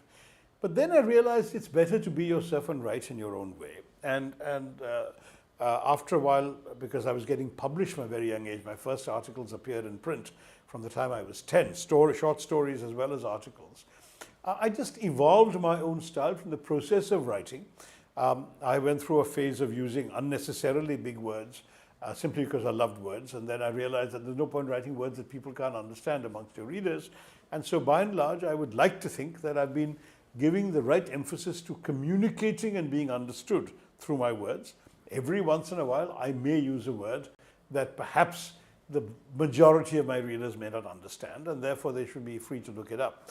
But usually, apart from jokes like flagfloxinacinosinihilipilification, I try not to do that. So, you know, you have often sparkled your writings with some kind of wit and humor. Does that come? That comes from my fondness for reading wit and humor, and I loved from my young childhood. I remember a Jesuit priest teaching us English in class 7 in my Campion school in Bombay, giving us a dictation test, and he read out a passage that was so funny that I was chortling while writing down. I got all the spellings right, but then I immediately went to the priest afterwards and said, "Where is this from? I want to read the book you've read from." And it turned out to be a book by P.G. Wodehouse. And from there onwards, from the age of 11 to the age of about 19, I read all 95 of Wodehouse's masterworks. And he was such a master of prose, such a stylist, and that too a comic stylist, to use language to effectively impart humor and to constantly surprise you with the way in which he could create the most amazing metaphors, the most amazing figures of speech. He also invented a lot of words. I have a section on, not a section, but a small essay on Wodehouse in the book, but it doesn't even do justice to the extent of my passion, because this is a book about words and not a book about reading. And can you create a word on the spot based on a definition? Based on a definition? Yes. I wouldn't presume. You have to know what roots you're taking your word from and so on. What is the definition you want to try? Any word. I will not define it. You define a word and then you create it. No, but there are existing words for almost everything. For example, one of the words I love using is the word defenestrate, which actually comes from a Latin root meaning window. And defenestrate is to throw something or someone out of the window. What a fun word. You constantly come across situations during the day when you want to throw a person or a thing or an object or an idea or a political party out of the window, right? And at the same time, defenestrate is a metaphorical usage. It's something that you say when you literally mean to jettison something, to abandon something, to reject something. So when I used to say in the election campaign with my tongue in my cheek that I hope the voters will defenestrate the BJP government, that's a way of... And did people understand that? They look it up if they have to. But I usually do explain what it means. So what is the most obscure word that you have used ever in a sentence? You know, it's difficult to figure out what's obscure because other people have to tell me it's obscure. It wasn't obscure to me. Now, I mean, I did use floccinaucinihilipilification, knowing it to be obscure, because it was actually a made-up word at Eton College in the 19th century when somebody was deliberately trying to make up a long word with Latin and Greek roots and so on. And that's how, and it was meant to be a joke all along. No one uses it in conversation, but I used it as a joke. Otherwise, I would say probably one of the words that I used, which I'm very pleased to see subsequently has crept into the vocabulary of some political journalists and commentators, happened a few years ago when a particular politician, you can easily guess the identity of, who had won election in his state as an ally of ours, jumped ship in the middle of his term and went over to the other side. And so I didn't say anything about him by name, but I just said, word of the day, snollygoster, first usage 1848, US, definition, a shrewd, unprincipled politician. And, you know, we have seen a snollygoster at work today. And that, of course... so did that person call you after being given a name? Because fortunately it doesn't function so much in English, but in another language, and I don't want to get too explicit. But if you look at how viral that tweet went at that time, snollygoster then entered. And as recently as about 6 months ago, I read an article in which somebody referred to somebody else as a snollygoster or as a snollygosters in Indian politics or whatever. And I loved it. I said, somebody got that from me because it was really an obscure word when I dredged it up. And Dr. Tharoor, would you rather invent a new word, or are you one of those who will say that you want to remind the people of a forgotten word? Yeah, it's more the latter. Largely because it's almost impossible to invent. Every human thought, emotion, idea has been thought of by somebody in some language. So it's more important to discover it and find a way of using it. Though I must admit that I thought I had invented the word prepone when I was in college, way back in 1972.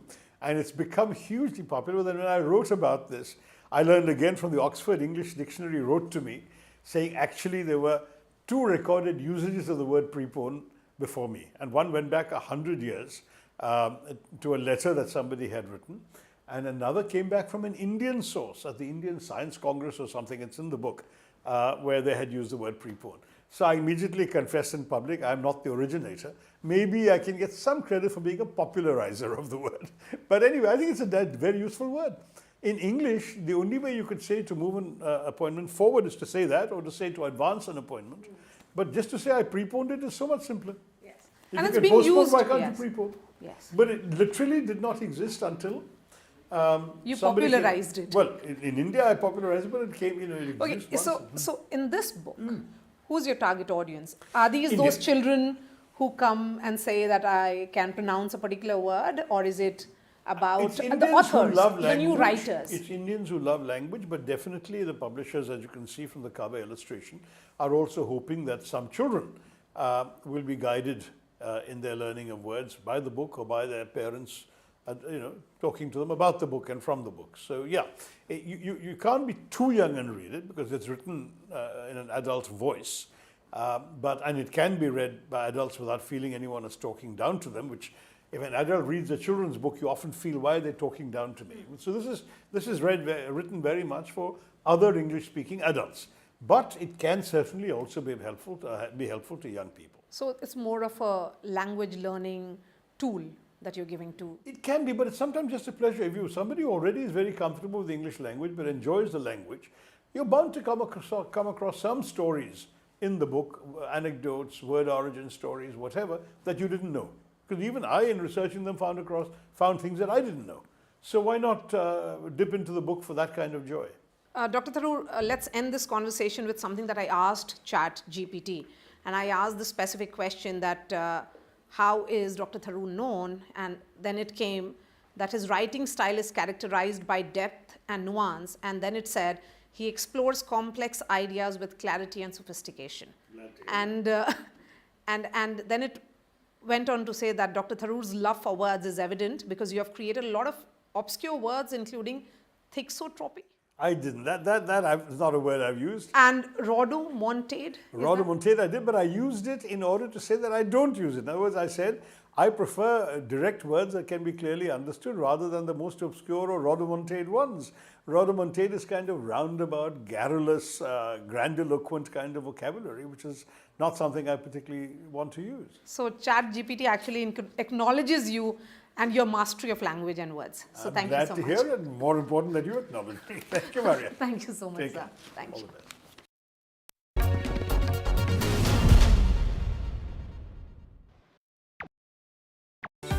Stay informed and entertained with the new and updated NDTV News app. You can watch all our channels live, listen to podcasts, read breaking and exclusive news from around the world and more. Download the NDTV app today and get access to the best journalism and storytelling on your smartphone or tablet.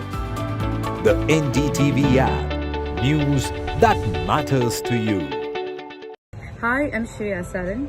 Kerala's Wayanad area is hit by devastating landslides, resulting in loss of lives and livelihood. Kerala needs your help right now. Let's join NDTV initiative. Come, donate, let's rebuild Wayanad.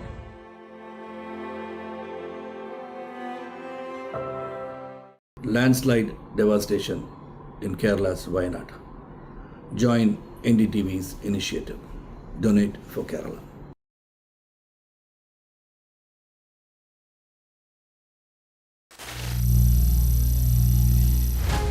Some people say the metaverse will only be virtual. One day this lecture hall will be made of code, and driverless cars would be trapped in intersections.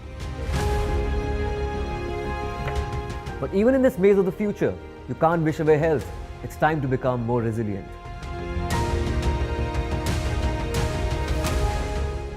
"10 years of Banega Swasth India, we have grown and achieved so many milestones.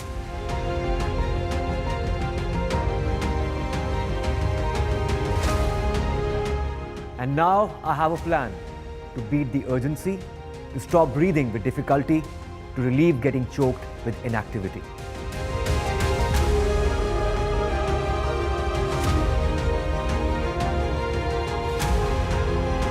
Energize our government, our environment, our society, and ourselves. Everyone, everywhere, every day.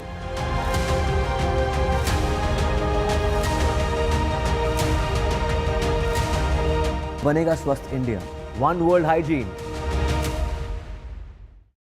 Stay informed and entertained with the new and updated NDTV News app. You can watch all our channels live, listen to podcasts, read breaking and exclusive news from around the world and more. Download the NDTV app today and get access to the best journalism and storytelling on your smartphone or tablet. The NDTV app. News that matters to you. Landslide devastation in Kerala's Wayanad. Join NDTV's initiative. Donate for Kerala.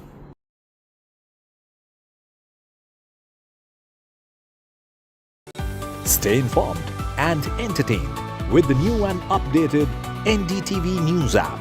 You can watch all our channels live, listen to podcasts, read breaking and exclusive news from around the world and more. Download the NDTV app today and get access to the best journalism and storytelling on your smartphone or tablet. The NDTV app. News that matters to you. Hi, I'm Shreya Saran. Kerala's Wayanad area is hit by devastating landslides, resulting in loss of lives and livelihood. Kerala needs your help right now. Let's join NDTV initiative. Come, donate, let's rebuild Wayanad.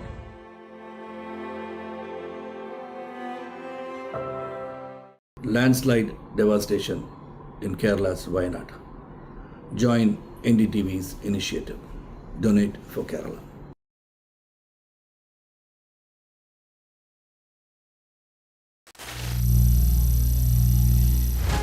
Some people say the metaverse will only be virtual. One day this lecture hall will be made of code, and driverless cars would be trapped in intersections. But even in this maze of the future, you can't wish away health. It's time to become more resilient.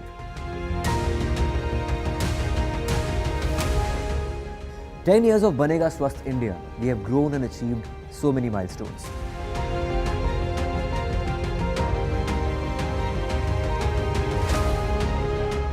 And now I have a plan to beat the urgency, to stop breathing with difficulty, to relieve getting choked with inactivity.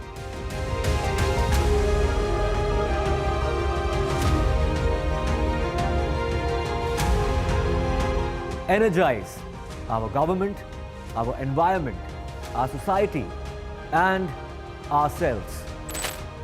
Everyone, everywhere, every day.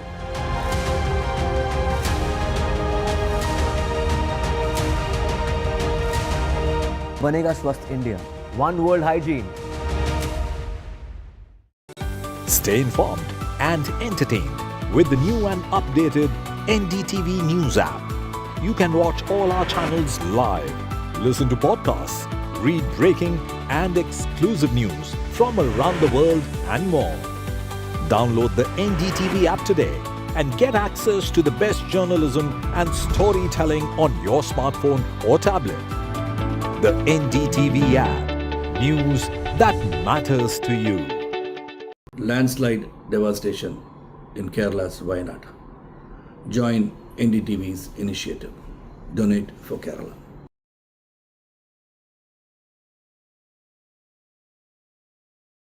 Stay informed and entertained with the new and updated NDTV News app. You can watch all our channels live, listen to podcasts, read breaking and exclusive news from around the world and more. Download the NDTV app today and get access to the best journalism and storytelling on your smartphone or tablet. The NDTV app. News that matters to you. Hi, I'm Shashi Tharoor. Kerala's Wayanad area is hit by devastating landslides, resulting in loss of lives and livelihood. Kerala needs your help right now. Let's join NDTV initiative. Come, donate. Let's rebuild Wayanad.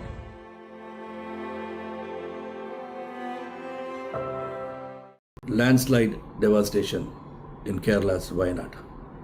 Join NDTV's initiative. Donate for Kerala.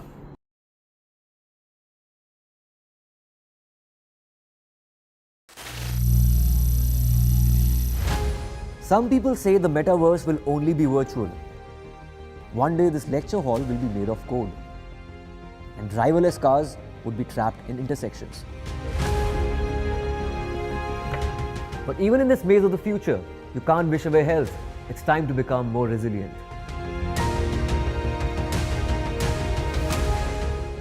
"10 years of Banega Swasth India, we have grown and achieved so many milestones.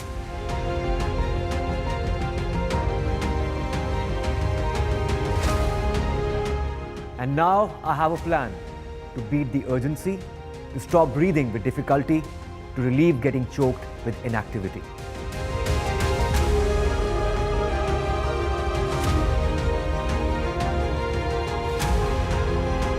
Energize our government, our environment, our society, and ourselves. Everyone, everywhere, every day.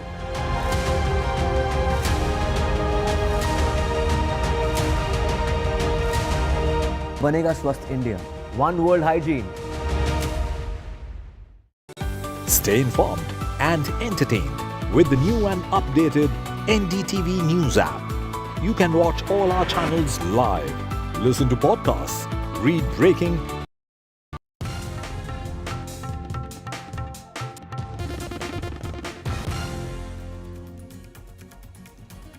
Hello and welcome. You're watching NDTV. I'm Vedant Agarwal. Coming up on the show, well, all the big headlines of the day, including the Haryana poll dates being deferred, the political slugfest over this, and also the latest on the Mollywood MeToo storm, the CPIM backing its rape-accused MLA. All of that and more coming up, but first up, the headlines.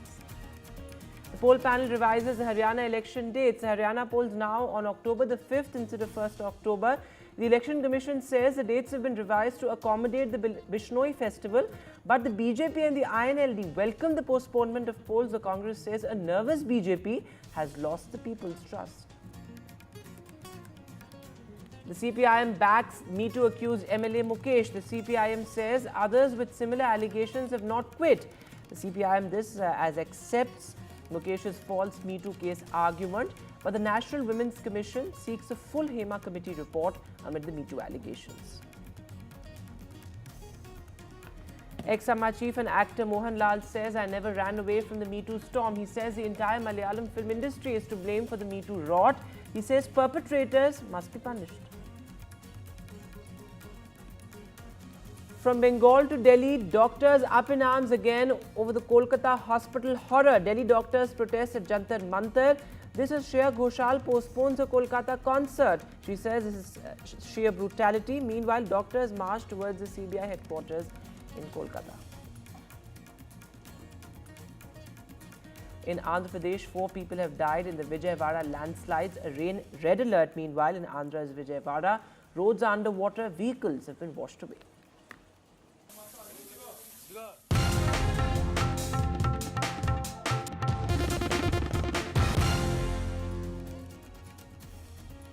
And our lead story, well, the Election Commission has deferred the Haryana polling. The Haryana elections will now take place on the 5th of October, I beg your pardon, instead of the 1st of October. And this comes after the BJP's demand to shift the polling date as far as Haryana is concerned. The BJP said that it's a long weekend, a long holiday, and that might impact the polling percentage in Haryana. But the Election Commission has cited the clear reason that it's the Bishnoi festival because of which the poll dates have been deferred. But a political slugfest over this as well. With the BJP, of course, welcoming the decision, but the Congress, the Aam Aadmi Party and the JJP saying that a nervous BJP has lost the people's trust. The INLD has also accompanied the BJP in welcoming the Election Commission's decision. Take a look at all the political reactions that have come in.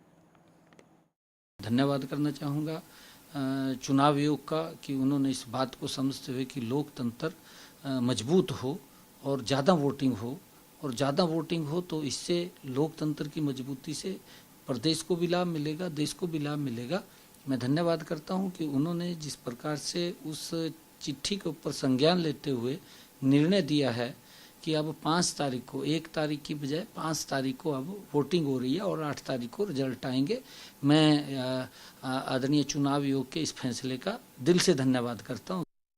Election commission ने जो निर्णय लिया उसका स्वागत करते हैं, मगर ये चीज़ साफ दिखाती है कि बीजेपी अपनी हार से बचने के इस तरह के हथकंडे अपना रही है।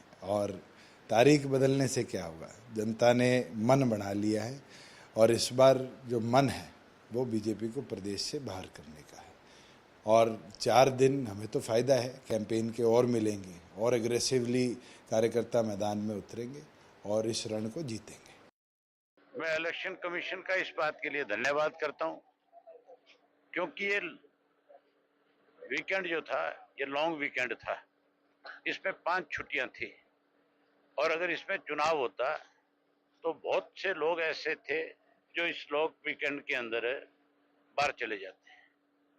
उससे 10, 12, 15% तक मतदाता वोट से वंचित हो जाता। अब 5 दिन की छुट्टियां बिता करके बिल्कुल फ्रेश होकर के मतदाता वापस आएगा और भाजपा और कांग्रेस दोनों की तसल्ली करा देगा। बात यह है कि भाजपा कोशिश कर रही थी, वो घबराई हुई है, डेट चेंज मांग रहे थे, हालांकि कोई फर्क पड़ने वाला नहीं है।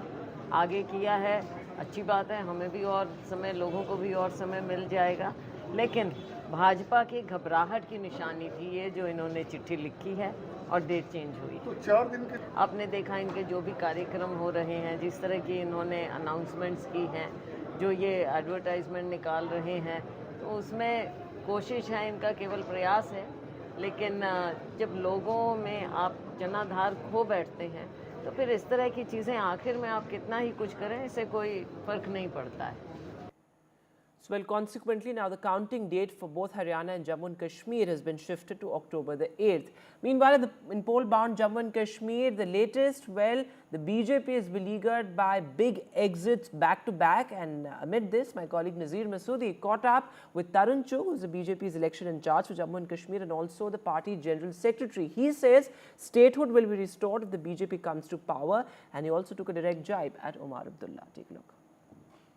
I'm joined by Mr. Tarun Chugh, General Secretary of BJP for Jammu and Kashmir. Mr. Chugh, what this election means for you when it's happening after such a long gap? जैसा कि प्रधानमंत्री मोदी जी ने लगातार जम्मू कश्मीर में विकास और विश्वास दोनों को खड़ा किया है और 5 अगस्त 2019 के बाद जम्मू कश्मीर विकास की राह पर भी बढ़ा है और एक चमत्कारी विश्वास लोगों के मन में खड़ा हुआ। ये बायकाट की धरती थी। सैकड़ों और हजारों वोट लेकर कुछ नेता जीत जाते थे, लोग अपना मत देने के लिए निकलते नहीं थे। अब 2024 का चुनाव हो या उससे पहले डीडीसी बीडीसी चुनाव हो, भारी मात्रा में लोगों ने निकलकर वोट किया है और देश के नेतृत्व पर अपना विश्वास प्रकट किया। बीजेपी का मैनिफेस्टो कब आ रहा है और आपने लोगों से भी उसमें सजेशंस मांगी? हमने हजारों लोगों को इन्वॉल्व किया है।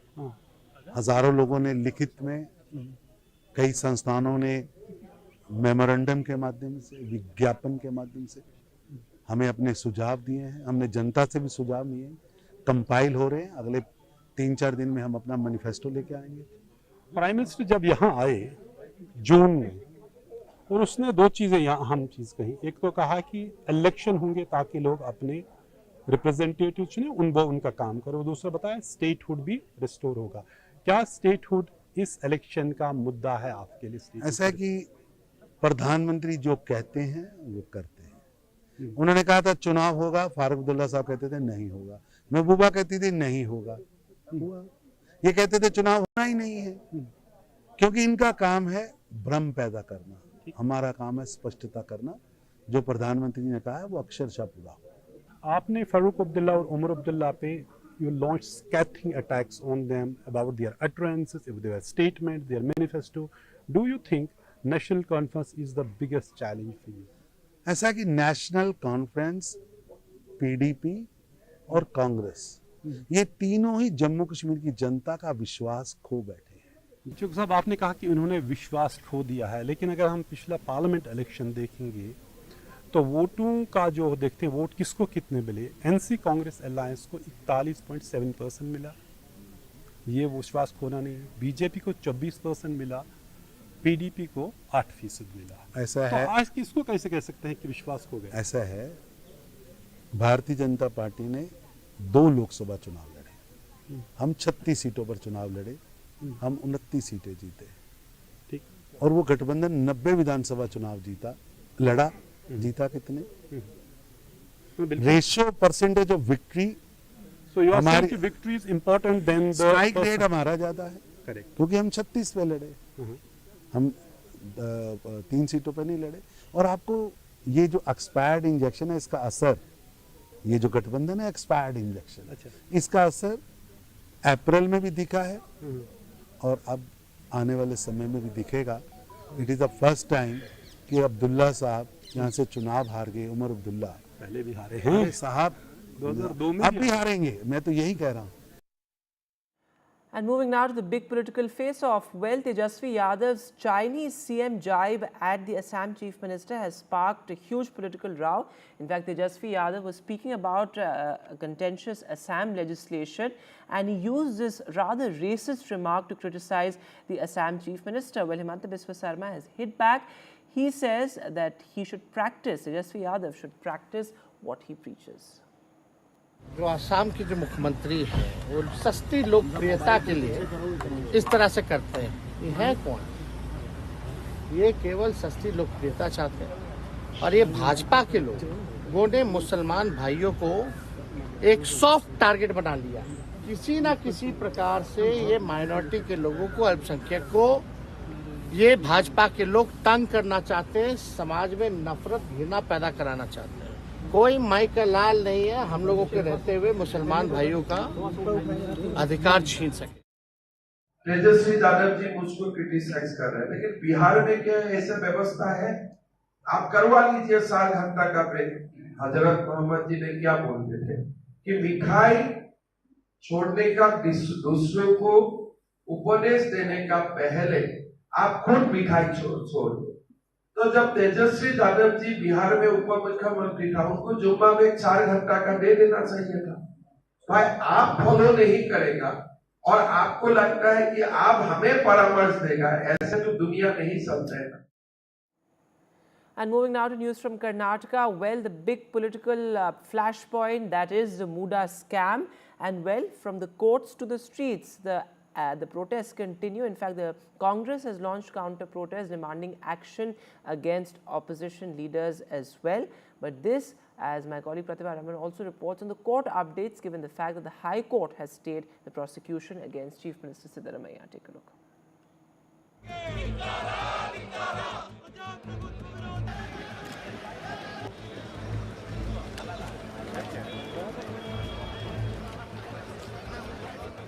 Karnataka Congress leaders, including CM Siddaramaiah, began the day holding placards against the governor at Bengaluru's Vidhana Soudha. This was followed by a march to the Raj Bhavan, led by Deputy CM D.K. Shivkumar. We don't want to touch Siddaramaiah issue because Siddaramaiah issue is in the court. We are demanding him, you please be fair. This is a case where the entire inquiry has been done. So you just better sanction prosecution and take action legally as per the constitution. The BJP termed this protest unlawful. Governor will do his discharge his duty. They don't have to give any extra advice. They misused and they have abused. They have been caught red-handed in the loot of while they have been looting the state of Karnataka. To have a governor chalo is not permissible as per the state government notified law itself. The Congress protest coincided with the Karnataka High Court battle between the Chief Minister and the Governor regarding permission for prosecution in the Muda scam. This hearing will continue on September 2nd. This is not an eye for an eye, but then this is to remind the governor to do his duty as the governor and to ensure that justice is served for all. With camera person Govind, Pratibha Raman at Vidhan Soudha of Bangalore for NDTV. And now our big focus on NDTV, the Mollywood MeToo movement, and the latest is that the CPIM has backed its MeToo accused MLA Mukesh. The CPIM says that others with similar allegations have not stepped down, so why should Mukesh? But of course the CPIM has cautioned Mukesh not to make any public statements. Remember this, as the pressure on the left government is growing amid demands for Mukesh's resignation. Also remember, an actor has now filed an anticipatory bail given the fact that more and more people are coming out and speaking about their ordeal. Also, the National Commission for Women has taken cognizance of the MeToo reckoning. In fact, it has also sought the full Hema Committee report. Take a look at all the reactions that have come in. You know, these all-boys clubs as they are, in having to make your mark as a successful actor. It happens. You have people of all kinds in all industries. Firstly, I'm feeling really bad that a very prestigious industry like Malayalam industry is having so much bad said and done about it, whereas Malayalam film industry is one industry that produces the finest of the films in the country. I, as an actor, I have worked in Malayalam films, I've worked in Tamil, I've worked in Telugu, I've worked in Kannada, I've worked in Hindi films, I've worked in 55 films as a protagonist. Of course, yes, it would be a lie if I would tell you that I haven't found people who hit on you. I would definitely, agree to the fact that everyone is not bad, but there are some people who, think that, okay, if she is influenced means she is available. And this moment is for all those people that, every woman who is here has dignity, has self-respect. You cannot take women for granted. This is a strong moment which has happened, but an irony of this moment is this particular issue arrives with a victim. I don't like to take her name on air in 2017, and Hema Committee was formed in 2017. Everything has come to light in 2024. Yes. Investigations were done in 2019. Imagine the plight of women. All the victims' names are out. Imagine women who have complained in 2019 have to face everything that they have told in 2024. Imagine they will be well settled right now. They are not, maybe they are not even in the film industry. Imagine they have kids now. Imagine what they'll explain to their kids now. Imagine what will they explain to their husbands, their in-laws. They themselves will have such challenges in the society. So all this has to come up And this is just not a film industry issue, or this is not a political issue. It is very ironical to see that as soon as something happens, all the political parties come into your party is like this and your party is like that. On a humanitarian ground, this needs a remedy. We are complaining that we need a stringent, stricter law in the country so that things like what happened in RG College doesn't happen. She was not a film actor who happened to suffer in RG College. You know, these all boys clubs as they are, you know, in having to make your mark as a successful actor. So this whole thing, how I look at it is protection for women. Whether it is Malayalam, Tamil, Telugu or Kannada, the South Indian constituting of the South Indian industry or any industry. In this fraternity, something like this has to come to make people more sensitive to women and their issues.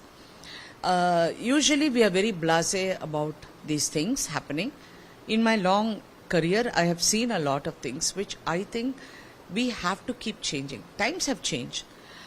People's characters have changed. People's education has gone up. People's lifestyle has gone up. So how we address it is very important. So that's how I look at this whole thing. The complaint has been launched. They have to find out whether this thing. And only thing I want, all these women, my heart goes out to all of them. I don't know, each person has their own story. So whether they have a strong case, which is very important in a case like this. Meanwhile, actor Mohanlal, who headed Amma, the Malayalam film body, in fact, he stepped down after the entire Hema Committee report fallout happened for Malayalam cinema. He has now broken his silence on the report. He says, I welcome the report, but I'm here to fix responsibility. He says perpetrators must be punished. Remember, various women activists and actors within the Malayalam film industry have said that he must act as well. Take a look. Hema Committee report. വളരെയധികം സ്വാഗതാർഹമാണ്. ഞാൻ 2 പ്രാവശ്യം ആ കമ്മിറ്റിയുടെ മുമ്പിൽ പോയിരുന്ന് സംസാരിച്ച ആളാണ്. അതുകൊണ്ട് ഒളിച്ചോടിപ്പോയിട്ടില്ല. എൻ്റെ വ്യക്തിപരമായ കാരണങ്ങൾ, ഞാൻ കഴിഞ്ഞ കുറേ നാളുകളായിട്ട് കേരളത്തിലില്ലായിരുന്നു. ഞാൻ ഗുജറാത്തിലായിരുന്നു, പിന്നെ ബോംബെയിലായിരുന്നു, മദ്രാസിലായിരുന്നു. അതിലേറ്റവും പ്രധാനപ്പെട്ട ഒരു കാര്യം എന്ന് പറഞ്ഞാൽ എൻ്റെ ഭാര്യയുടെ ഒരു സർജറിയുമായി ബന്ധപ്പെട്ട് എനിക്ക് ഹോസ്പിറ്റലിൽ ഇരിക്കേണ്ടി വന്നു. അപ്പോൾ ദയവ് ചെയ്ത് ഈ ഒരു ഫോക്കസ് ഞങ്ങളിലേക്ക് മാത്രമായി ഈ സിനിമ ഇൻഡസ്ട്രിയെ തകർക്കരുത് എന്നൊരു അഭിപ്രായം എനിക്കുണ്ട്. And looking at some other news now, and a shocking video has emerged from Khar in Maharashtra.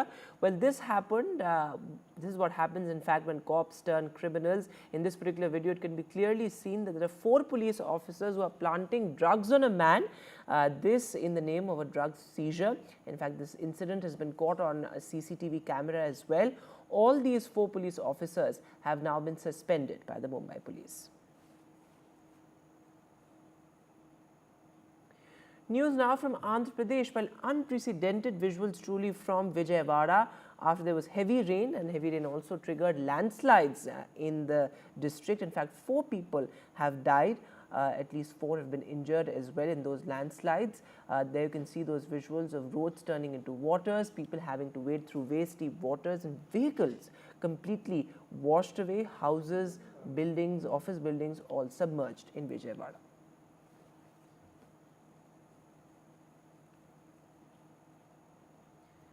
And with that, we'll take a short break now, but news continues on the other side.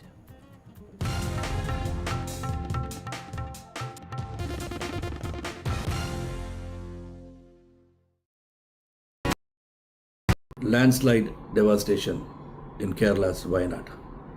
Join NDTV's initiative. Donate for Kerala.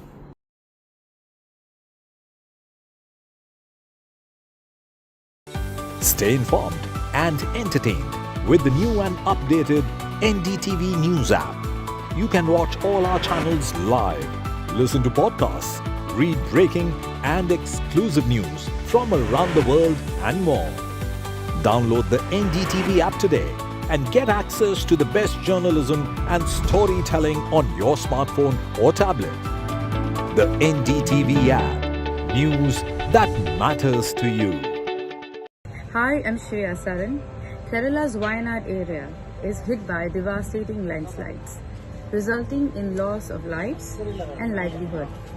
Kerala needs your help right now. Let's join NDTV initiative. Come, donate. Let's rebuild Wayanad.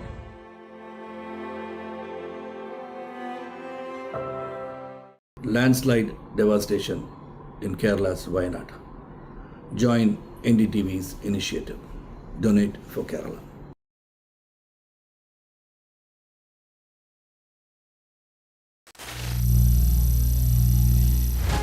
Some people say the metaverse will only be virtual.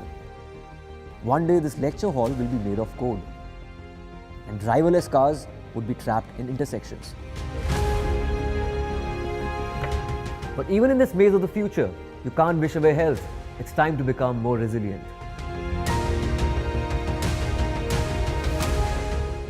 10 years of Banega Swasth India, we have grown and achieved so many milestones.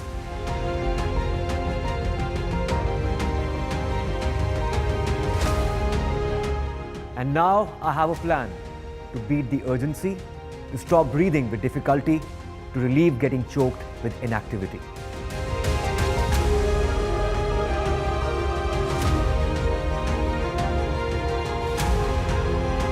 Energize our government, our environment, our society, and ourselves.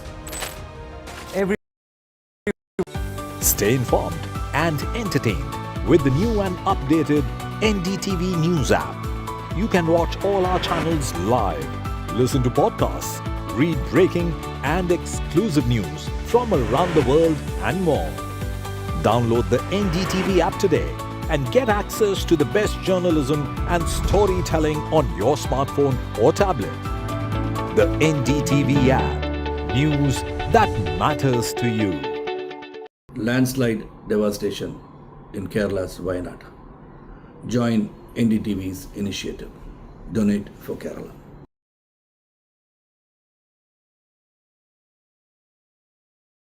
Stay informed and entertained with the new and updated NDTV News app. You can watch all our channels live. मैं कह रही दीदी hello तो मिला लो, वो रोई जा रही है। खुशी में खुशी की आवाज़ होती है सर उनके, और वो बहुत खुश है। और अभी ये होता है ना कि जब एक मेडल आ जाता है तो नर्वसनेस और हो जाती है कि अभी मेरा इवेंट भी आ गया है, अभी उनका इवेंट है 4 को, उनका भी गोल्ड या सिल्वर तो पक्का ही है सर उनका मेडल। और आपका भी अभी एक इवेंट? अभी मेरा एक इवेंट कल है इवनिंग में 7:30 बजे, और उसमें मैं भी अपना इस मेडल का कलर चेंज करना चाहती हूँ। तो इंस्टा की फ्लाइंग क्वीन है, इंडिया के जो एक्चुअली फ्लाइंग क्वीन है, पीटी उषा तक 4th नंबर पर रही थी और उनसे आगे निकली हैं पैरा बॉडीज में। तो ये सर आप तो कोच हैं, हेड कोच हैं सत्यनारायण सर, आप खुद भी भागते थे 1500 में। कभी जिंदगी में सपना देखा था कि कोई ट्रैक पे इंडियन कहीं भी जीत सकता है? जीतने का हमारा पास इंडिया में दम है। हमारा नहीं, आप जब खेलते थे कभी देखा था? नहीं, देखो पीटी उषा 1984 में लॉस एंजलिस में 4th था, एंड अगेन मिल्खा सिंह भी 4th आया, श्रीराम सिंह 5th आया। ये वाज एक दिन वो वर्ल्ड रिकॉर्ड होल्डर भी था अल्बर्टो जॉनसन का साथ, बेचारे का जूता भी नहीं था 800 मीटर। अभी क्या है, ये मोटिवेशन होता है, दूसरा लोग हम भी जीत सकता बोल के एक सभी खिलाड़ी ये इकोसिस्टम तो बना है हमारे यहाँ, जहाँ पे हम जीतने की सोच रहे हैं। जैसे आप कह रहे थे कि जितने खिलाड़ी आए फाइनल में जरूर पहुंचे। मेरा खिलाड़ी लोग ये भी अभी भी बता रहा है, इवन सिमरन है, इवन भाग्यश्री है, इवन हमारा प्रीतिपाल है, अगेन दीप्ति है।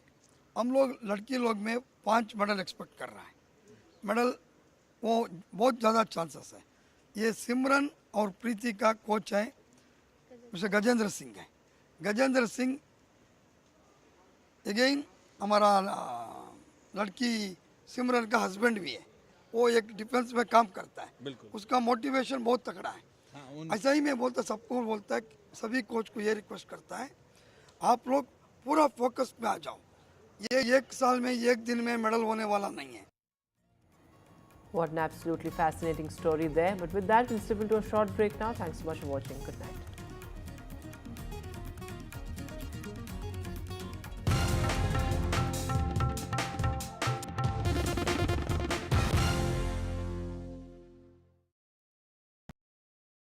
Landslide devastation in Kerala's Wayanad.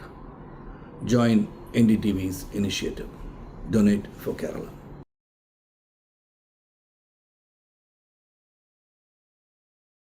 Stay informed and entertained with the new and updated NDTV News app.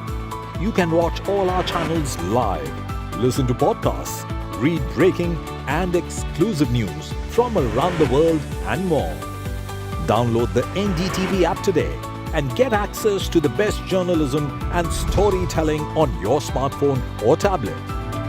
The NDTV app. News that matters to you. Hi, I'm Shreya Saran. Kerala's Wayanad area is hit by devastating landslides, resulting in loss of lives and livelihood. Kerala needs your help right now. Let's join NDTV initiative. Come, donate. Let's rebuild Wayanad.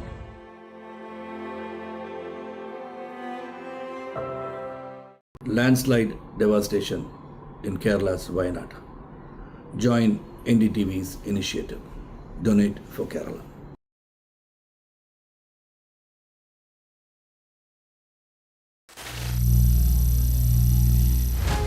Some people say the metaverse will only be virtual. One day this lecture hall will be made of code, and driverless cars would be trapped in intersections. But even in this maze of the future, you can't wish away health. It's time to become more resilient.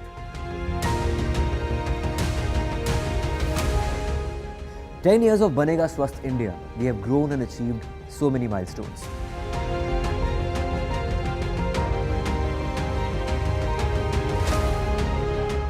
And now I have a plan to beat the urgency, to stop breathing with difficulty, to relieve getting choked with inactivity.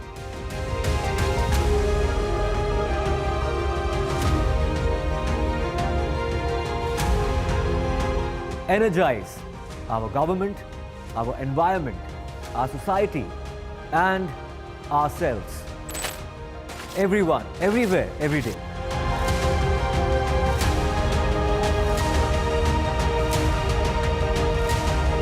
Banega Swasth India. One world hygiene.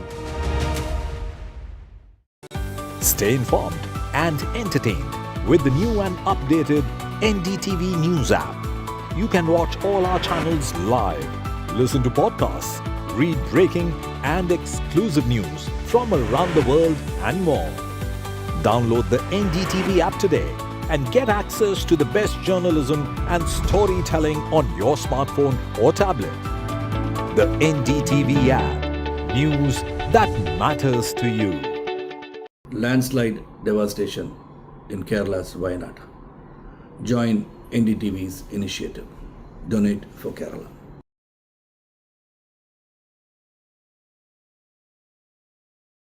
Stay informed and entertained with the new and updated NDTV News app. You can watch all our channels live, listen to podcasts, read breaking and exclusive news from around the world and more. Download the NDTV app today and get access to the best journalism and storytelling on your smartphone or tablet. The NDTV app. News that matters to you. Hi, I'm Shreya Saran. Kerala's Wayanad area is hit by devastating landslides, resulting in loss of lives and life.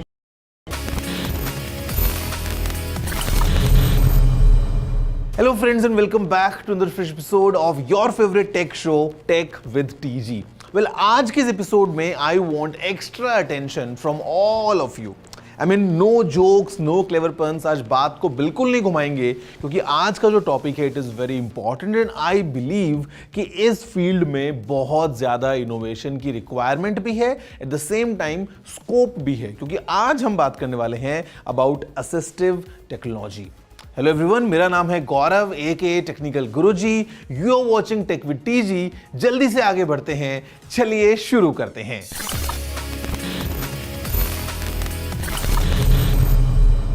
देखिए दोस्तों, जब हम बात करते हैं technology के बारे में तो टेक को कहा गया है द ग्रेट यूनिफायर। अब अगर आप सोच रहे हैं हाउ, व्हेन, व्हाई, मतलब this term unifier, the simple example would be of your friend जो कि शायद आपसे काफी हजारों किलोमीटर दूर है, और with the help of just one tap you are both able to connect on a video call. हो गया ना यूनिफाई। बट इस यूनिफिकेशन का एक फिजिकल एस्पेक्ट भी है। Think of people with physical और मेंटल डिसेबिलिटीज। वो लोग जो शायद एक कंप्यूटर तक चल के जा भी ना पाए जहां से उन्हें वो वीडियो कॉल स्टार्ट करना है। वो लोग जो शायद ठीक से सुन ना पाए, या वो लोग जो शायद ठीक से देख ना पाए। What about these people? Well guys, this is where assistive tech comes in picture. I mean, ये एक ऐसा डोमेन है which kind of enables all these people to enjoy the same tech that you and me enjoy. And यहाँ पे because the situations are quite diverse, one solution fits all type का यहाँ पे कुछ हम example नहीं देख सकते हैं, because sometimes it's very different person to person. But over the years what we have seen is that assistive tech has kind of enabled millions and millions to come enjoy the tech the same way that we use on a daily basis. अब यहाँ पे the definition that I find that the best suitable is kind of assistive tech is the tech which empowers everyone to be one like all of us. ये है the real unification. And guys, if you just look back at the history of this, it's not just like 10 years ago or 15 years ago कि एक mobile phone में कुछ नया application आ गया जिसको आप यूज़ कर सकते हैं और शायद वॉइस कमांड से फ़ोन को यूज़ कर लें या अपनी आँखों से यूज़ कर लें. Well guys, this goes way back. I mean, फिर चाहे वो हम बात करें फर्नीचर विद व्हील्स की, चाहे हम बात करें about self propelling wheel chairs की, या हम बात करें क्रचेज या स्पेक्टिकल्स की, हमने देखा है कैसे over the years with the help of assistive tech we kind of have enabled all these people जो शायद किसी disability से जूझ रहे हैं. It could be since birth, it could be accidental, लेकिन वो जब इस tech को use करते हैं they are more comfortable, they are more independent. Now of course we'll talk to an expert as well, but उससे पहले let's just explore that what is assistive tech and how it helps people with disabilities. Assistive tech वो technology है, वो gadgets हैं, it is those devices that help empower people with disabilities, and yet however इनकी need, demand and usage in apparent use cases से भी ज़्यादा है. Assistive tech is of great help to the elderly. Assistive tech is of everyday importance for people with long term health conditions जैसे कि diabetes, heart problems and others like dementia. It doesn't just make day-to-day life better for them, that it does, but it goes way above and way beyond. Assistive technology लोगों को independence की एक feeling देती है. It gives them the chance to be self-dependent. ये उन्हें society का एक इंक्लूडेड हिस्सा बनने की अपॉर्चुनिटी देती है, which helps in contributing to an overall enhancement in the quality of life. A recent study published by the United Nations says that globally, more than 2.5 billion people need one or more than one assistive products, और ये number grow ही कर रहा है. With an aging global population और communicable diseases के rise के चलते WHO estimates कि globally 3.5 बिलियन लोगों को असिस्टिव टेक्नोलॉजी की जरूरत पड़ सकती है by the year 2050. लेकिन एक बहुत बड़ा गैप है डिमांड और सप्लाई में. As few as 3% of people in some low-income countries were reported to have access to the assistive products that they needed, in comparison to 90% in some high-income countries. And इनकी need has never been felt more than today. Providing hearing aids early for young children, जिससे उनकी education positively impact होती है, future employment guarantee होता है and community participation बढ़ता है. Appropriate wheelchairs mobility को एक्सेसिबल बनाते हैं, एजुकेशन एंड एम्प्लॉयमेंट की अपॉर्चुनिटीज को एक्सेस कराते हैं, and as other tertiary effects reduce health care cost by preventing complications like pressure sores. Timely assistive technology for older adults boosts their independence and safety, allowing them to live at home longer, and उन लोगों का peace of mind जिन पे वो लोग depend करते हैं. So friends, देखा आपने that how important is assistive tech to millions and millions of people all around us. Well, after the break हम थोड़ा सा इसके बारे में डिटेल में बात करने वाले हैं with an expert as well, and हम एक्सप्लोर करेंगे that how we are moving ahead and what all needs to be done in future ताकि हम और ज़्यादा बेटर तरीके से जो यूनिफिकेशन की बात कर रहे हैं उसको अचीव कर पाए. See you all right after this short break.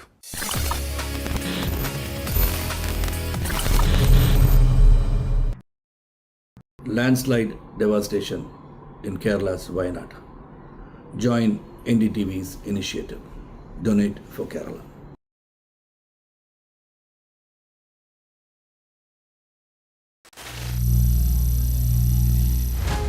Some people say the metaverse will only be virtual. One day this lecture hall will be made of code, and driverless cars would be trapped in intersections. But even in this maze of the future, you can't wish away health. It's time to become more resilient.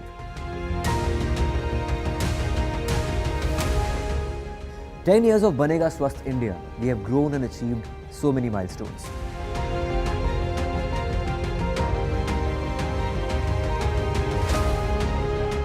And now I have a plan to beat the urgency, to stop breathing with difficulty, to relieve getting choked with inactivity.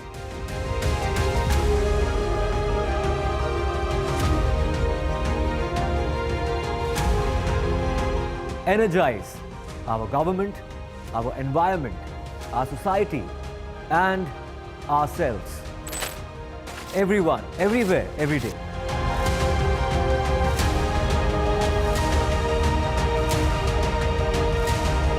Banega Swasth India. One world hygiene.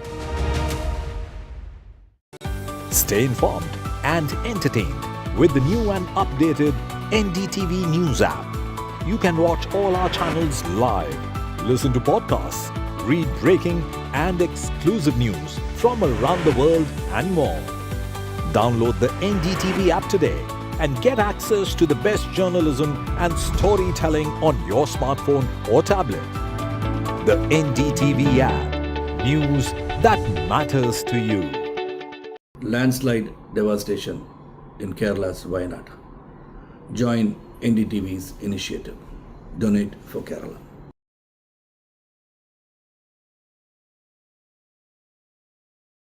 Stay informed and entertained with the new and updated NDTV News app.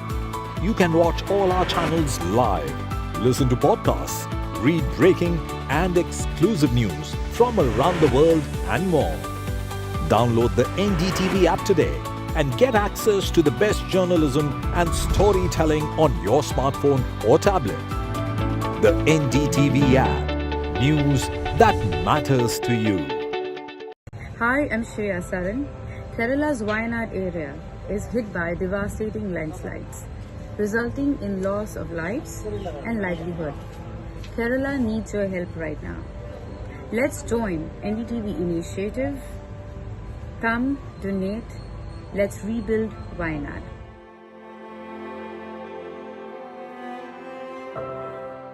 Landslide devastation.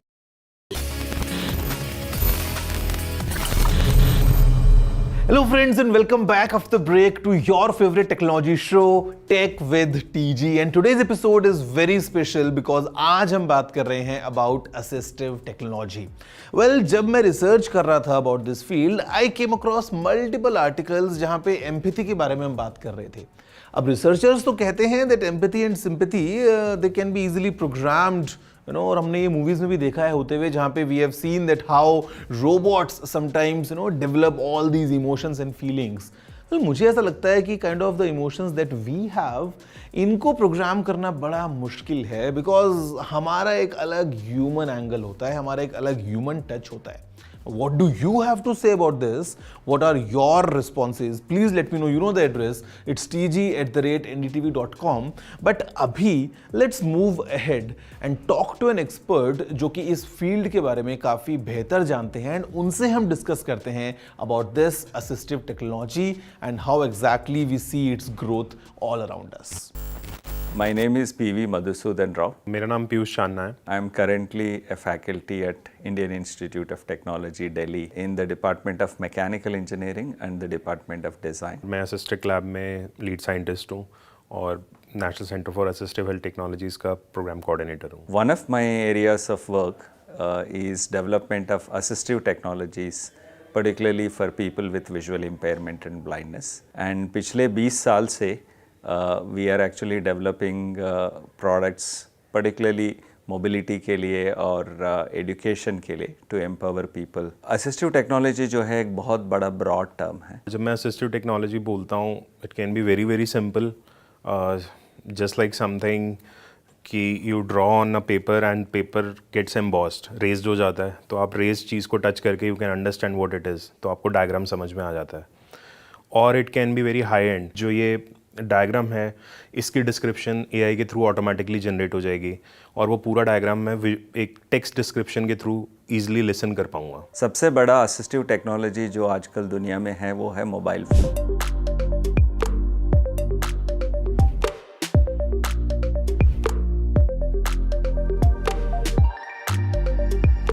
To enable inclusion, you need right tools and solutions. And if they are there, then they will redefine what a person can do or cannot do. So it's about changing the definition of what capability a person has. Suppose you want to drill a hole in the wall. If you don't have a drill machine, then it's a very tedious task.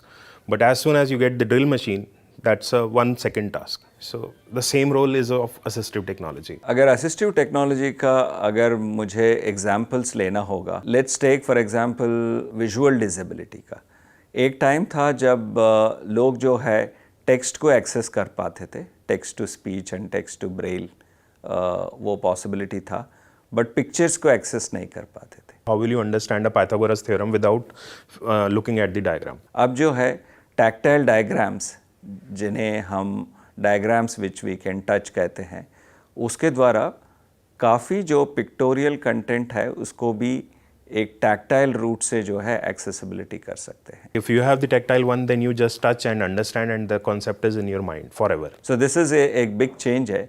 अगर लोगों को science पढ़ना है या science subjects पढ़ना है जैसे anatomy या ट्रिग्नोमेट्री, बिना डायग्राम्स के आप सीख नहीं सकते, तो एक टैक्टाइल डायग्राम द्वारा वो पॉसिबिलिटी है. There was a girl in Mumbai. She was low vision, partial vision था उनका.